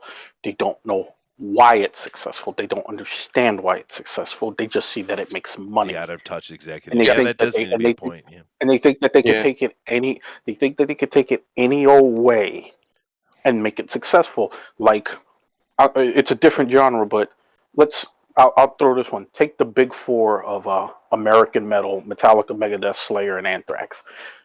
All of those bands got huge strictly off of word of mouth. There was no social media. There was no internet. Metallica, for the first 5 years of their existence, didn't even have music videos. Most of these guys, the two biggest ones. What are you doing, Grimlock? I said the big four. No, it's the big six. You left out Killer Dwarfs and Man of War. What are you doing? Nah. God damn it, Grimlock. I like Man of War, but they're not in that class. They're just yeah. No, you're right. They're superior. Listen to this guy. But I'm saying, imagine if like executives took those four and they tried to make them like Def Leppard and fucking Aerosmith. Yeah, because they were successful. Def Leppard sometimes. Yeah, but Def Leppard has a much different audience. Def Leppard pulls in way more chicks than dudes. Yeah, no, you're right. My question is though. So we have this Hemsworth scene, right, where he gets his clothes blasted off, and he's in his birthday suit, looking all jacked, looking like a comic book character. Where is the female version of that for the men? Oh, you don't get that anymore. They got Tessa Thompson looking like Michael Jackson. We're supposed to whack it to that. Well, okay, I don't want Tessa Thompson doing that. That's fair. But there's got to be some female out there who has a nice physique. And besides, they're not doing that for the ladies anyway. They're doing that just to humiliate Thor more. They hate Thor, dude. Yep. They hate Thor. It's clear. Yeah. At least the people who are in charge of it. Yeah. I don't know fully why. I could make some guesses, but I don't know how you could say they like the character with all the shit they've done to him. No, they hate Thor. It's clear. But whatever. I guess we should move on. But I think what we're hearing, and you guys correct me if I'm wrong, we all want more cool Marvel movies, more superhero movies, but they seem to be floundering right now. And it could simply be they just don't know where to go with it. It could just simply be confusion. Can we And appreciate it in comparison to other things? Like, I think like DC is floundering more. way I think worse, way worse, dude. Yeah, Oh, yes. Star Trek is Yeah. like floundering big time. Like way worse. Picard, Yeah, way worse. Picard is a horrible series. It is like horrible. just Yeah. flat out horrible. Yeah. Right? No, you're right. Yeah. But the point I was trying to make, Ben, is that we want good stuff. We want all those better things to stuff. be good. We want them. Of course, we want all of them. We're not talking about those train wrecks. We're talking about the potential. And understand, Ben, I'm using the word potential train wreck that Marvel seems to be heading toward, because there's still some good things to see, but they are doing their damnedest, it seems, to train wreck themselves. And I've given many examples, and I shan't talk about Moon Knight. Fuck that. But they really are not doing a good job of staying on the rails well. Spider-Man is a Sony thing, and that was successful. You had Doctor Strange looks like a fun movie. So that is certainly going to get some pluses, but a lot of the other stuff isn't. It's just not. It's not grooving, dude. we'll see. We'll see. Yeah. But anyway, okay. We shall. We shall see. See. Let me go see if I have anything else to talk about. That was a good conversation, though. Where am I here? Oh yeah, the sexy. Daniel, put on 20 pounds, dude. Yeah. Call up The Rock. You know him. I know you know him. I've seen you two together. Call him up. Yeah. Hey, who's your juice guy? Hook me up. Get on that juice. Yeah. And get going. Call Jose Canseco. Yeah, there you go. Absolutely.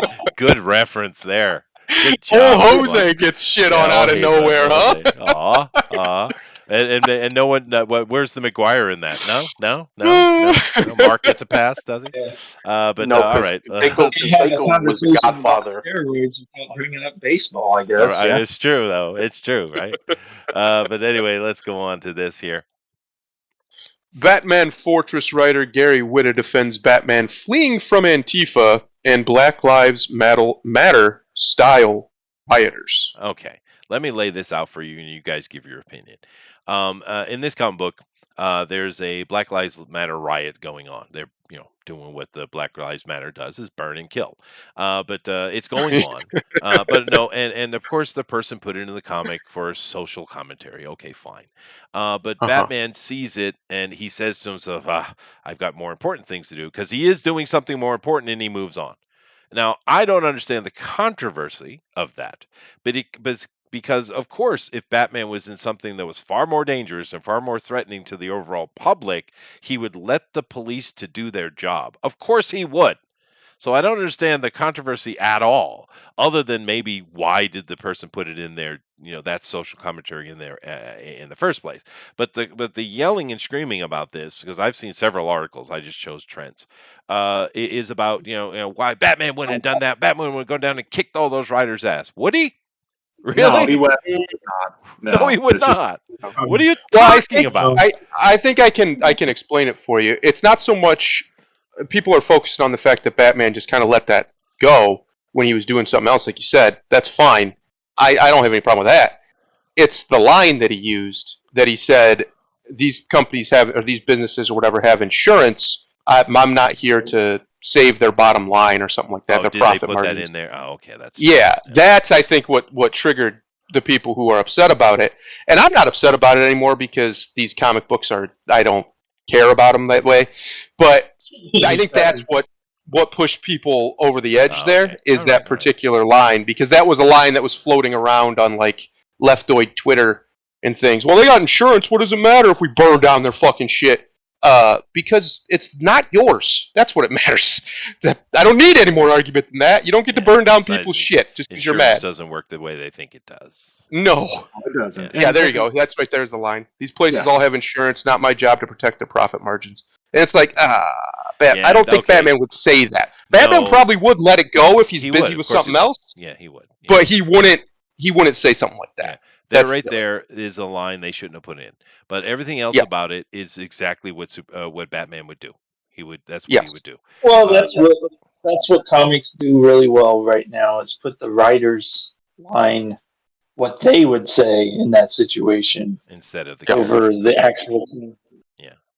Okay. I get it now. I understand because that is a stupid comic. I'd be fine if Batman had said something similar to that, but basically insinuated that like the police or somebody will handle this. I have to go do something else. Yeah, but the way that he worded it, yeah, the way that he worded it was very much taken right off of Twitter. Let's just put it that way. And it sounds like a heavy-handed way to like side with the BLM, the progressive take of the whole thing. Oh, these are white supremacists, though. Oh, are those white supremacists? Look at them. They're rednecks for damn sure. Oh yeah. No, of course. And then of course they have the rioters, and they're all. I mean, look at them. Rednecks, what are they? Yeah, MAGA. Yeah. Come on, man. That's not a silliness. Single riot from them, but whatever. I understand now. I do. I didn't know that line was in there. They should have said the police. He could have done like the police will have to do that. And if they had to put the insurance thing in there, hopefully insurance will be of some help or something like that. It seems very flippant. Maybe I should. Or he says, "Oh, I guess I'm going to have to set up a charity or something like that." Yeah, right. That's how I think you're right. I think that's how Bruce would internalize that. Is he would take it on himself, like, I'm going to have to pay for this later or something like that. Exactly what Bruce would do. Yeah. But I saw just blew up, dude. And there's so many articles on this thing, dude. I was like, what? And I didn't know that line, but because the general idea, because I heard the thing is, I saw a lot of headlines and people talking heads going on about Batman would have went in there and took those writers out. It's like, would he have? Really? Have you ever read a Batman comic book? Probably not. Yeah. In the Batman games, you would have, because that was pretty much what the game was. That's what was just jumping around beating people up. Sure. But and he's dealt with robbers before, and he has gotten involved in gang activities. Of course, he has. But something like a riot like that, especially because they make it very clear that he's into something that is far more dangerous that he needs to deal with. But right. I was surprised at how much. Have you guys seen all the articles pop off about this comic? Yeah. Damn, dude. It really pissed people off.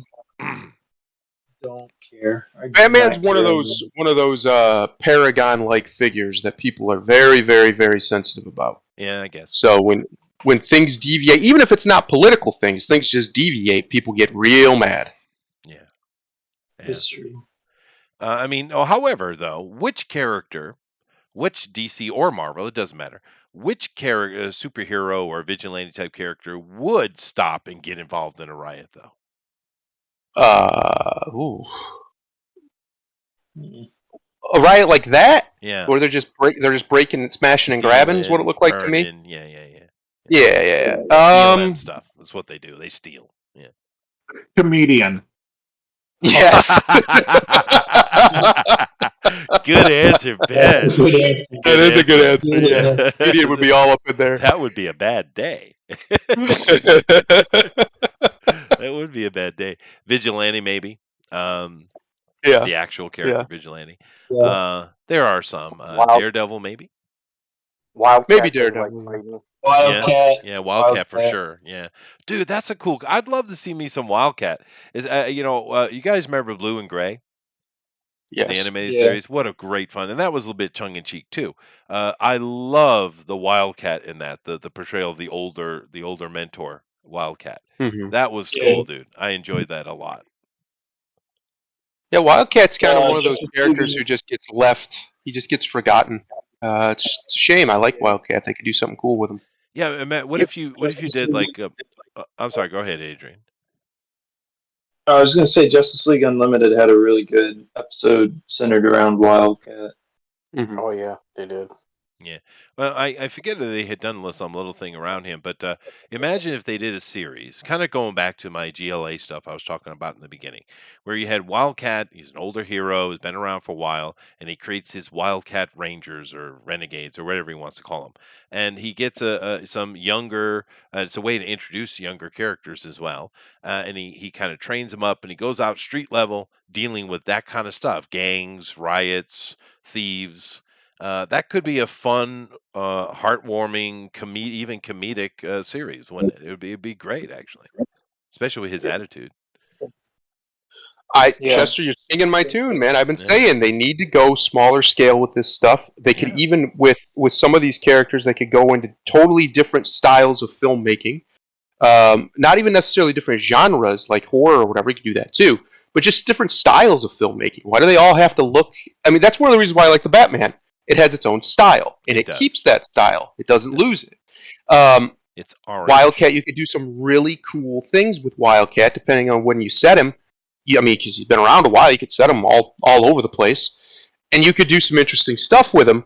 There's a bunch of other characters too, especially that level, that they could do a lot of really cheap movies with, meaning cheap to make, and just put them out there and let's see if they make money, see if one catches. Because remember, the Joker movie wasn't supposed to be what it was. It wasn't supposed to be anywhere near that successful, and then it blew everybody away and was one of the best movies of that decade.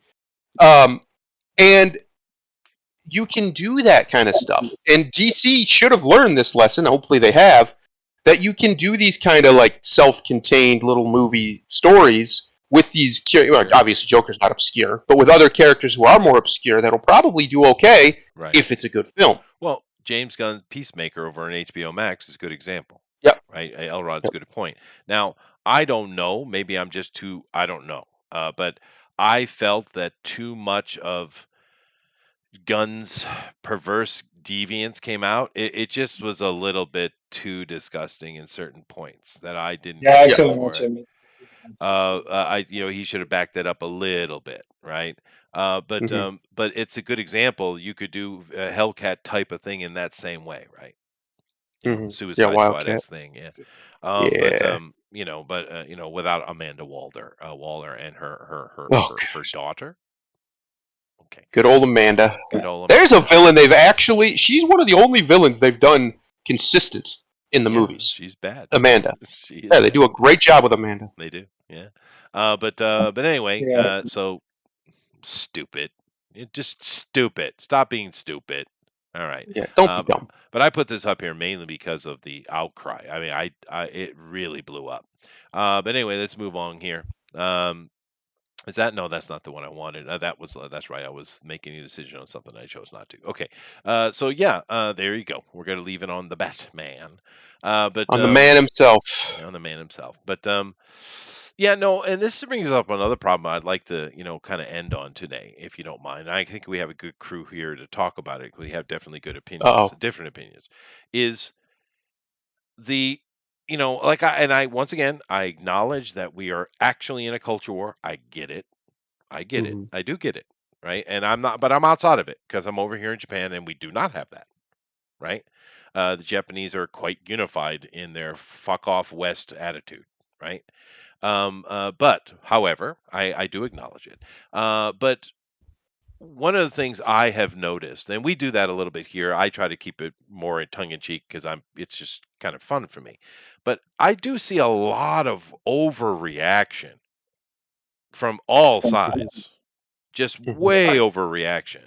Like that little Batman thing. All right, someone put a political comment, a one-sentence political comment that probably shouldn't have been in there. Did it really need to be covered on a dozen sites? Did it really? Probably not. No. And I'm just wondering, it shouldn't. If we are right, in our opinion, shouldn't we be more consistent and level-headed?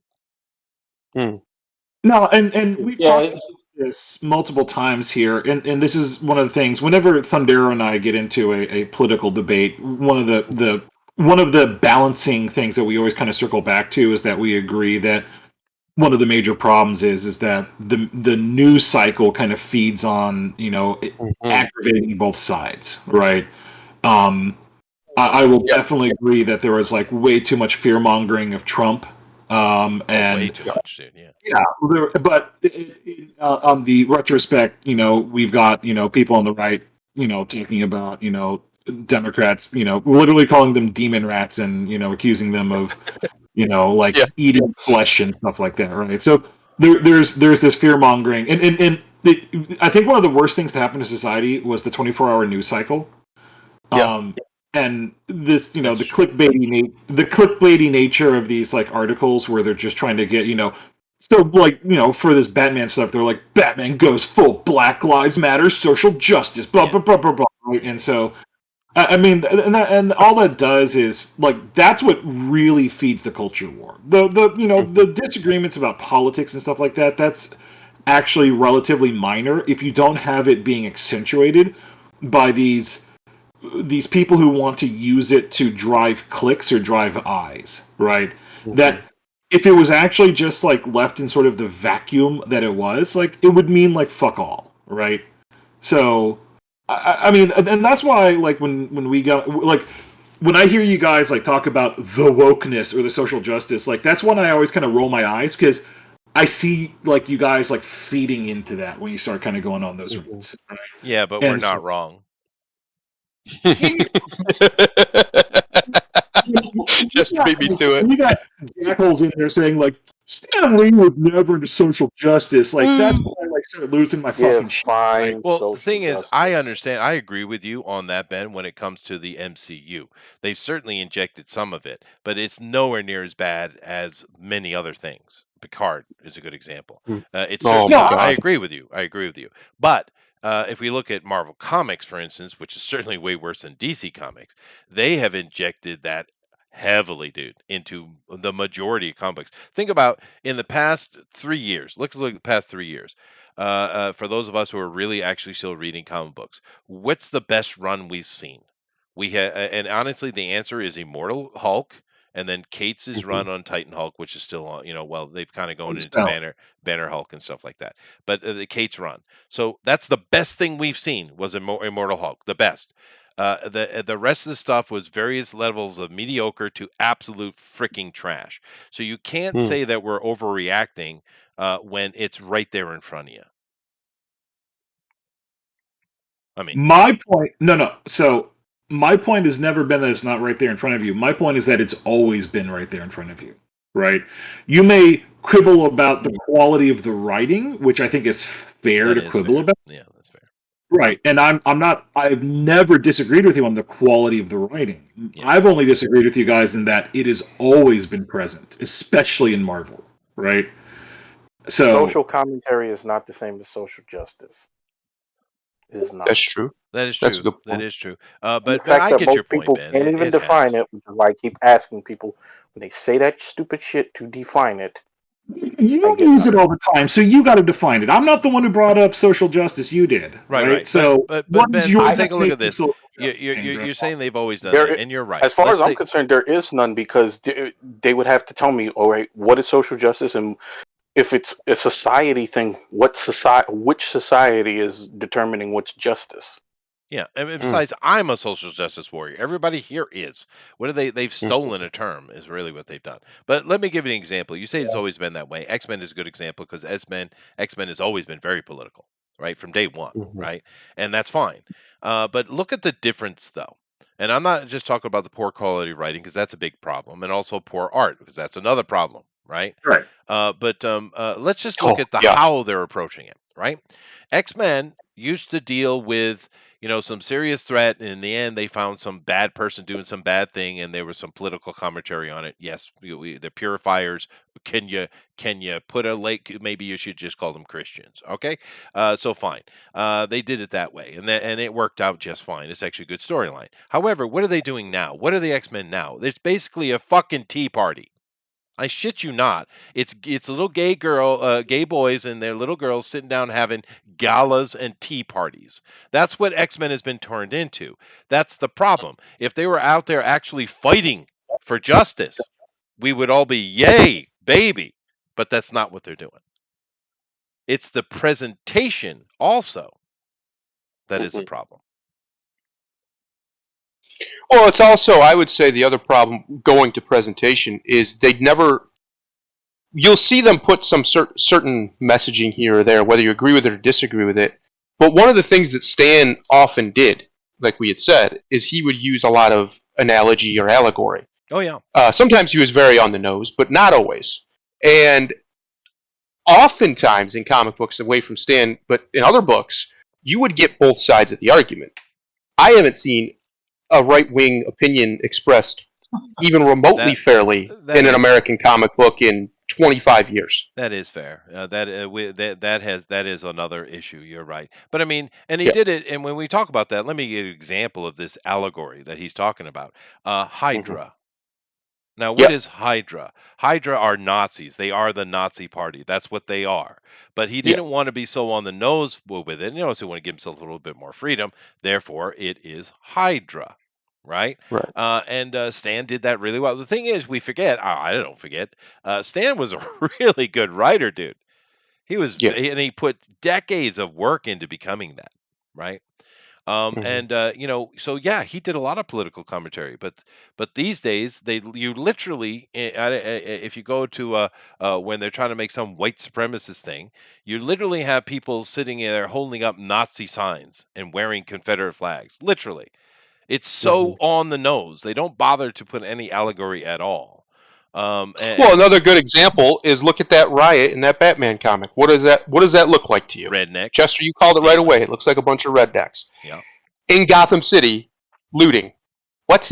First of all, that doesn't make any sense. And second of all, obviously that is the way that it is for a reason. And it's not just done because flippantly, right? When they do these comics, these sorts of set up the panels, we know what they do. We've been around a bunch of comic artists, even legendary ones. Everything that's in there is in there for a reason. So there's a reason that it's like that, and that's my broader point. I don't care if you want to put, you can put as heavy-handed political messaging in there as you want, but when somebody calls it out, just be honest about it. Just say, yeah, that's what we're doing.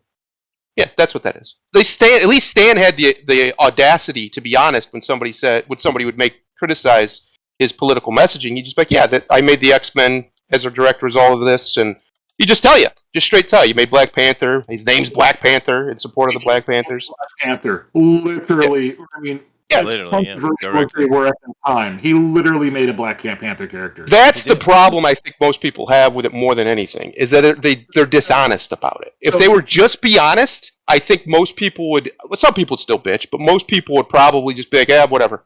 Okay, do what you want. I'm not going to read it, but go ahead. It's when you try and do this like sleight of hand shit that gets people annoyed.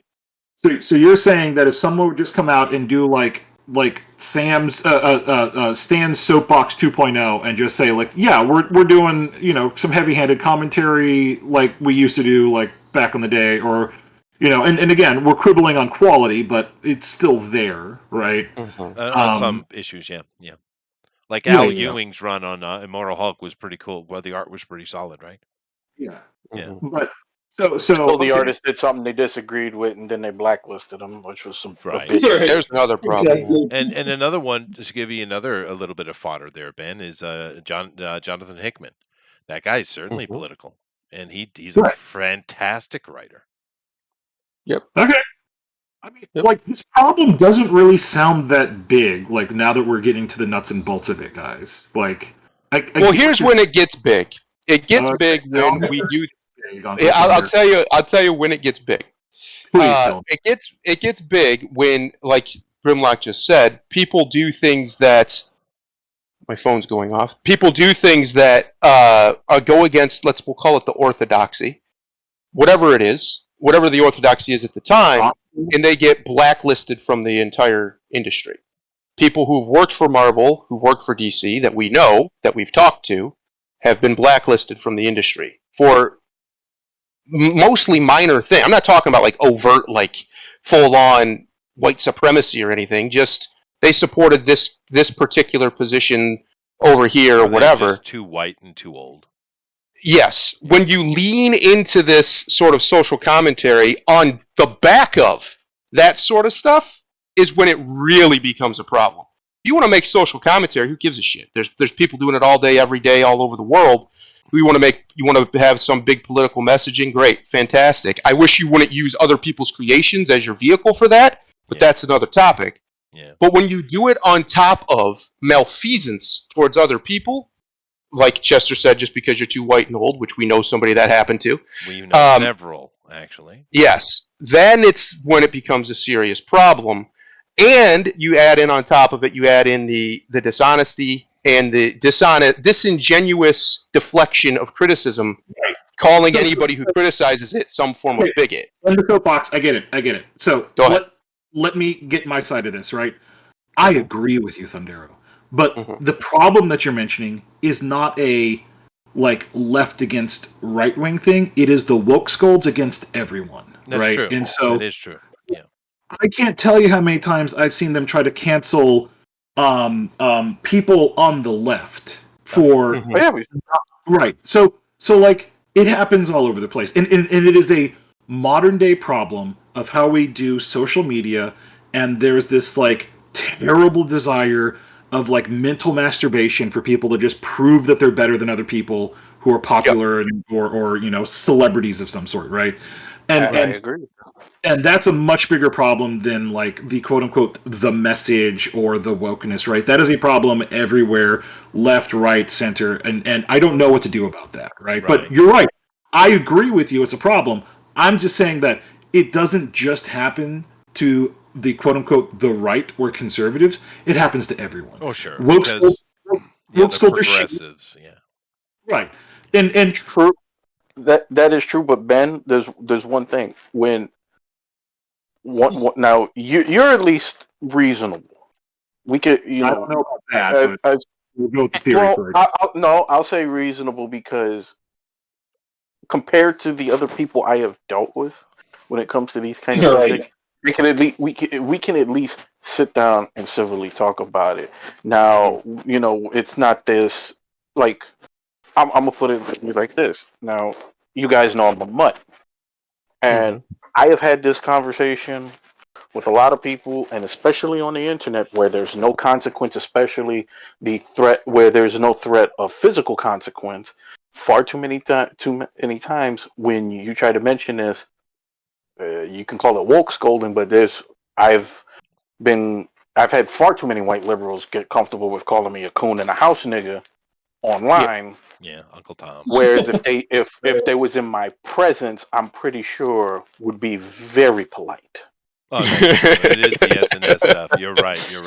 But it even goes deeper. Especially if I asked them, if you're that serious, do you want to go outside about it? For sure. But here's the thing: if we were just talking about comic books, then the conversation would be much more lighthearted. But let me make a list for you: comics, video games, all board games, TV, movie, canned vegetables, schools, libraries. Not about the vegetables. Libraries, pillows, clothing, music, etc. Everything at once. It's not just one thing, it's everything at once. And now I understand that, yes, it is coming out of one group, and for some reason they have a lot more influence than they really should. But it is complete and total infection across the board. So therefore, it is a culture war. Therefore, it is a problem that must be fought. Therefore, they must be stopped. Who's they?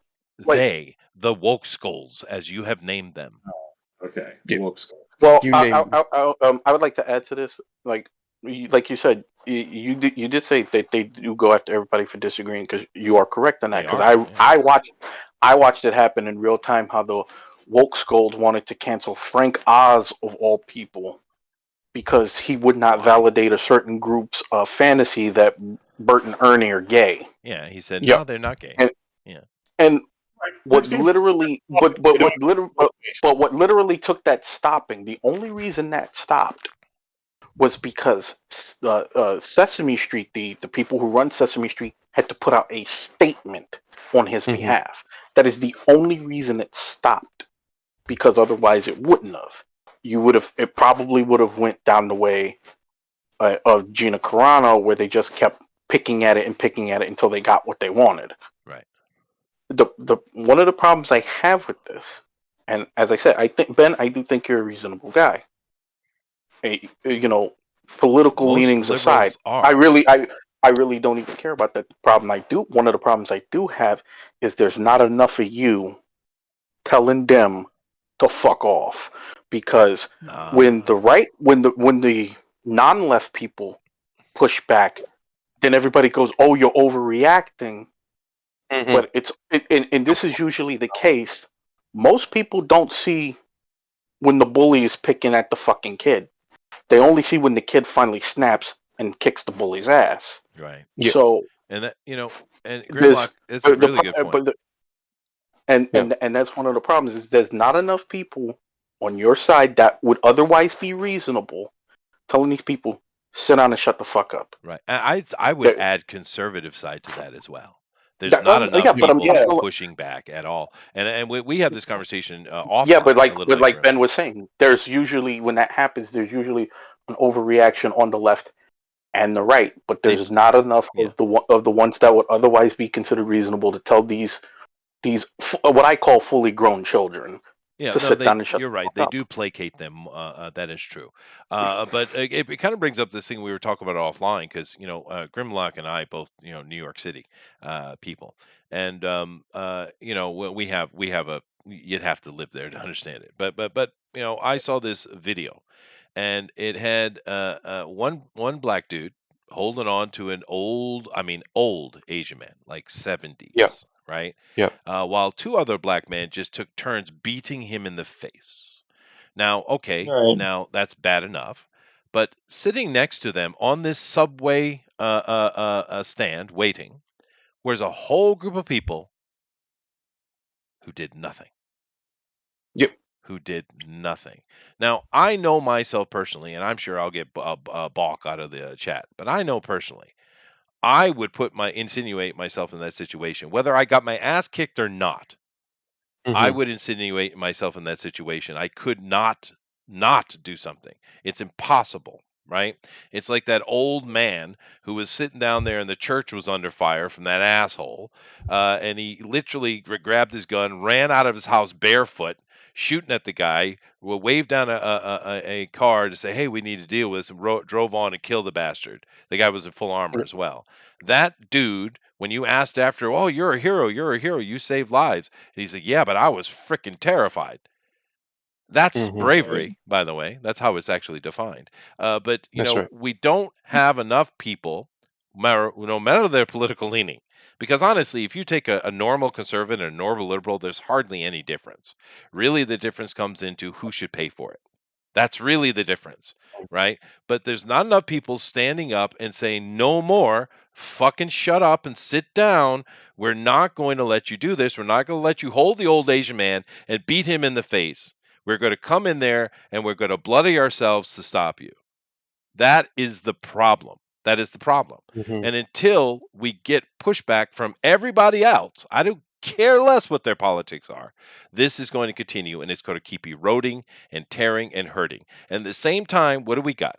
We got a bunch of dumbass, corrupt people in government, in America particularly, and in Europe as well. They're just fully corrupt, and they're putting in their policies which they haven't bothered to research at all. And that's adding even more tension onto it because they're creating actual problems, actual physical monetary problems for people. So this is not nothing. It's not an over fucking reaction at all. It needs to be dealt with. Comic books is a fun little way for us to talk about it because it's innocuous. It's not really important. But the greater overall situation is important. And it needs to be stopped. Was that Chet's soapbox? It was, dude. So. Take that shit. Tell me I would say comics are more important, personally, but go ahead. Yeah. Nothing. Silence. Well, what was the expectation of that? Who was supposed to say something? Nobody. Well, that's my point. We all basically agree, right? Well, the only thing I would disagree with is I think one of the reasons why you're like that, Chester, is because you're a comic book guy. Because you've read comics. Because you've read basic heroistic stories. And that's been ingrained partially in who you are. Right? And maybe that was who you were before you read comics, and maybe that's why you were attracted to it. Regardless, the force, the energy was in the culture. to be heroic, to stand up, to be brave. Yeah, there's still a lot of that in comics today. I'm not going to sit here and say they've taken away all of it. But when you do things like we were just talking about, how they, like, the reason why I like Top Gun Maverick is because they don't do it. They don't deconstruct the hero. They just let him be the hero. When and you all do his that, flaws, right? yes, oh yeah. When you do that consistently, constantly, and comics is another example of it, you're deconstructing the foundational thing that a lot of people get their aspirations from. You know, to be brave requires you to aspire to bravery, to have courage, and to do the things like you're talking about. Step in when you see something bad happening. Right. Requires you to want to be to want to do that, and you're not going to want to do those things if you have nothing in the greater culture influencing you to do it. Yeah. We have allowed cowardice to become equal somehow to courage in many ways, which I could get into if you'd like, but that's a long conversation. And that's a problem. And it starts when you take things as simple as stupid little comic books and you start to pervert them, and you turn, like you said, Riri Williams was supposed to be a hero, but she was a villain the whole damn time. She was. It's just one example. Could have been a cool character. Yeah. It's these sorts of things do matter. I'm not saying it's all of it. I'm not even saying it's most of it. But it's in the chain. It's part of the chain. It's part of the logical link that leads a generation into narcissistic cowardice.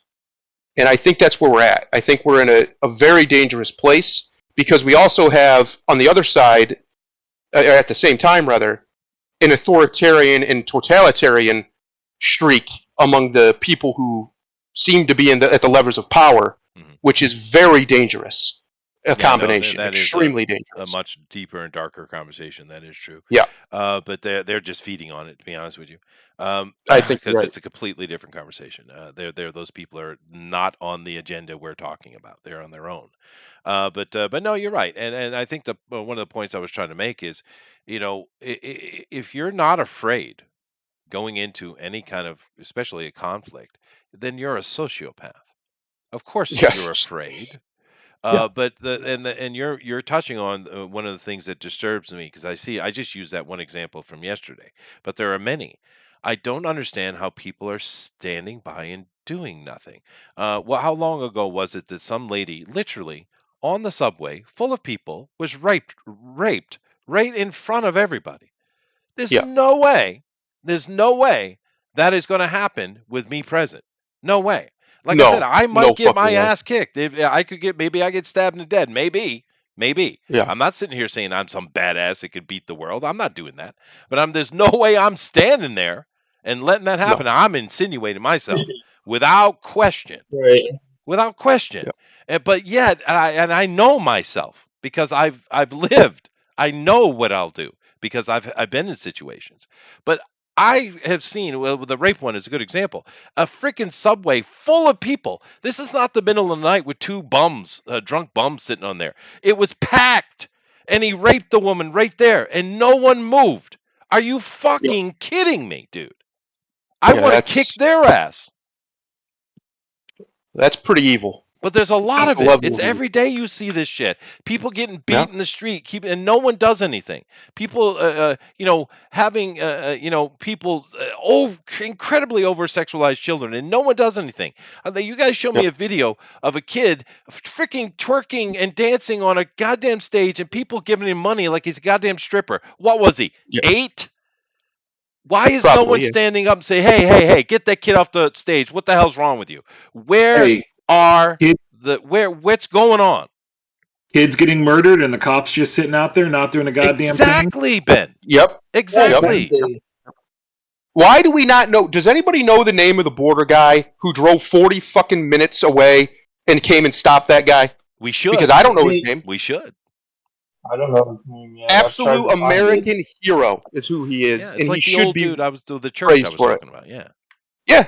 Just a hero. Now, he shouldn't have to do that. I agree. No. In Shoodland, that would never happen. The cops would do their damn job. Dude, or at least try to do their damn job. Dude, there were 40 cops in full tech gear. 40 in full tech gear. They just stood there. There's no excuse. There's no parents excusing that it. were trying to get in there with their own guns and take this guy out, and the cops wouldn't allow it. Dude, they would have had to shot me or cuffed me or something. I mean, Well, no, and they they- probably I'd would be have. They- You know, I'd to be be They fair. dead. arrested some mom, put her in handcuffs, and Yeah. she still got out, ran in and got her kids and got the fuck out of Yeah. there. Like I she- read that one. she didn't have a gun. She didn't have tack gear. She didn't have, No. fucking SWAT gear. She You're right. ran in and got her kids out. She's an American fucking hero. You're damn right. You know? She is. And that's Yes. the thing. I guess what we're kind of coming to here is we, the people, have got to deal with it. It's really what it comes down to. Because Yep. all of these examples, whether it be assholes on a subway or asshole cops out front of a fucking school not doing their goddamn job, whatever the situation is, it's not right. You have to go Yeah. and face the danger. You have to, and the good thing about it, like on the subway, which it boggles my freaking mind, dude. But you're on the subway, you literally outnumber this one guy 50-1, 50-1, Easily. and you can't Yeah. get up as a group and say, "No, dude, that ain't happening." No, Well, they all sit there and watch it. Ben, God. No, I mean I get it, but like, and I know, I know the frustration, but this isn't anything new, right? You and I are old enough to know. Remember when 9/11 happened? Oh, yeah. And I remember there- freaking people running into a burning building and dying. That's what I remember. Yeah. No. There was only one plane where they overpowered the terrorists, right? Yeah. And everyone was asking, like, why didn't they try that on every plane, right?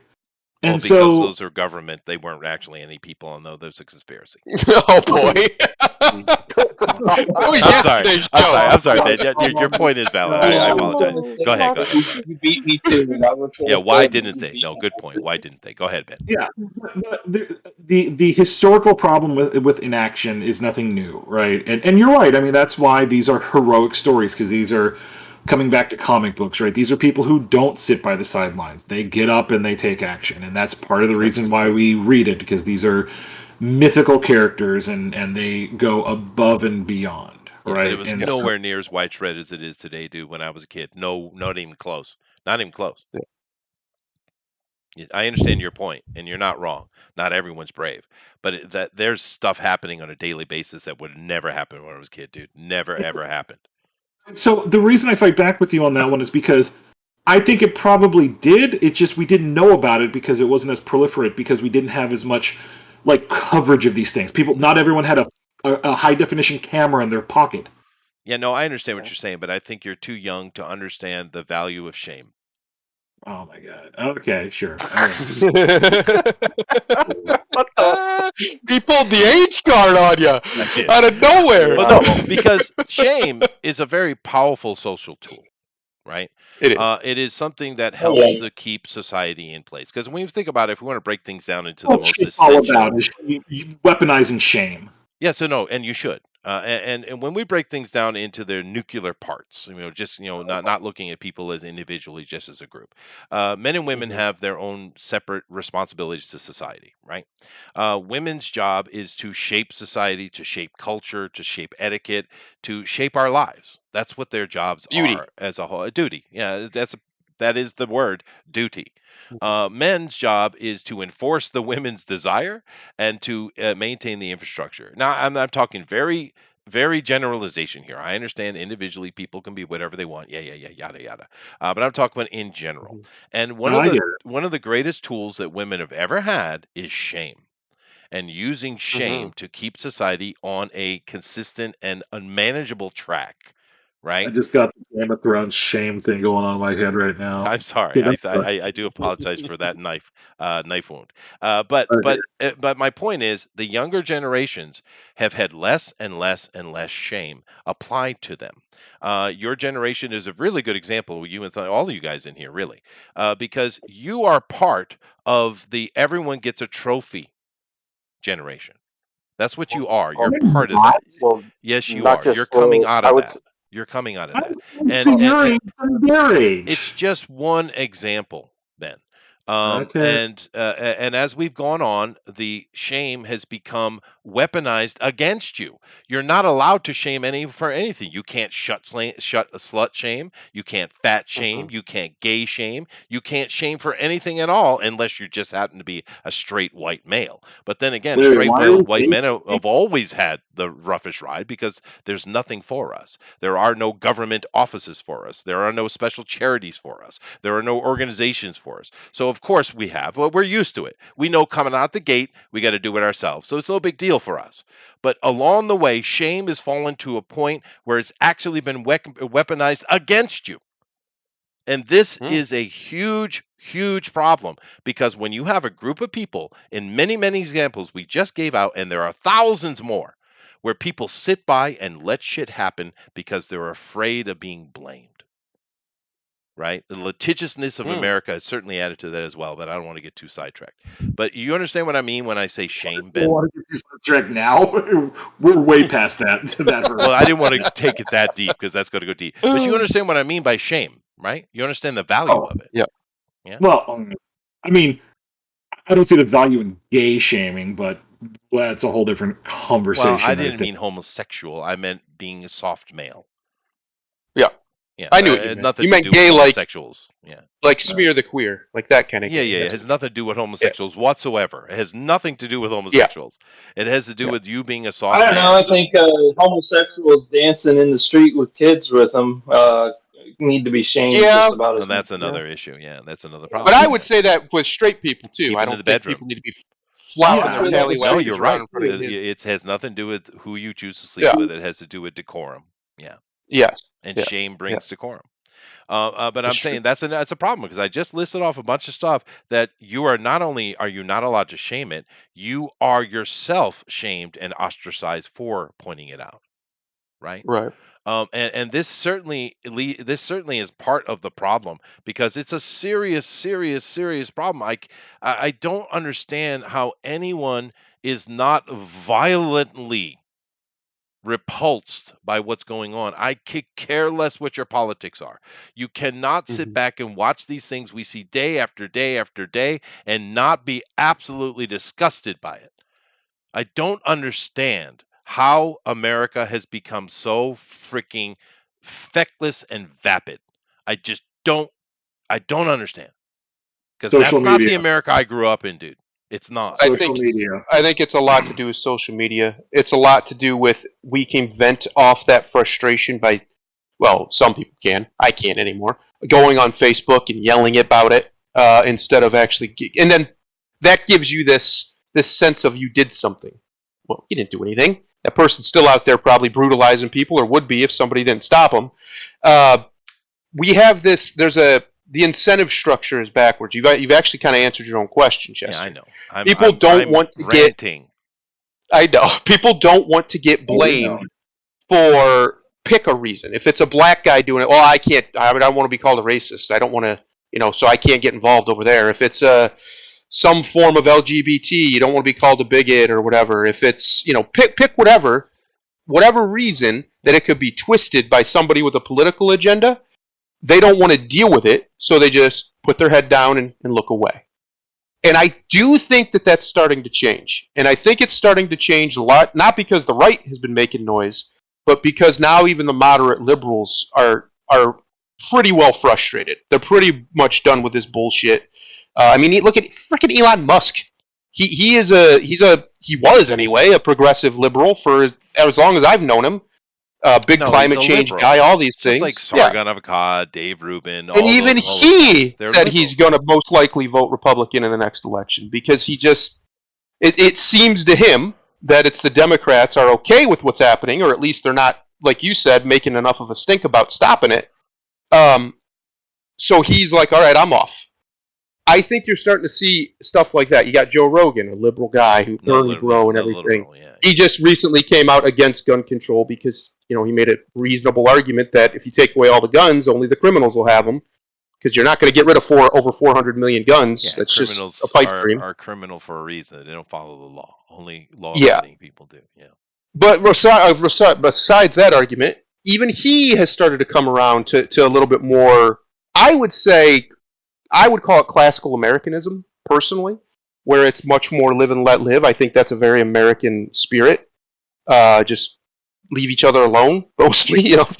And social media makes that hard to do because now it's in your face, right? You wouldn't even probably know about the kids dancing at the clubs. We should know about it because it needs to be stopped, but you probably wouldn't know that if it wasn't for social media. I guarantee you wouldn't, especially in Japan. Guarantee you that when I was young, there were no little kids dancing in drag clubs agree. for cash. Yeah. There is no I'd be very surprised if there were, or if it was extremely rare instances. It wasn't like we see some of this stuff now where there's accounts that just post videos of it every day, all happening all over the country. Those are just in private Hollywood parties.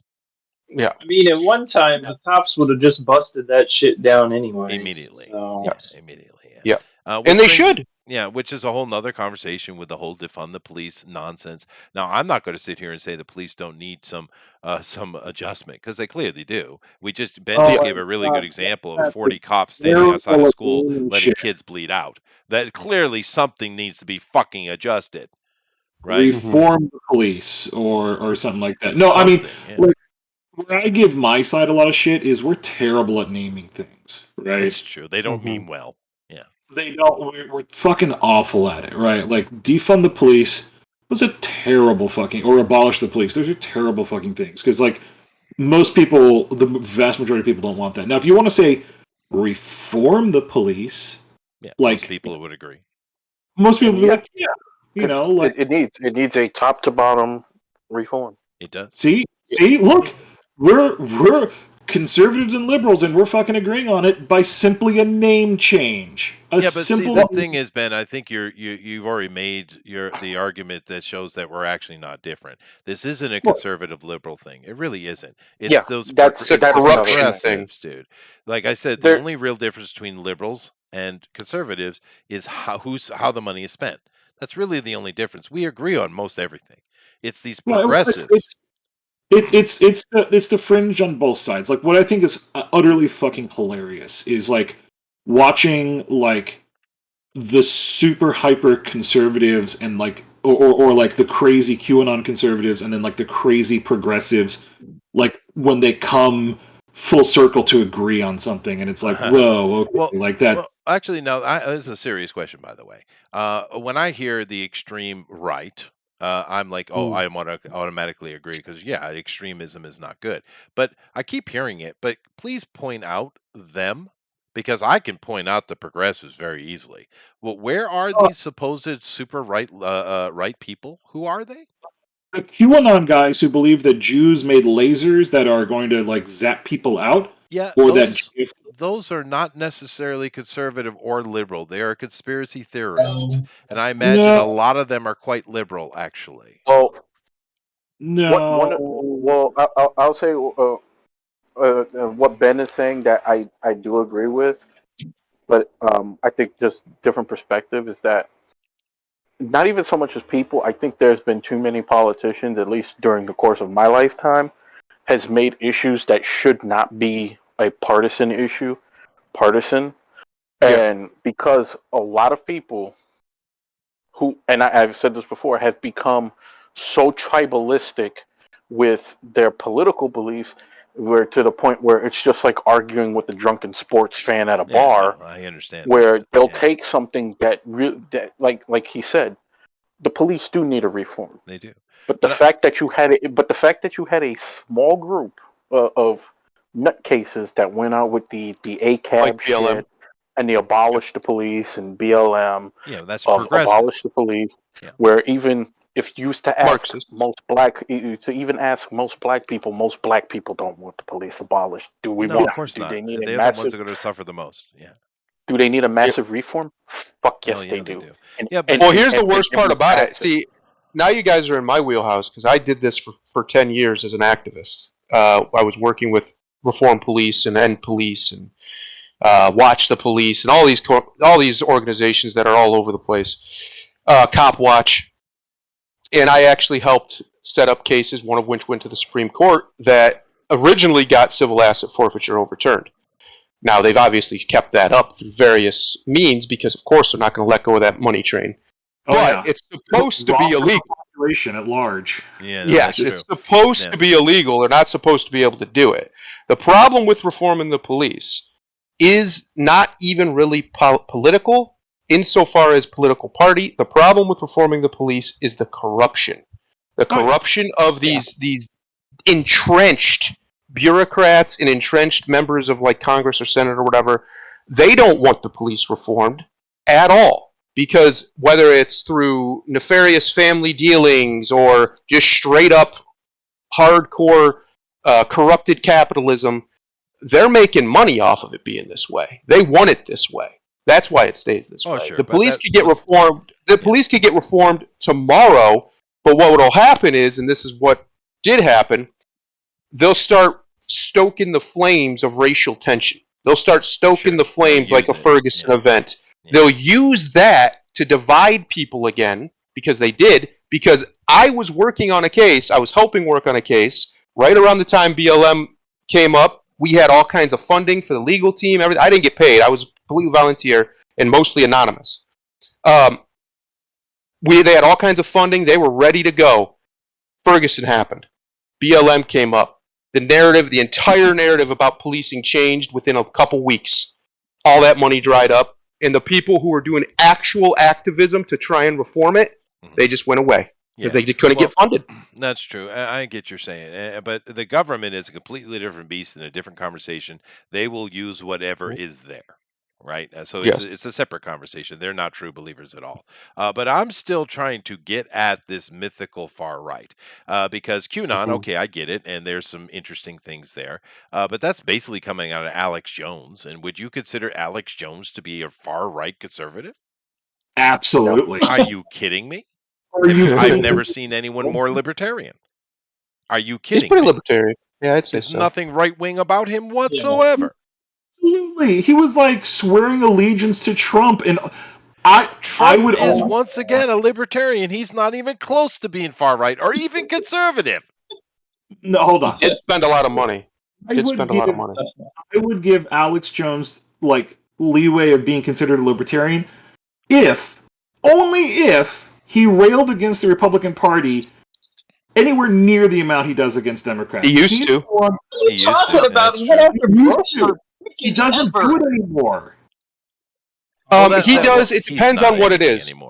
So, like Austin, Texas conspiracy theory nut, he complained about both sides. Yeah, but I get he found more money to be made off of the right-wing nut jobs. No, see, I disagree, Ben. I agree that Alex Jones is exactly what you said. No, I agree that Alex Jones is exactly what you said he is, but he's not a right-wing conservative. And my question is, show me these right-wing conservatives everyone keeps talking about, these far right, because you haven't shown me one yet.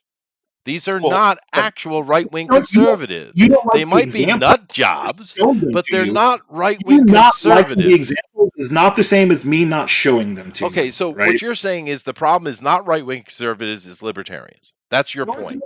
You're Scotsman right now. Yes, I am a good Scotsman. My balls do jangle, but that's not. But you're getting what I'm saying, dude. They're not right-wing. I can help Chester here as the right winger here, probably the farthest right wing person any of you have ever talked to. The right wing, or as Ben would call it, the extreme right wing, is so atomized and so small they have no power at all. I have worked with groups who have tried to organize them to get power, to get political action actually done, and it's impossible. It's literally impossible. Not only are they too small, there's too much infighting amongst them that they just simply won't move. And then you have the ones who are, smart, who whenever you try to get action done, they think you're a Fed, and they'll start calling you. They're like, no, that's Fed talk. I don't want nothing to do with you, and they'll black you, and you'll disconnect, and you're done. It does exist, Chester, but it's been completely marginalized pretty much off of all of the mainstream internet by and large. There's some examples not, but by and large it has. And two, a lot of them have given up on politics entirely. And what at least on a grand scale, all they're focusing now on is either local politics or bettering their community and building a community because they just think there's no way to solve the problem as they see it going forward. Like I say things like DeSantis is a lefty. What I mean by that is what Chester's saying. He's much more of a liberal. The idea that there's this, that there's this mass conservative push. It's not. I don't think it really exists. It's bullshit. I just don't. You know what it is? You know what it is, Thundero? This is what it is. And this is one of the reasons why the liberals placate the progressives so much. Because they don't know what a fucking conservative is. Yep. Yeah. I agree. Exactly. I'll be honest with you, I barely know what it is anymore because every time I see somebody who claims to be one, they're out here 5 years later pushing what the progressives were talking about 5 years ago. Yeah. No, they have no clue.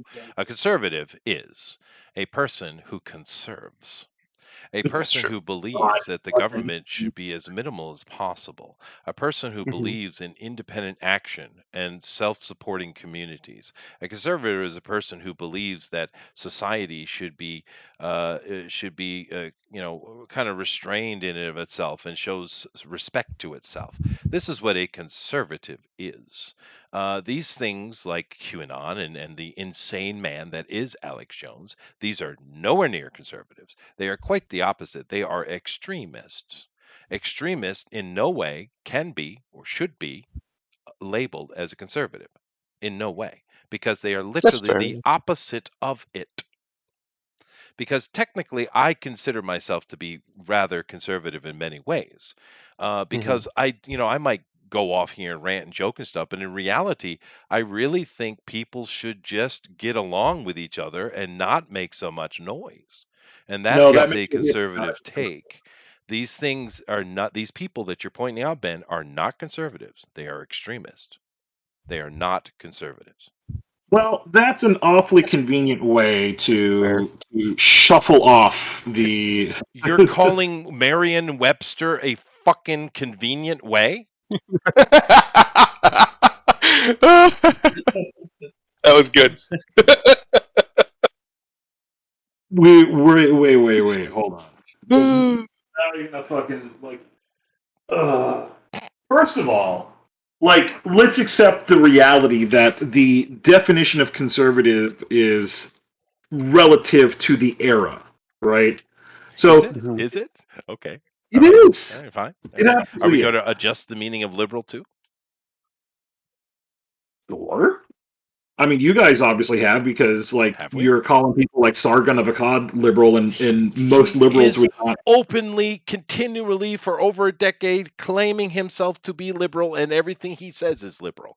Yes, he is an open liberal. Joe Rogan is emphatic that he is liberal. Dave Rubin is the quintessential gay liberal. They are exactly liberal by their own words and their action. I mean, I'll agree with their own words, not their actions. But here's the problem. Like Ben just said, that conservatism depends on the era that it's in. I don't think that's true. I think the American reinterpretation of conservatism, that's true. But actual conservatism, which would be a much more... The reality is, actual conservatism would be far more populist than it is now, like what we think of as conservatives. Because that's gone. The liberals won the argument 200 years ago, and most major countries, at least Western countries, are liberal by default. Yeah. They're liberal by default. Like, America's a liberal country. We might have a lot of conservative people personally, but our governmental structure is based off of liberalism. Yeah. They won that argument a long time ago. At least, I get you call it an argument, but they won overall. We've been living in what I call a liberal world order for a very long time. Oh yeah. Even Putin has talked about the liberal world order. He thinks it's coming to an end. I think that we're going to see, and we have seen, a resurgence of proper right-wing ideas. Not racial ideas or just hard, supremacy or whatever that nonsense is, but actual ideas of aristocracy, actual ideas of meritocracy, of market governments, not free market governments. The things that the American right used to be back in the day when we actually were anti-corporate. those sorts of things are starting to make a return. The problem is these terms have become very muddy, right? So, like, what's a liberal? Well, everybody would have their own definition, especially if you're using American politics. You go over to Europe, they're going to use totally different definitions, most likely, or very, very different. Liberal is a person who believes in liberty. Oh my god. Yes, but that's a very baseline idea version of it, right? Because what does that mean? Then once you get into the weeds, there's a lot of different interpretations. And honestly, you're 100% right in that, because there's no way you could be. America is a very politically fueled place. A lot of countries don't get into politics much, but America is very politically fueled, and therefore, in that environment, you can't actually have conservatives, because conservatives don't get into those kind of conversations because they're conservative. And that's the point I'm trying to make. I'm being pedantic, Ben. And you obviously Chester being pedantic. What I'm trying to say is they're all extremists. Is my point. They're all. I think that I advocated this for a long time. I think the only real solution to this problem is some form of divorce between ourselves, because I just don't see how we're going to get the fringes to be quiet and to keep driving this wedge deeper and deeper. Yeah, but and honestly, I think it's so.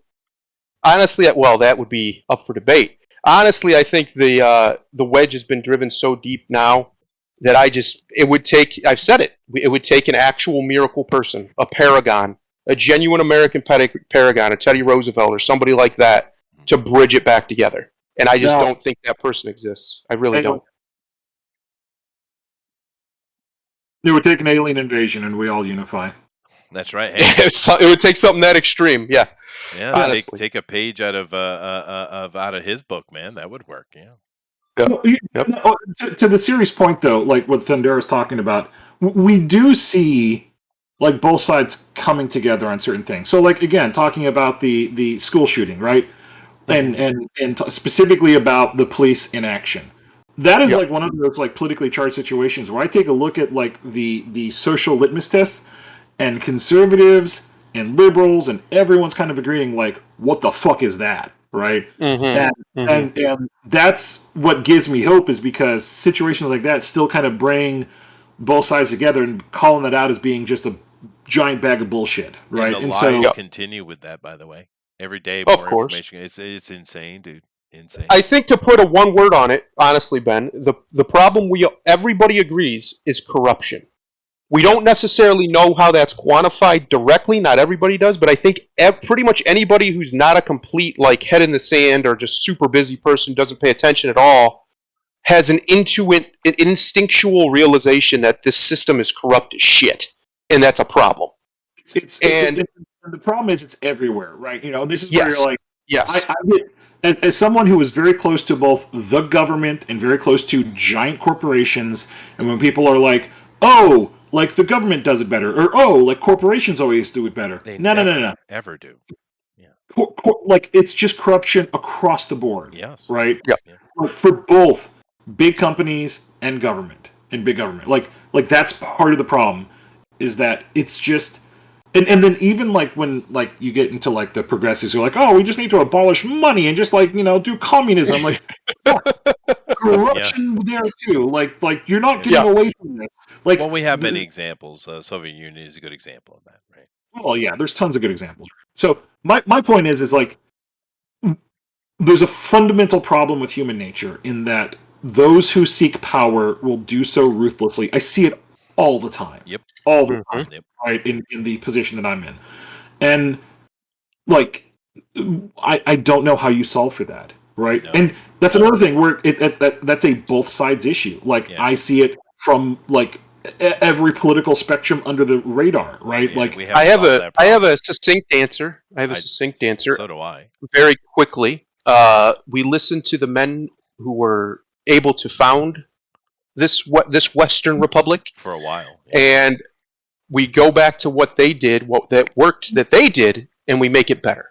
Yeah, and what I mean by that is you have to, the idea that you can have this massive administrative state and personal liberty, we are running into, obviously, those are going to become problematic against each other. My solution is easier and cheaper. We take all the babushkas from Ukraine and bring them into America. That shit will be solved in a month. You say that, They but Ukraine's pretty damn corrupt, dude. That's true. But the Slavs have their babushka councils. Man, don't you piss off grandma. Yep. Yeah. I mean, and of course, it's bringing back to my point of shame. And the women stepping up and taking charge like they used to. Because that's the problem with all this so-called feminism. They hate women. Women have been incredibly depowered. Women are an essential part of our society. They make it. I mean, God, what are you doing? That we need women, especially the older women. They're the ones who control society, and they've been completely defanged. And this movements hate women. They passionately hate women, even though they say they seem to be women, or at least some of them. And that's a problem. We need women back. We need actual women back. And I'm almost at a point where, especially looking at the other sides with the social aspects of it, especially with men, you don't want to be a man in America, dude. That's rough. Right? You certainly don't want to get married. You got to be real careful because that's 100% against you. And the dating is against you. I mean, everything is against you. I kind of almost think that a solution to this might be if the men just simply step back 100% and let the women sort it out, because that's what needs to happen. Because the women who need to be speaking out and doing more are not, because they've been beaten down by these feminists. And the shame factor and the power of the woman, the power of the grandmother, mama bears, dude, it has been completely eradicated, and that is a huge part of it. And I know as men, we want to solve problems. It's in our nature to want to fix stuff. We are the maintainers. That's what we do, right? But maybe in this situation, we just don't have the tools to do it. And because really the people who have traditionally have always dealt with these things are the women. Mm-hmm. So I don't know, because I agree with Ben. I don't know where we go, because it's bad, dude. And you guys it's going to get worse before it gets better, Chester. But we've been saying that for 2 decades, dude. It's how going to much get worse? How much worse? It can get a lot worse. Well, as a historian myself, and I've studied. I try to study history as broad as I can. But of course, there's certain areas I specialize in. It's inevitable, right? Back to the polymath conversation, right? Yes. But the thing is, I cannot reference you to any moment that is worse as far as the complete social collapse. You go back to Rome before the so-called, quote unquote fall in the beginning of the Dark Ages. It's a little bit inaccurate, but that's fine. It was bad, right? They had similar things that were going on here, similar conversations, even transgender conversations. I mean, in ancient Rome, but it was nowhere near as polarizing, right? If we go to some of the troubles that happened in the Han Dynasty, for instance, in China, because they had similar problems, right? Nowhere near, right? You go to into your like 5th and 6th dynasty, Egyptian dynasties, which we don't have as much information as would be nice, but in those things we saw something like that was going on. We've had many examples happen in India over and when it's probably a reason why they're so strict, culturally and religiously strict there now, because they've gone through it a lot. But anyway, there are examples I can point to, various falling down of society throughout history. But I've never, because I didn't live it, but I've only reading it, but I've never seen anything that comes close to this radical fall and polarization that's going on right now. It might be historic. We might literally be living in historic times. We just we need to come up with a healthier method of interacting with social media. I think that's the big first step, because it's letting the echo chambers get worse. It's letting these toxic, festering communities get even worse. Yeah. And there's a whole, I could go into a whole rant about that, right? But we have to have a healthier relationship with social media, and I don't know how that comes about, right? Because at a certain point, companies would have to operate outside of their own self-interest. I know people are like, oh, Elon Musk is going to solve Twitter by reinstating free speech. No. But that's not going to solve the problem. The the general problem is still going to exist, right? You're right. And then you have a whole nother layer of problem because you have a lot of the cash me outside girls. Oh God, yeah. Well, attention seeking. Vapid, uneducated, stupid humans. Narcissists. Stupid humans. I mean, like TikTok and all that, it exacerbates that. Exactly. Yeah. Anyway. I think there is one issue. If, like you were talking about with the police, how their inaction was ridiculous. There's another issue I think both the left and the right could probably come to an agreement on. They'd have to get a lot of the corporate flunkies out of the way, though. Right to repair. Right to repair. Absolutely needs to be a massive tenet of every single political party. And the fact that these two major parties can't come together and get that ratified, I don't care if they need to do an amendment to the damn Constitution, that needs to be something that needs to happen tomorrow. I am not going to sign a piece of paper when I buy a car that says I don't own that fucking car. Yeah, no, that's not going to happen. Is out of control. That is true. You're 1,000% correct, and I want to actually expand that. Like, again, something that the left and the right can agree on, even I think the more fringe parts, is fight corporatism and how much it's also hurting society, right? Amen. And I think that that's actually another big crux of the problem here, is that I think there is a lot of corporatism that fans the flames between the two sides to get them to fight against each other, rather than like look at the housing market problem. That's purely a corporatism problem, where we have, what was it, 20 to 30% of the housing market owned by corporations. Yeah, that's insane. To drive up the pricing of housing for individuals to buy, right? Yep. So, like, that's insanity, right? Yes. And it's causing, like, it the same thing that happened in the 2008 crash. We're headed in that same direction. And I know people, you can make arguments about, like, the stimulus plan. That definitely contributes to it. But, like, there's a much bigger problem with the corporatism, like, causing economic issues, especially within housing and other markets, right? And so, like, that's so let's name, I think, the two things that really would help solve some societal problems. Figure out social media and fucking, like, deal with corporatism. So, like, let me tell you, like, one of the things I absolutely fucking hate. I work for a giant mega corporation. I don't like naming it on platforms like this because I don't want to get in trouble. But one of the things that is so cringe in my company is that once a quarter they send out this, like, email to everyone in the company, and they're like, look at how much we made this quarter. We beat Wall Street estimates, right?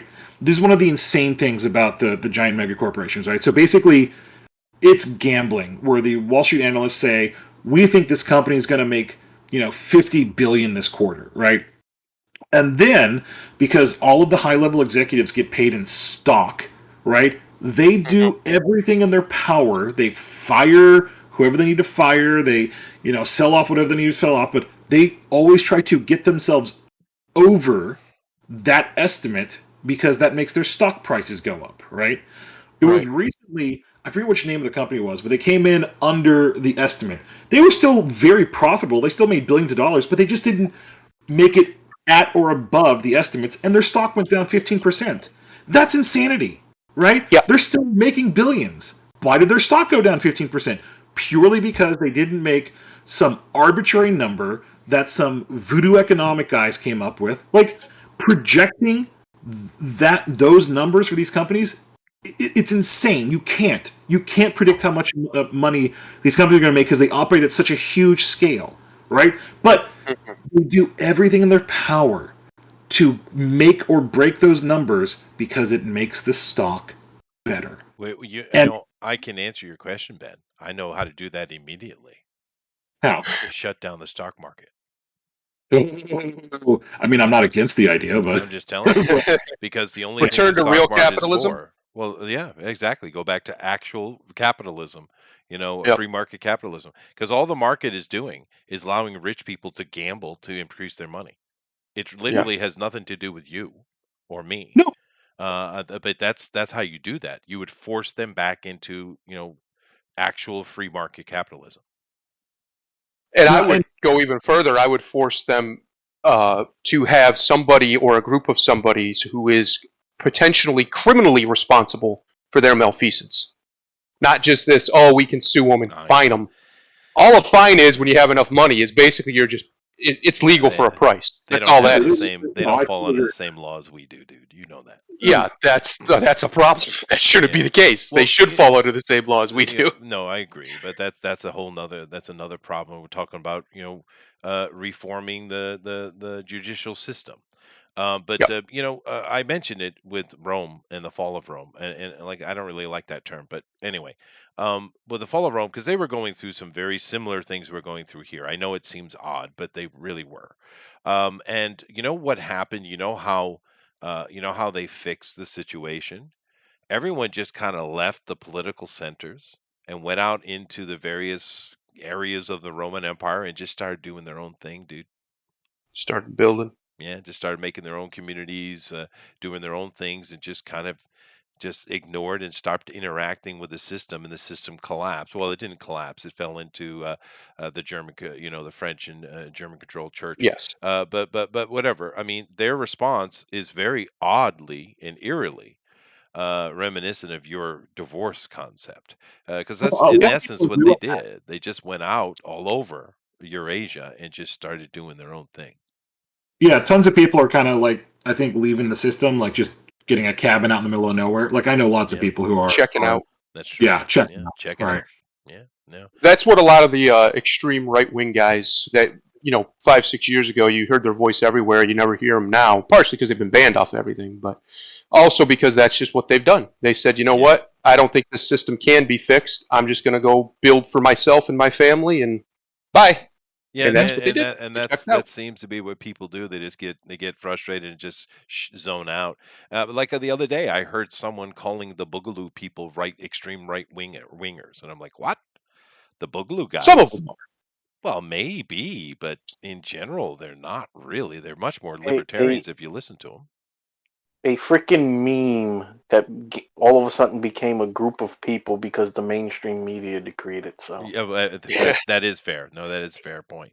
But it comes down to like these survivalists, these I don't know what you call them. What do you call the groups of people Preppers? that are survivalists? Prepper? No. I mean when they make a group out of themselves instead of being individual. Like a militia. Or are you talking? Yeah, no, I've heard that term used. Yeah, militia. That's not really what they are, but it's another example of kind of just simply noping out of the system, right? Yep.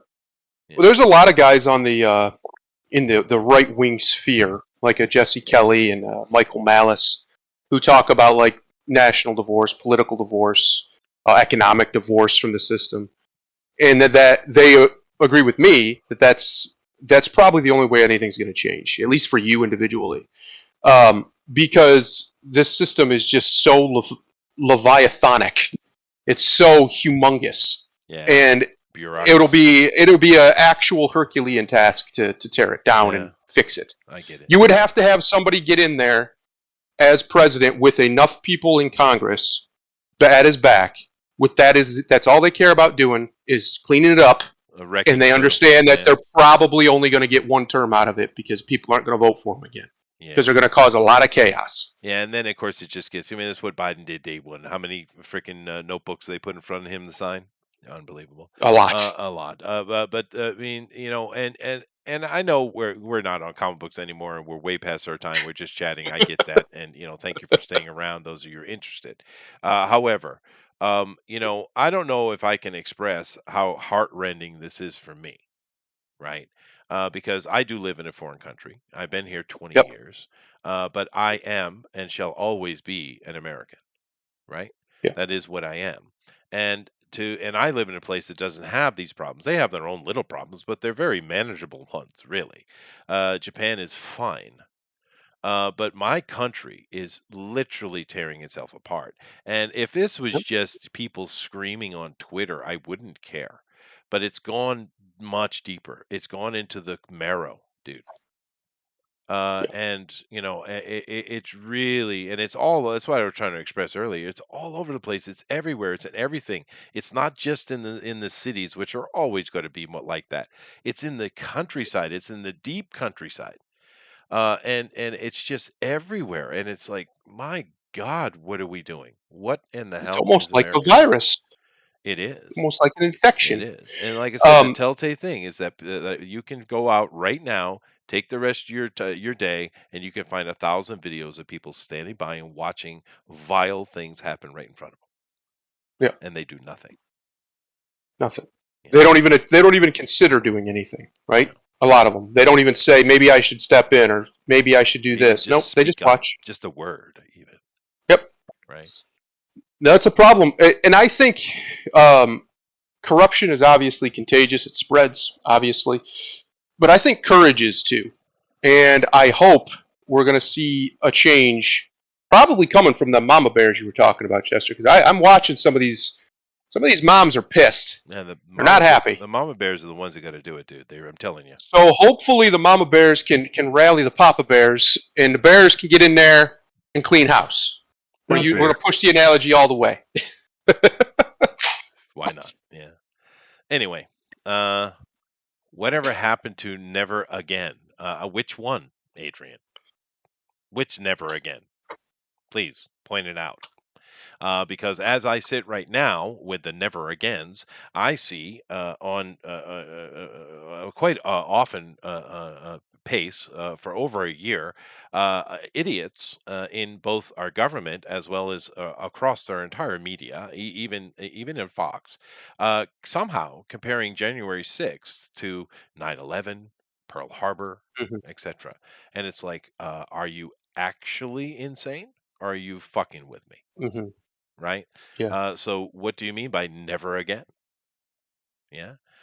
Because I would probably agree there's a lot of them.